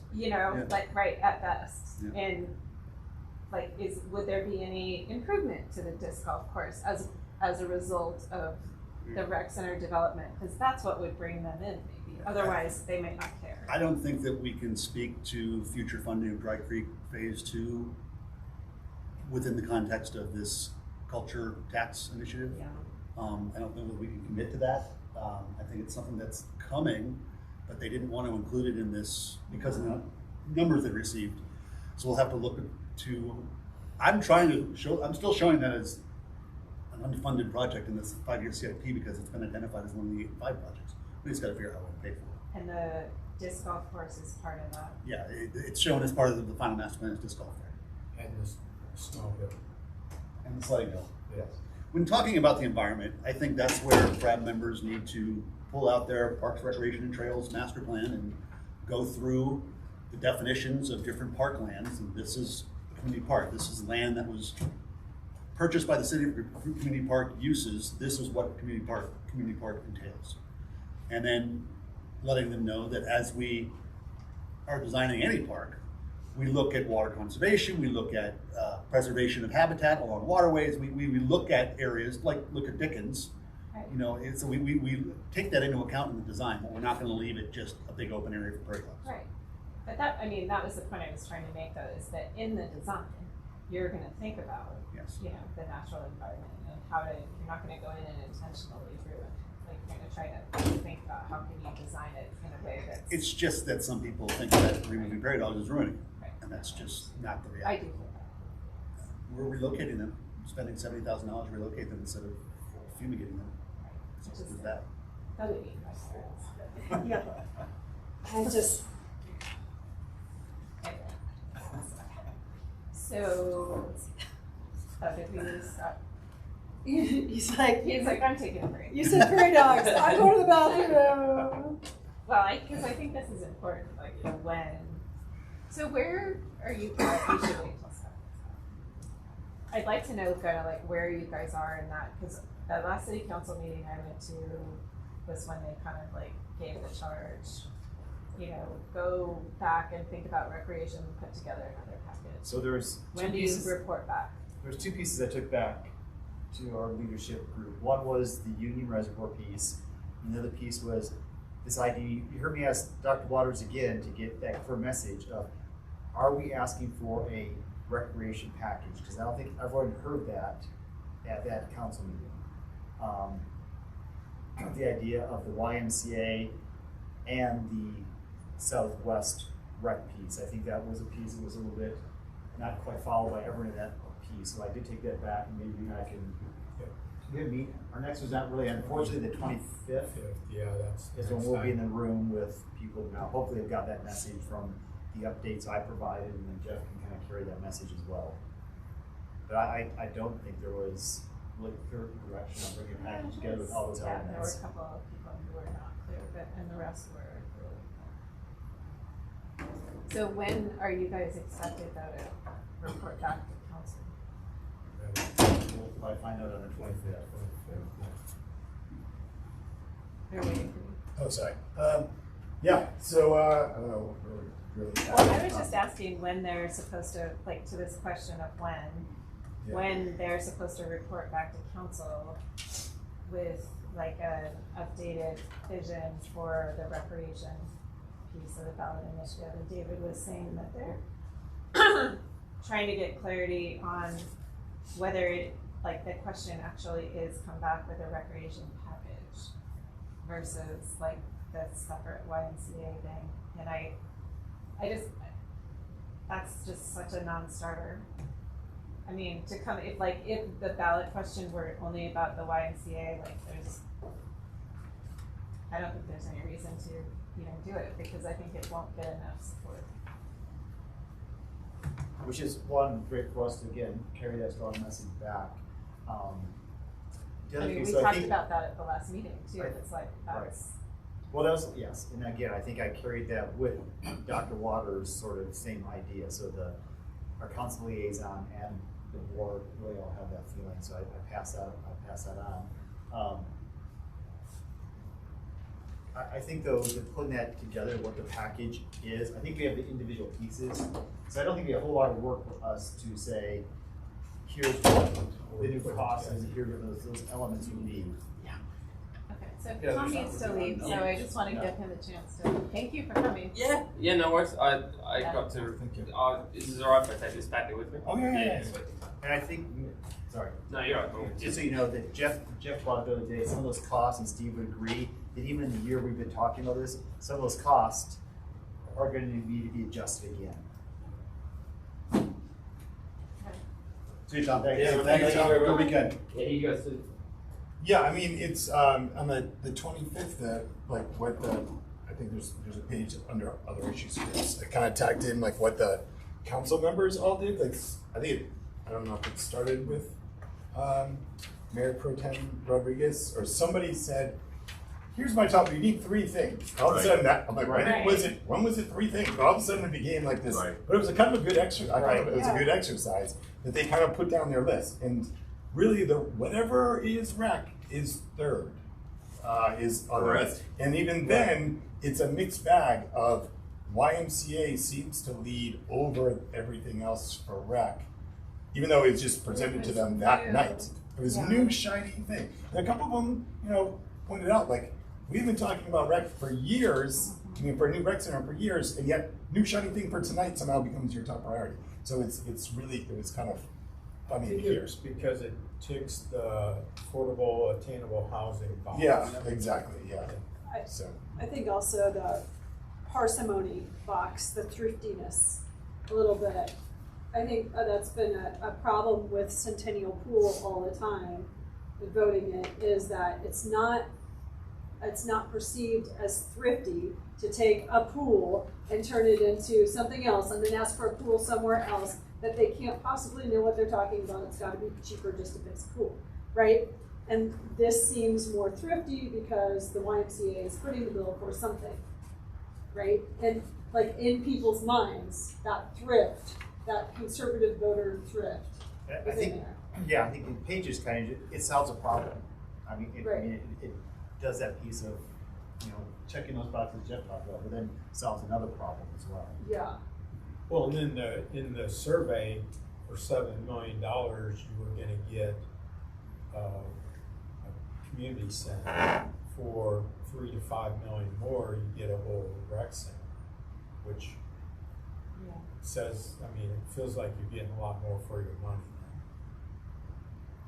And, like all these people said arts after they had heard from like 20 people talking about arts. And so it's like in the moment influence. And the thing to remember about the arts, and something that you guys should probably stress, is that the arts costs the city $0 until the art group raises $30 million. We don't have to do anything on that until they raise $30 million. So But then you have to, like, that's such a weird thing. Yeah, right, no, I get it. But that's the way it's being set up right now. Right. But that's just kicking it down the road. Yes. But it will be on the ballot, yeah. but that's how it's going to be free. The clock for the tax being charged or assessed doesn't happen until $35 million is somewhere in the city bank. Yes. Right, but it does commit the city if they make that number. Yes. Right, Yep. so, Right, and then the tax increase goes in and everyone says, what? What's this? how do we get this kick in? So what I'm curious is who actually is going to decide what goes in the rec center? Because I've heard all sorts of different things. Like, this is confusing me. Because all of a sudden, like, certain things in here say, basically, ICE is a done deal. No one mentioned, like, you're the only one that mentioned ICE in your rec center, right? It's shown at the YMCA. It's the Y. Oh, okay. Okay, that's part of what they want. Okay.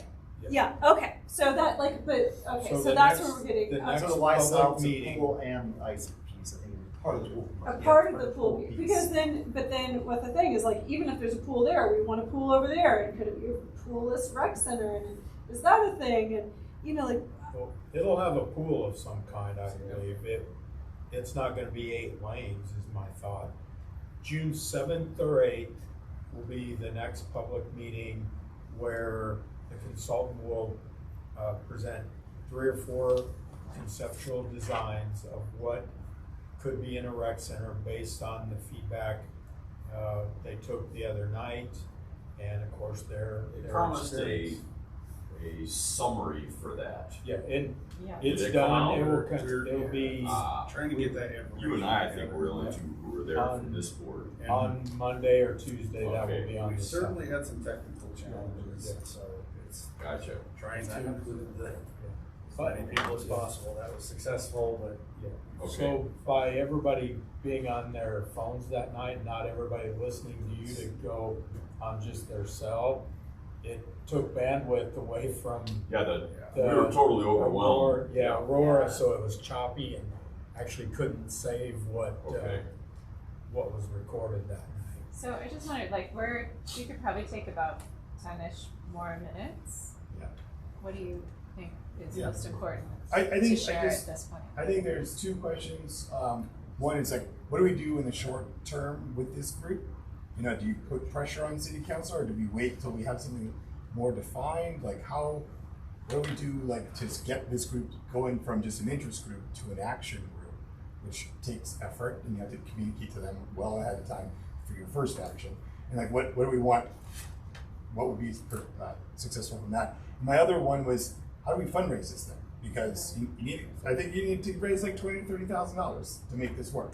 And, you know, is that, you know, achievable? So. Hard that. Yeah. Yeah, sorry. I don't know that you're asking me this question, but clearly, council seems to react when arts and entertainment people are there. My thought is maybe they do need to hear from this group.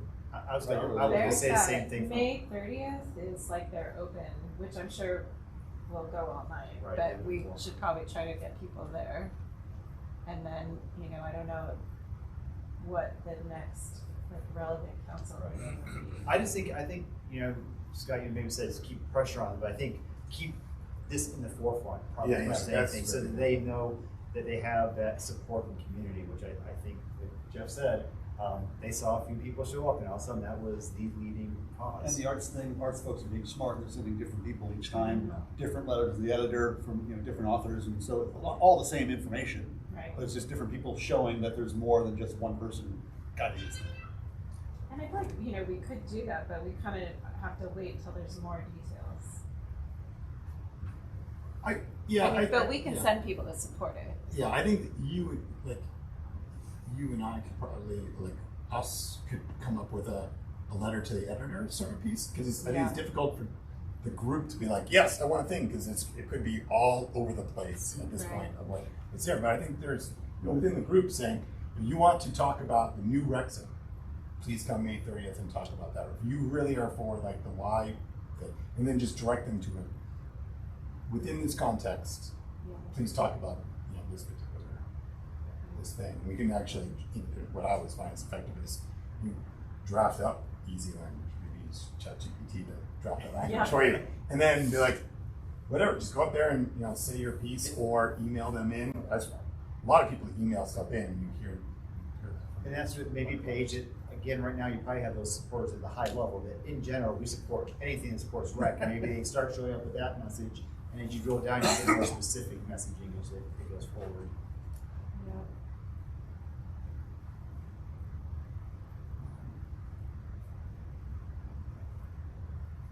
Yeah, I think, I mean, until we can't, I think it would be great if this group sort of directed what we want. I've never done this before. It just would be like great to like help us direct what this group needs to do when, and we're be okay with like coming up with, you know, more of a plan or strategy, and then like, okay, so now we'll go. So I mean, most of the brunt of what we're going to spend money on will be September to November, but I think this group is more in charge of making sure it gets onto the ballot in the first place. Like phase 1 goal, get you know, recreation package on the ballot. Phase 2 goal is to get it passed. So think about it right now. Do you feel as though that you should take a stance as far as whether it's on this year's ballot or next, because of the off-year voting? I think the answer of like, it's never a good year is a good one, right? I mean, it's never going to be a perfect year. yeah. So I mean, there are other initiatives that passed in odd years. So yeah, I mean, unless we knew for sure what 24 was going to look like. Right. So, yeah, I don't know. It's I mean, I think we could write to that, but I think to certain groups, I think that's their messaging is the urgency that it is dicey. To some other groups, you don't talk about diciness. But that, yeah, and it's only going to get more expensive waiting another 18 months. That's a great point too. Is that the pricing goes through the roof if you don't buy it now. There was I mean, is anybody concerned with the former city manager's comments? And he seems to be the one that's most come out with the most like anti-rec center talk He in was front of the certainly city the council. leader of the 4-year-ago failure. He was by far the biggest.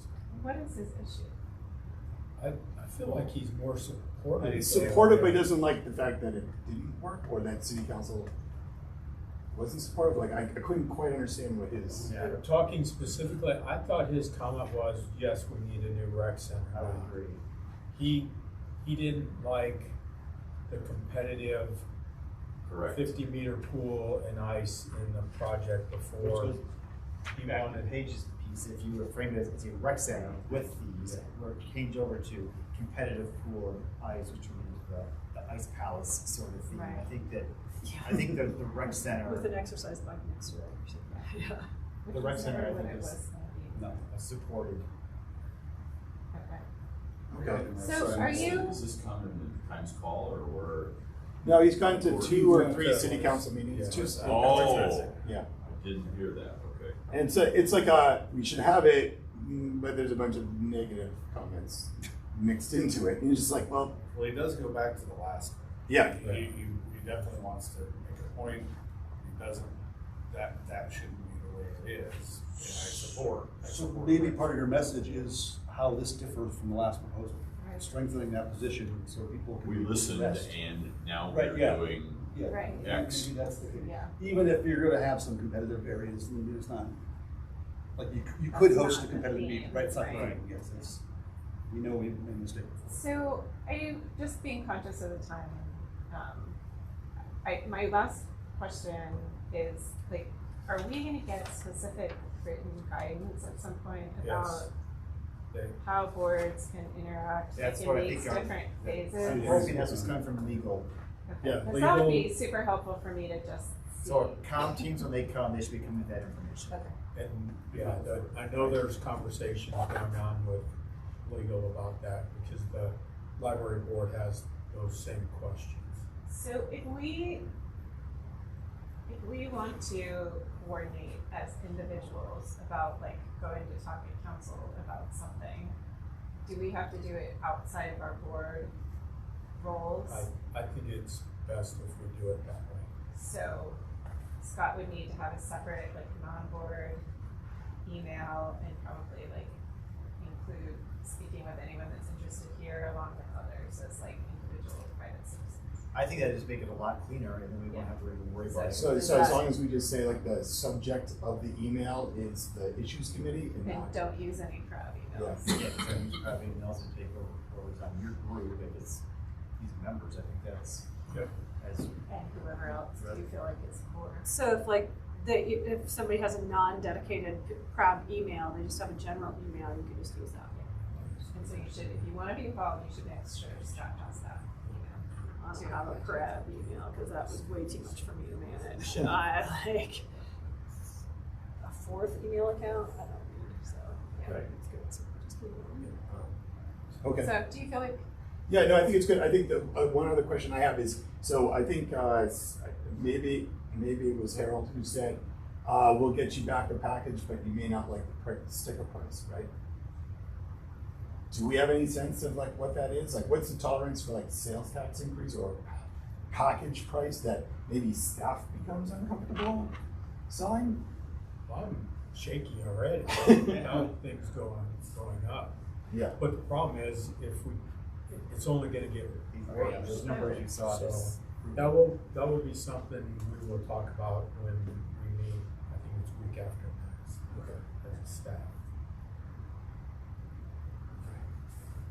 And then in that meantime, we also have another meeting scheduled with the YMCA.